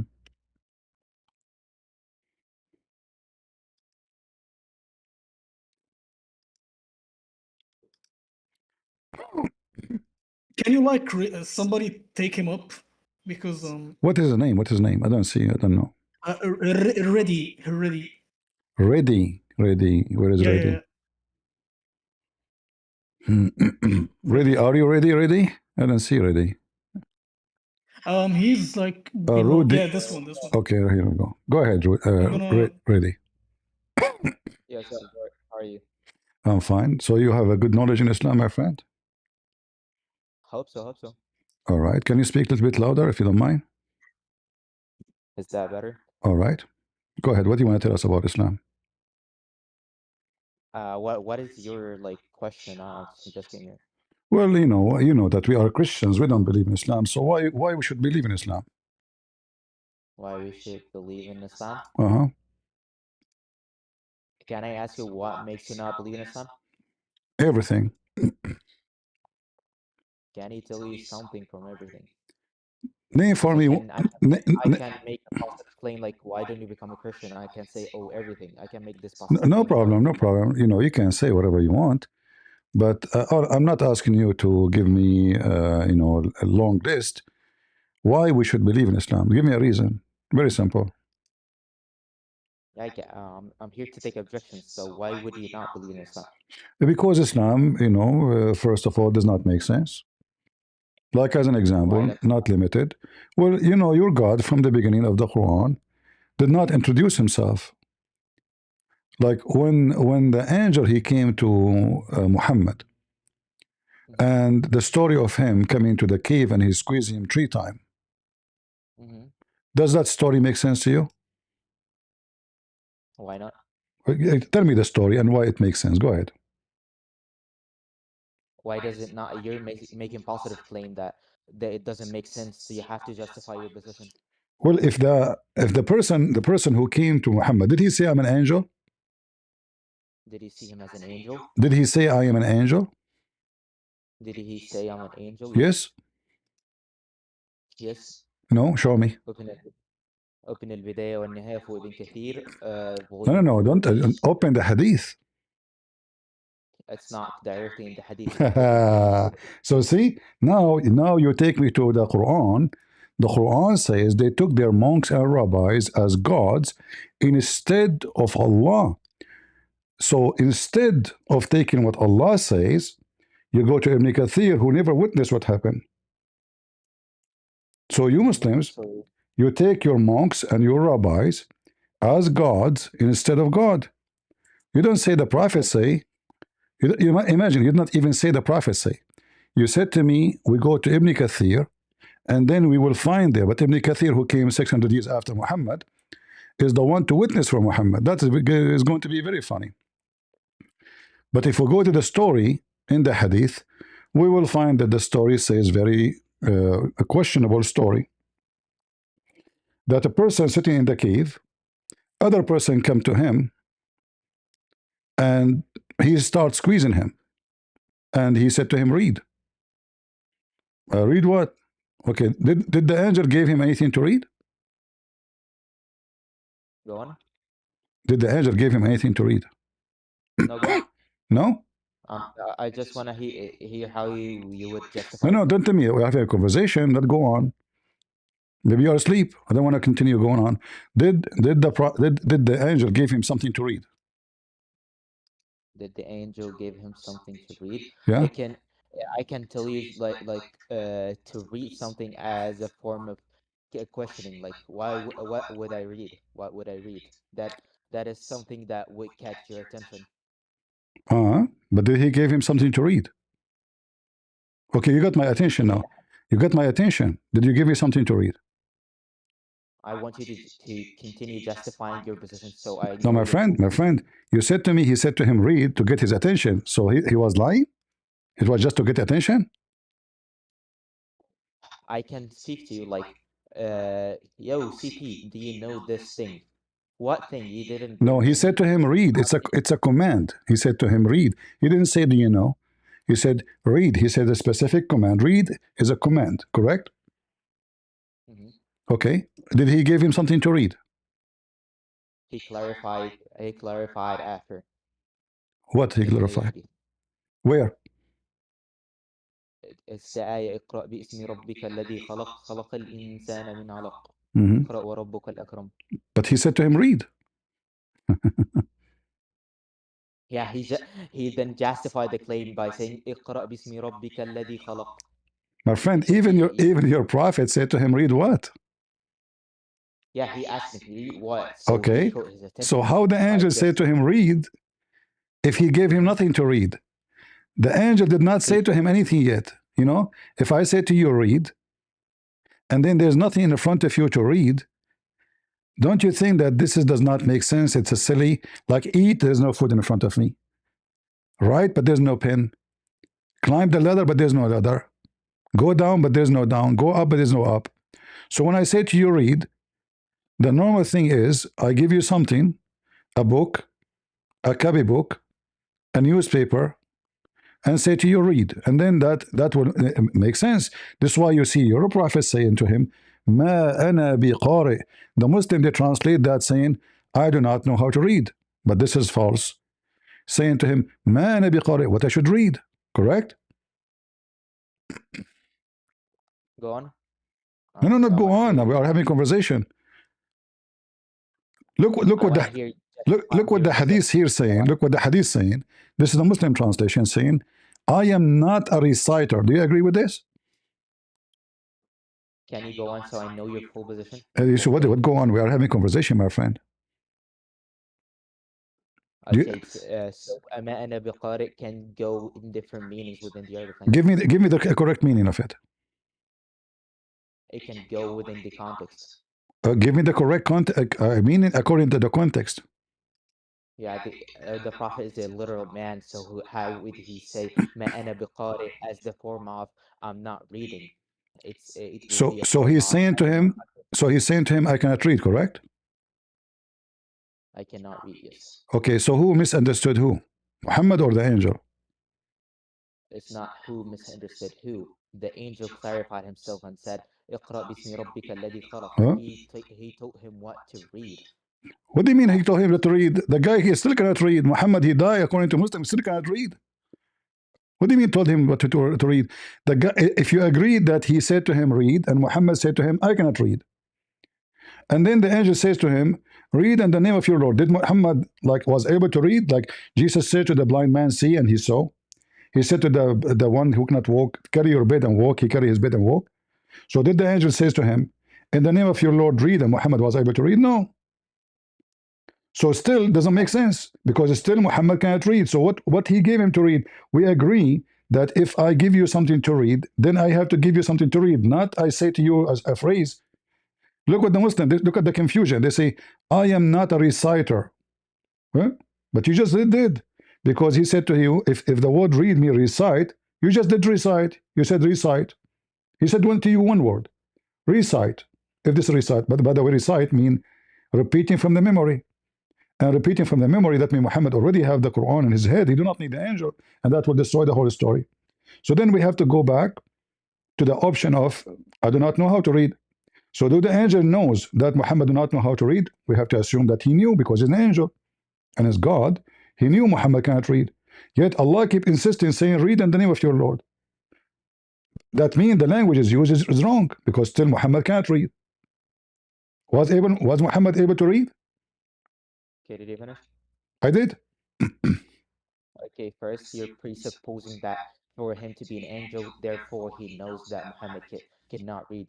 Angels are not all-knowing, etc. So even if you say, oh, he's an angel, he has to know that Muhammad cannot read. It's not necessarily that he knows Muhammad can read. That's first of all. And can I make a comment? Second one, just what, guys? He just said, because you might forget what you said. You are assuming or supposing that the angel he knew. So now we accomplish that the angel is ignorant. He did not know the fact that Muhammad cannot read. Okay, what about Allah? Look, listen to this. Based on what you said, you confirm that the angel do not know, and that is why the statement is wrong. So Allah is wrong too, because the one, in fact, he said read to Muhammad is Allah, not the angel. The angel is just carrying the message. But you try to put the guilt on the angel that he is ignorant. ICP, you are supposing that the angel he knew. So now, no, it is not the angel fault. The angel just went to deliver the message from Allah. That means Allah do not know. Now continue. Okay, I said it in a comment that you said, oh, for him to be an angel, he must know. I just said that as a comment because you're presupposing that, oh, he's an angel, he must know. No, So he that's knew not or what you not? said. He knew or not? Can I continue? I want to answer. Do he knew or do not know? Okay, I'll let you finish all the talk you wanted. So No, can no, I my friend, continue? we have a conversation. Like, don't be sensitive. Like, are you done? Are you like, come on, we're talking. So, do the angel knew that Muhammad did not know how to read? Yes or no? Give me a clear answer, clear cut. But you cannot make positive claim within your discussion, and when I reply to every single claim, you I am start not making making a claim, my friend. I'm asking you a clear answer, clear cut answer. Do the angel knew that Muhammad did not know how to read? Either you say yes or no. even if I say yes, I told you that Iqra Give can me the be a way answer. for you. Don't tell me even. Give me the answer. You're the Muslim. Religion for you is clear. It's not clear for me. So now tell me, is it yes or no? Is the angel knowing that Muhammad do not know how to read or he do not know? Okay, I'm answering and you keep cutting me off. You are explaining. I'm not asking if you explain. Give me the answer first. Yes or no? I said even if I say yes, No, you didn't say that. Iqra. No, you did not say that. You see, you said to me in the beginning that you are assuming, talking to me, that the angel he knew. Okay, even if the angel knew, go on. No, give me the answer. You see, guys, this is the game. He will not give me an Okay, answer so he can escape the embarrassment. The angel, do he knew that Muhammad knew how to read or not? Or I he, said even if I grant you the fact or the don't tell me positive claim even. that Don't you tell me even. I don't want the even.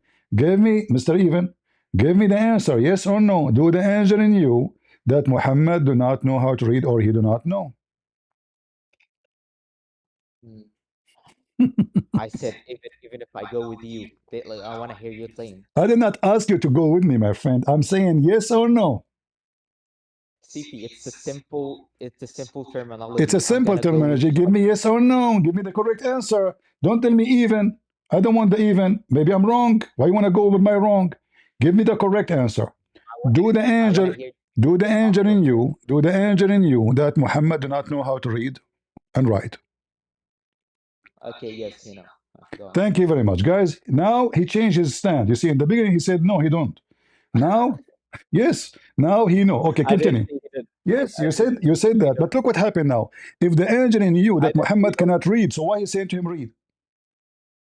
I didn't say he didn't even. Like, what are you talking No, about? you said I am assuming that the angel he knew. Yeah, I'm saying you said, oh, for him to be an angel, therefore he knows. I No, said no, I did not angels are say. not or known. No, I did not That say. I did not say that. presupposes It's that recorded. It's for him to be recorded. an By the way, angel, this that he listen. knows. It's recorded. I did not say that. I said, do the angel. The angel. Do he knew that Muhammad knew how to read? All right. You said you are assuming that that the angel he knew, but he's just an angel, which means he do not know. You said that. It's No, recorded. I'm making things clear to people who listen because Ah, so now you are taking it back. You made it clear that that I am assuming. So now you said to me he know. Okay, if he know, why he's saying to him read? If the guy do not know how to read. yeah, read can get away like, oh, read to get your attention. Like for example, CP read. What do I read, Redix? Read this and this and this. Exactly. Read this and this and that, but he did not give him anything to read. Yeah, he said he clarified himself and said, read in the name of your Lord." Like how you can read it if he didn't give you anything to read? He told him what to say, what to declare, what to. So there's a huge difference between the word read and what to say. You can make qira'ah by hearing, like No, qira'ah. qira'ah is an Aramaic word coming from the word qarra wa ra'a. Qira'ah. Qarra, he moved his lips. Ra'a mean he saw. Qira'ah. So in order to But we read don't. it, you have to see it, not to hear it. This is what qira'ah is. So you say, you move your lips with what you saw. So you are reading words, not hearing words. This is why it's called qira'ah. You're presupposing that the Aramaic meaning for the word No, I'm not. applies. In fact, it's in front of you. Because the name of the Quran is coming from the Aramaic. That's not Arabic word. Like if you try in Arabic language, like do you say قراءة قرآنا? You cannot say. You say أكل يأكل أكلانا? You cannot say that. ضرب يضرب ضربانا? You cannot say that. So Quran is an Aramaic word. And here, if the angel is saying to him, read, and read mean say, so why Muhammad saying I cannot say? Like, let's go with you. Guys, he said to him, say. Why Muhammad say I cannot say? Okay, did you finish? I did. Okay, you made a lot of positive claims that are not true. You're presupposing that the Arabic meaning applies within the Arabic language. That's number one. Number two, you're presupposing that Quran is an Aramaic word. Quran is the fully Arabic word. قرأ قرآن على وزن فعلان. So it's an فعلان. Arabic word. فعلان. Why is Quran is فعل? Wait, do you know what wasn't even means? My friend Aisha, she said, إن في القرآن لحن. The Quran is full of errors. So don't tell me about the grammar. Aisha, she witnessed that the Quran is full of errors. But this is our topic now. Listen carefully. What are you quoting? You said to me, I'm quoting Aisha. I'm quoting Aisha. Listen carefully. Listen carefully. Wait. You're quoting a Suyuti transmitting a narration from people that there is no isnad between him and Aisha. Well, how would he has to give me an isnad and to verify the isnad? That is false. That is false. Because Tafsir al-Suyuti is very acceptable by Al-Azhar University, and nobody mentioned that this is fabrication except you. You are making things up. Same time, you're trying to escape the embarrassment. The angel, he said to him, read. And now you are saying to me, in the beginning you said to me, that he is trying to get his attention, which means he don't mean it. He don't mean to read, really. He want to say to him, say. But if the angel want him to say, and then he said to him, read, and then he repeated in the Quran, because now this is Quran. It's not the angel talking no more. The angel is supposedly saying the Quran, اقرأ باسم ربك. Is that the statement? Is the statement of Allah or the statement of the angel? The first verse in the chapter of Al-Alaq. Okay, did you finish? Yeah, is it from Allah or from the angel? Okay, you finish? Okay. Mm-hmm. So, first thing to start with, the tafsir of the Suyuti ad-Durr al-Manthur. As-Suyuti didn't make a positive claim within the Muqaddimah that he will bring every narration for it to be true. That's number one. You made a positive claim that every narration within ad-Durr al-Manthur is true. That is a false claim, not verified even by the author. That's number one. He said my book is false. He didn't say my book is false. He didn't promise to bring every single correct narration within the book. He because people of ilm knows what is the correct narration and not. Like for example, Tariq al-Tabari. Tariq al-Tabari didn't promise for every single narration to be true. Who care about promise? Did he say that my book is wrong? Is he trying to explain the Quran by false statement? He's transmitting narrations. What are you talking about? I know, but is he using a false statement to explain the Quran? He's not using a false statement to Thank you very much. So this is a correct statement, so you cannot deny it. You're cherry picking. Thank you. You just admitted that there's a cherry in real Islam. So thank you very much. Cherry means that there's bad problems, and I'm picking up my cherry. If I go to the book of Al-Baghawi, I will find the same. Al-Baghawi, he mentioned the same thing, and he did not say this is weak, and he did not say this is bad. He agreed with it. He says إنه غلط من الكتاب. This is Al-Baghawi. This is Al-Baghawi. I know you are trying to change the topic, but no problem. We will go with you. Yes, you are trying. You are trying your best to escape. But look what happened now. This is Al-Baghawi, and this is your official government website of Saudi Arabia. Did Al-Baghawi say that this is false? Did you finish?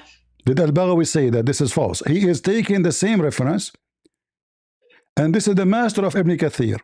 Is he wrong when he said that Aisha, she said, is that a fake hadith? CP, did you finish? Is that fake hadith according to Al-Baghawi? Yes or no?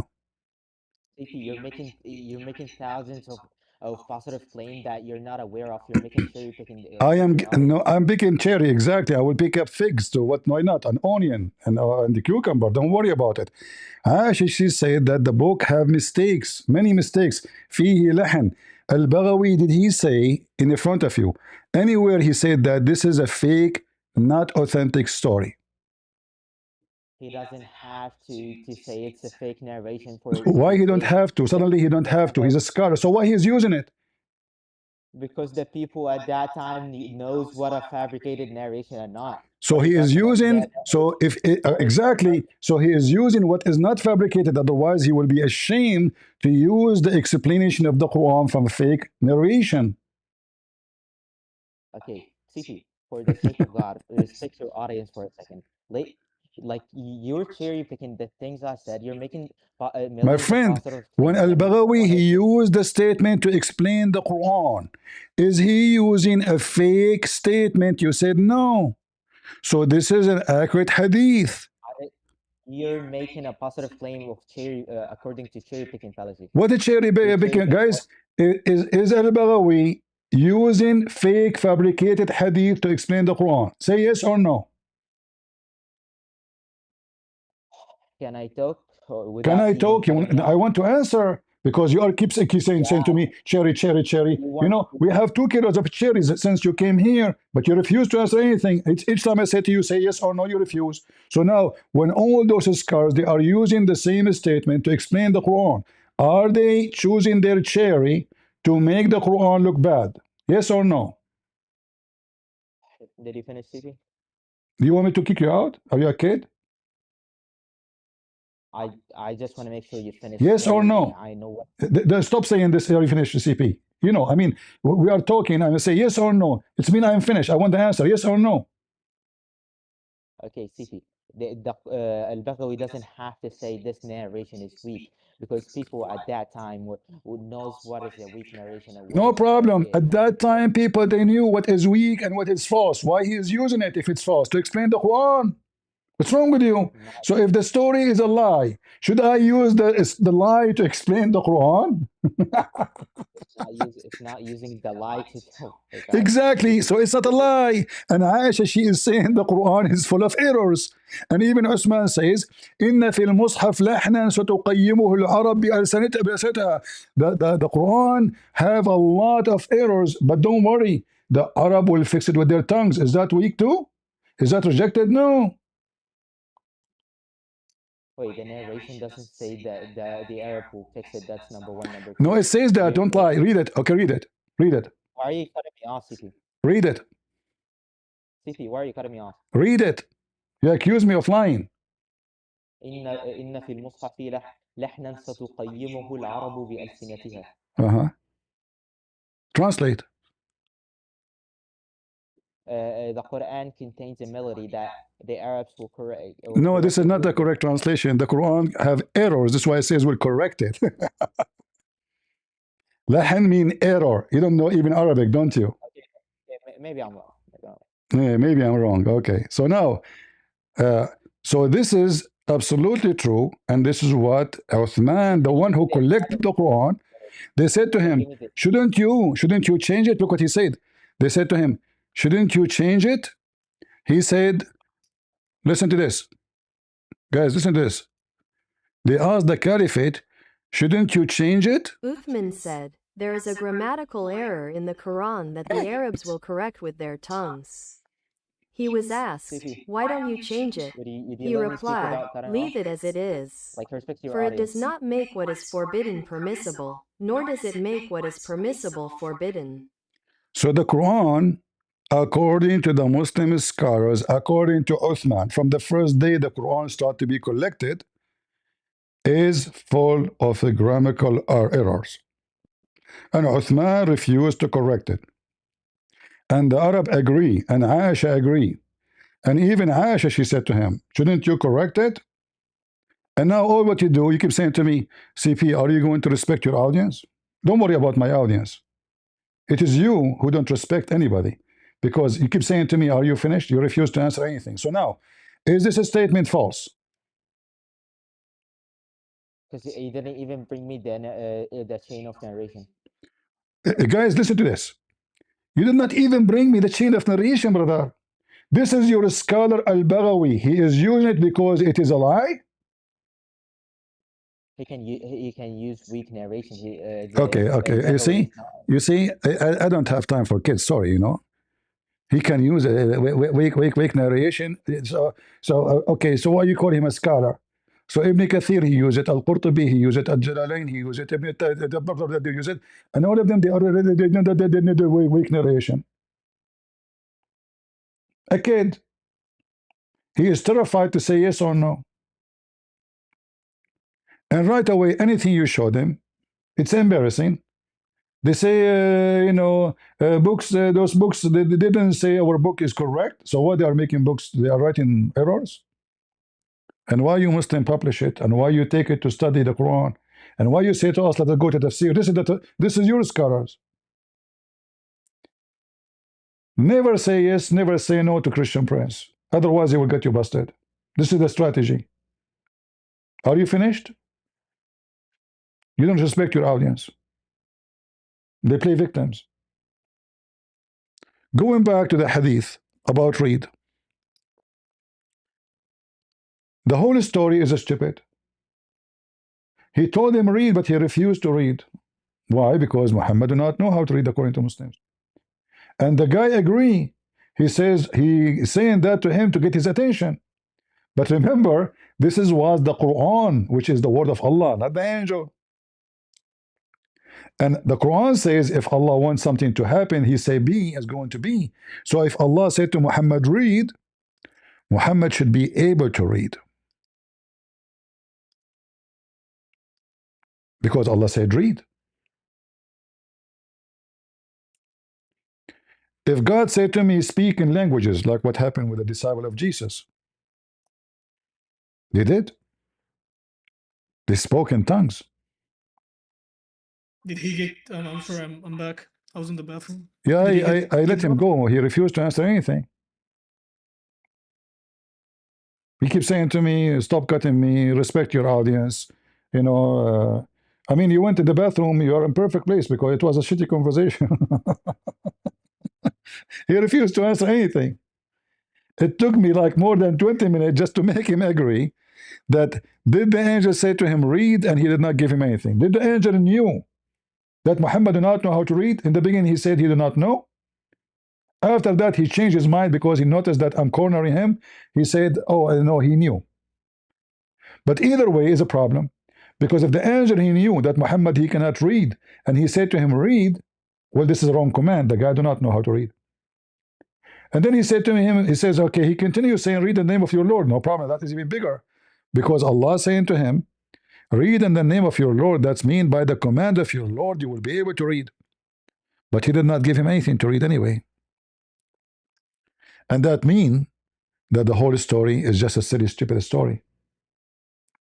When Jesus said to the person who cannot walk, he said to the Jews, he told them, your sin is forgiven. The Jews, they were thinking in their mind, who is this guy saying your sin is forgiven?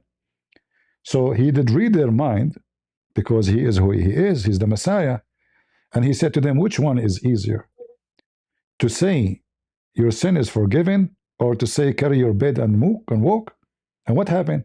The guy carry his bed and walk. So my God, he say carry your bed, and you carry your bed. Your God, he squeezed Muhammad 3 times and saying to him read 3 times. Still Muhammad do not know what the angel talking about, and he cannot read. Even he cannot recite. And we know that the word read cannot be recited, because reciting means something from the memory. The second you say recite, it is something you memorize. So recite is wrong. It cannot be recited. The Arabic says ما أنا بقارئ, I cannot, like what I will read, sorry. ما أنا بقارئ, not I cannot read. I mean, they fabricate history, they fabricate language. You know Arabic. Do you agree with me? ما أنا بقارئ mean I know what I'm going to read. ما أنا بقارئ. I'm not a reader, or like I'm not somebody who's No, no. ما أنا بقارئ, what I should read.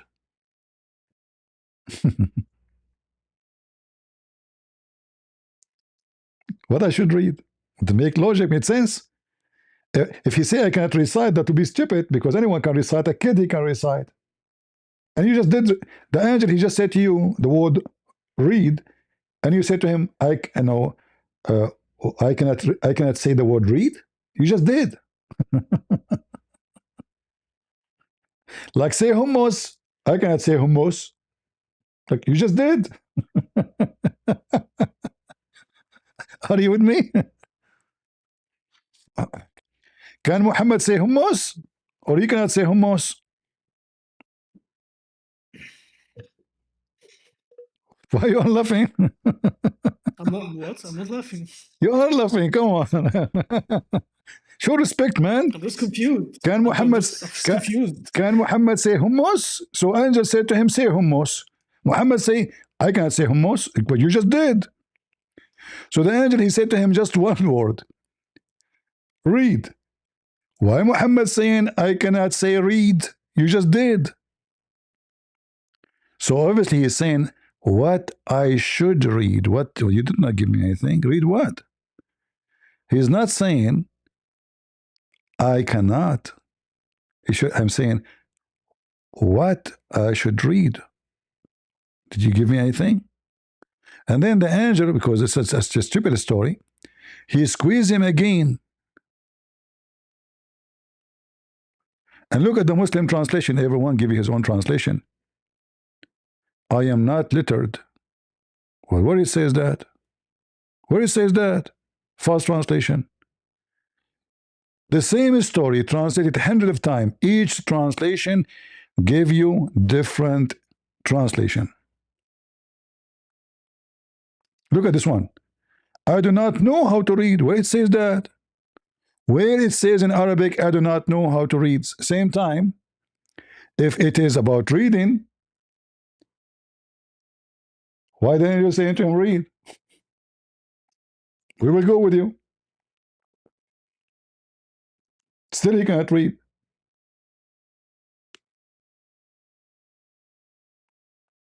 And why the angel cutting him and squeezing him? Like is Muhammad stupid, like I need to spank him? Like what the squeezing will do? He squeezed him until the guy, poor guy, he can't breathe. And why 3 times? In the name of the Father, the Son, the Holy Spirit?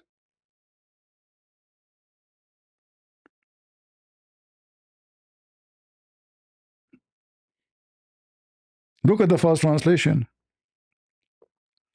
But whatever translation you come with is a big problem. So this is the first page of Islam history about Muhammad becoming a prophet. In fact, there's older story than this about Khadija doing striptease to prove to Muhammad that Jibreel, he used to come to his house and he sit in the corner. Very funny story.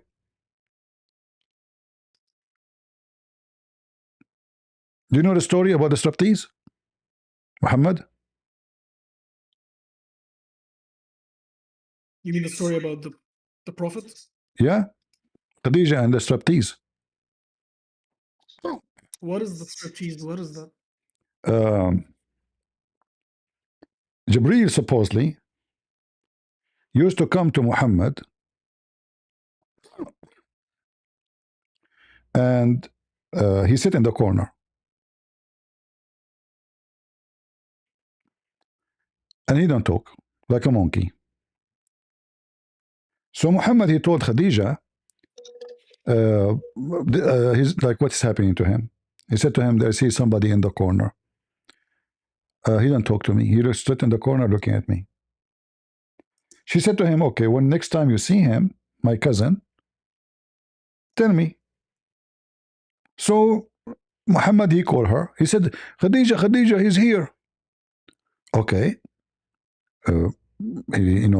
Khadija, she came. What's going on? He said, I see him. She said, where? In this corner. Khadija, she went and sat in the top of his left thigh and his leg with her butt. And she said to Muhammad, do you see him now? He said, yes. She moved her butt and she sat in the other leg. And she said to him, do you see him now? He said, yes, yes, I see him. Then Khadija, she flipped her body and sat in the top of him. She opened her legs and sat in the top of him. And she said to him, do you see him now? He said, yes, yes, I see him. And then she started taking off her clothing. And she said to him, do you see him now? No? He said, no, no, I don't see him. She said, I swear by Allah, this is an angel. What the heck? The Muslim explained this, that this is an amazing proof. Why? Because if this is a shaitan will sit to watch sex. The women striptease now. But because it's an angel, he decided to leave.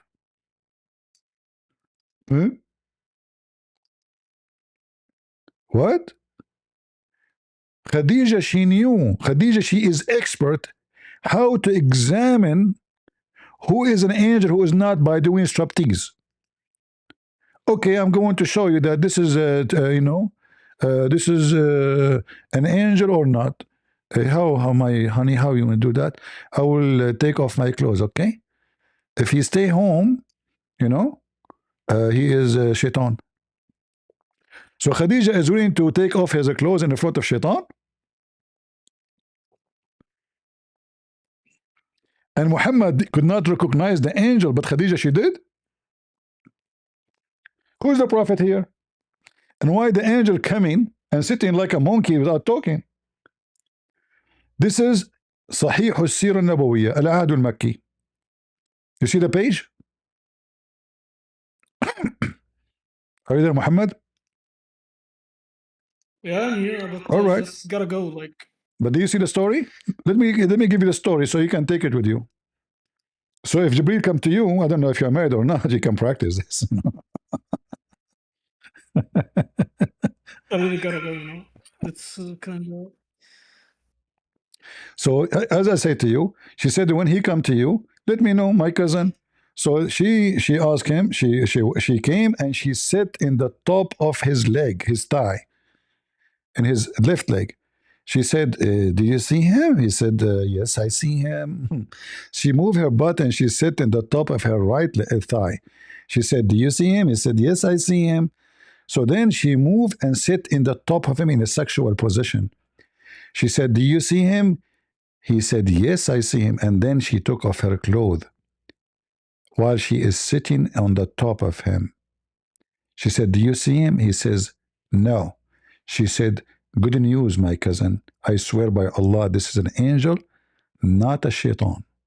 As he was doing this, the messenger of Allah, peace and blessings be upon him, said to Khadija, O Khadija, this is Gabriel who has come to me. She said, get up, my cousin, and sit on my left thigh. So the messenger of Allah, peace and blessings be upon him, got up and sat on it. She asked, correction. He said, yeah. Correction, the translation is correct. It is him sitting, sorry. It's not, and then she sat on him. It's my fault. Sorry. So she asked him to sit, which is more funny. He is sitting in her legs like a kid. I mean, imagine a man. His wife, she said to him, okay, sit here, sit in my left leg. Do you see him? Yes, I see him. Okay, sit in the other leg, Okay, continue, sorry. Just a correction. As he was doing this, the messenger of Allah, peace and blessings be upon him, said to Khadija, O Khadija, this is Gabriel who has come to me. She said, get up, my cousin, and sit on my left thigh. So the messenger of Allah, peace and blessings be upon him, got up and sat on it. She asked, do you see him? He said, yes. She said, then move and sit on my right thigh. So the messenger of Allah, peace and blessings be upon him, moved and sat on her right thigh. She asked, do you see him? He said, yes. She said, then move and sit in my lap. So the messenger of Allah, peace and blessings be upon him, moved and sat in her lap. She asked, "Do you see him?" He said, "Yes." Then she sighed and removed her head covering while the messenger of Allah, peace and blessings be upon him, was sitting in her lap. Then she asked him, "Do you see him?" He said, "No." She said, "My cousin, be firm and rejoice, for by Allah, he is an angel, and this is not a devil." Now, translation is not too much accurate. She did not use, because they don't use like a head covering. This is before Muhammad even became a prophet. We remember that the verses about supposedly wearing those clothes came long after Khadijah she died. So Khadijah, she is at home. She's wearing almost nothing. She took off her clothes, and now because now she is naked, the angel he went away, and this is why she said to him, "Oh, my cousin, rejoice. This is an angel, not a devil." So this is how the wife of Muhammad, she examined that Muhammad must be an angel. Sorry, the one who came to him is an angel of God. How? By striptease. And Muhammad moving from the left. And actually, I like the voice of this girl when she say thigh. I mean, it's like it's hilarious, isn't it? Listen carefully. Thigh. As he was doing this, the messenger of Allah, peace and blessings be upon him, said to Khadijah, "O Khadijah, this is Gabriel who has I come to really me." gotta go at the moment. She said, "Get up, my cousin." Huh? Some event occurred to my family. I gotta go at the moment. All right, take care, my friend. Take care. See you, everybody. I hope to see you soon again. I hope to. All right. Too bad I don't have a wife. If an angel came to me, how I would know he's an angel, guys? I'm seriously, I mean, this is really, I want to like, you know, like, is that a real story? Sit on my thigh? Huh? Seriously. I will cut the part to make it just sit on my side. I like this part. Look how the voice of Google make it sound. She said, "Get up, my cousin, and sit on my left thigh." He said, so the messenger of Allah, peace and blessings be upon him, got up and sat on it. She said, "Do you see him?" He said, "Yes." She said, "Then move and sit on my right thigh." She said, so the messenger of Allah, peace and blessings be upon him, moved and sat on her right thigh. She said, "Do you see him?" Hilarious. He said, "Yes." She said, "Then move and sit in my lap." Those only in Islam you find those stories. Guys, I'm not married, and I am seeing someone in the corner. If there's any Muslim women, she can volunteer to help me to see if it is an angel or not, so I can sit in your thigh. Is that okay? It would take just 5 minutes. I mean, just for. And the funny, do you know what even they call this section in the book? Khadija wa imtihanul wahi. What does that mean? Khadija and the examination of the inspiration of Allah. Huh? This is the name of the title. Yes, brother. She is examining, verifying the revelation. Khadija, may God be pleased with her, verified the revelation. She's verified the revelation? Sit on my right thigh? And as long as she knew that the way he will run away is taking off her clothes, why didn't do it from the first second? Who needs left thigh and right thigh and then sit on my lap and what is that? What about you take off your clothes right away? If he stay there, he is a shaitan. If he's not, why don't take it from the end? What a story. This is a true story, by the way. There's a very important connection between prophethood of any prophet and the legs of women. Look at Muhammad as an example. He is the greatest prophet in history. The legs of his wives was the very clear evidence. This is why I think this is why that's explained to us why women's legs are beautiful. Mm. I thought like God made women beautiful for the man, so he will like women, not like other things, like some weird people. Oh, I have a wrong understanding why the women's legs are nice. Now we know why. They are connected to revelation. They are the antenna of revelation. Legs, lap, nakedness. We can receive perfect evidence of who is prophet and who is not. Isn't it? And the poor Muhammad, he invited this guy to defend. And look at the defense. He don't want to say yes, he don't want to say no. Go on. Okay, go on. So he will not say yes and no, because later I will take it against him. You know why? If he say yes, if he say no, so he will wait until I say everything. It's like playing cards. Like, show me your cards so I can deny all the cards. This is learn how to debate Muslims. Some of them, they are very sneaky and they love to lie. All right?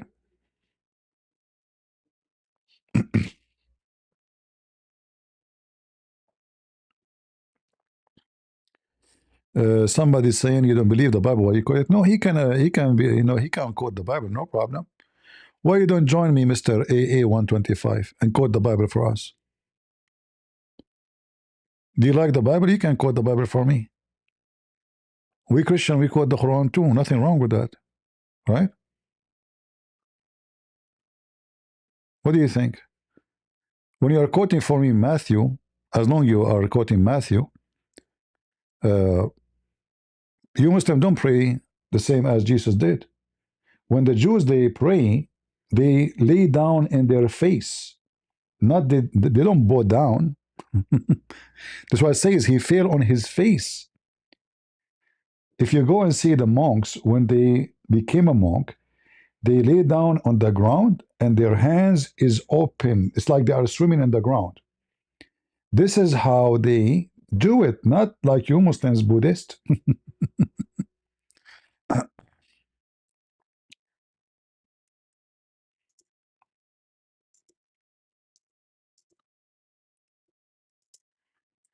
Abdul, he do not know his religion. He think he's looking for any reason to say, you Muslim, you pray the same as the Buddhists and the Hindus.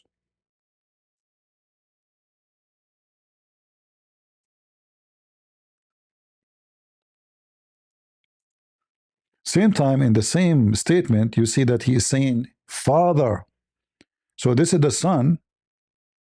This is the Son praying to the Father. Not like Muslims. Do you Muslim call your God Father? Can Muhammad call his God Father? So when they lay down on the ground and they pray, they don't bow down. This is how they lay down. Do you see it? It's the same as if you are swimming. Not like Muhammad the Abdul. And this is practiced by many churches, from the old days. It's not bowing down, and this is what face to the ground mean. Face, not forehead. A Muslim potato.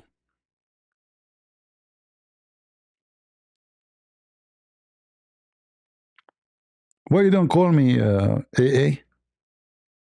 Look like you are a very strong Muslim with a lot of vitamin.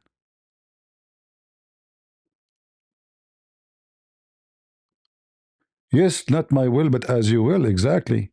Because the Son is always obedient to the Father. But then Jesus, he says, if you don't obey my command, right? Obey my command. How to go to heaven? By obeying the command of Jesus.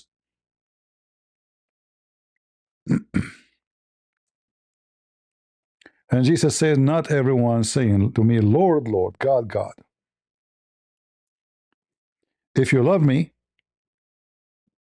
you obey me.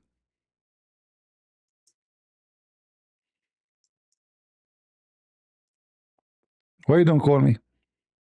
I'm tired already. I will lose. What do you think?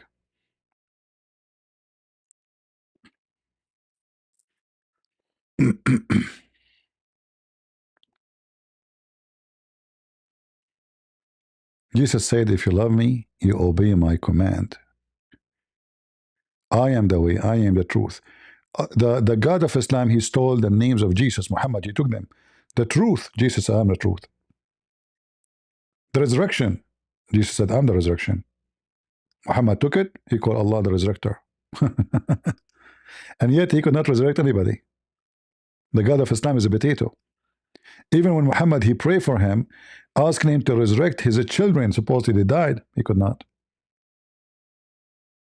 Right? The person, any one of you who know me, if you know me,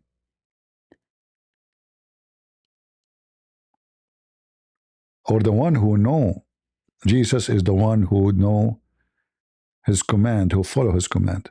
You can find that in many verses in the Bible. And the person who loves me will be loved by my Father.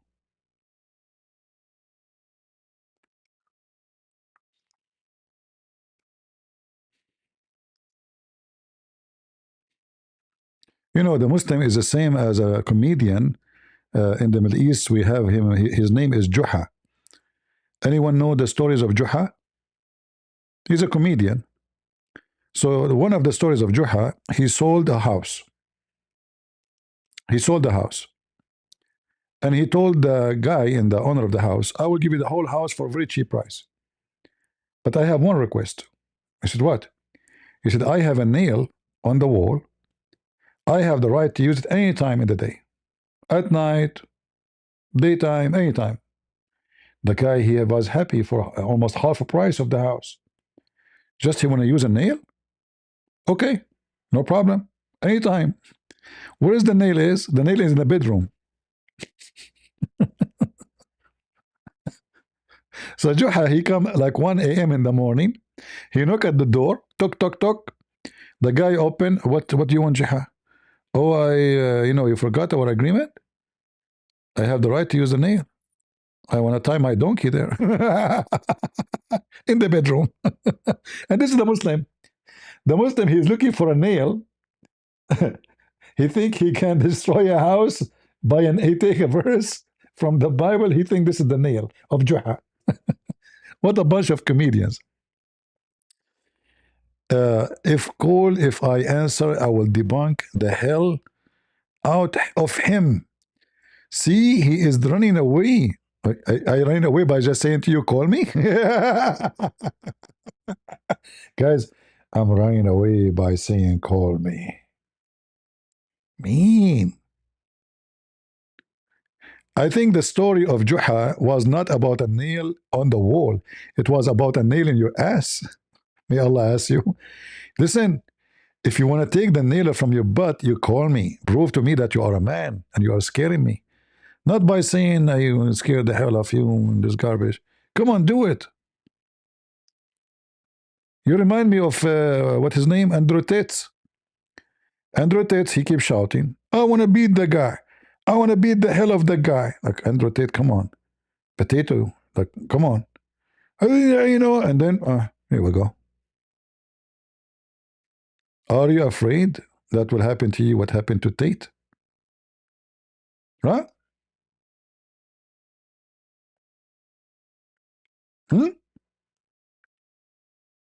Talk is cheap. Come to the stage and let us do boxing. Is that fair, guys? Look, and Andrew Tate, he won the game. Answer my question.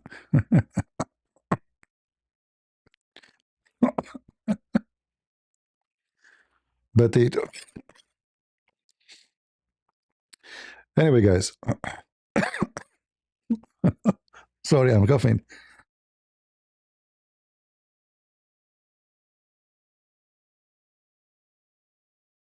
I better stop here. I'm talking for many hours today. Anyway, guys, I better go and rest my eyes and my voice. And I wish you a very, very great year to come with the blessing of our Lord and His mercy. And I want to say thank you for all those who care to support the mission. I don't want people to support me, but supporting me by coming here, by bringing your friends, or any way you do. I really appreciate all of you.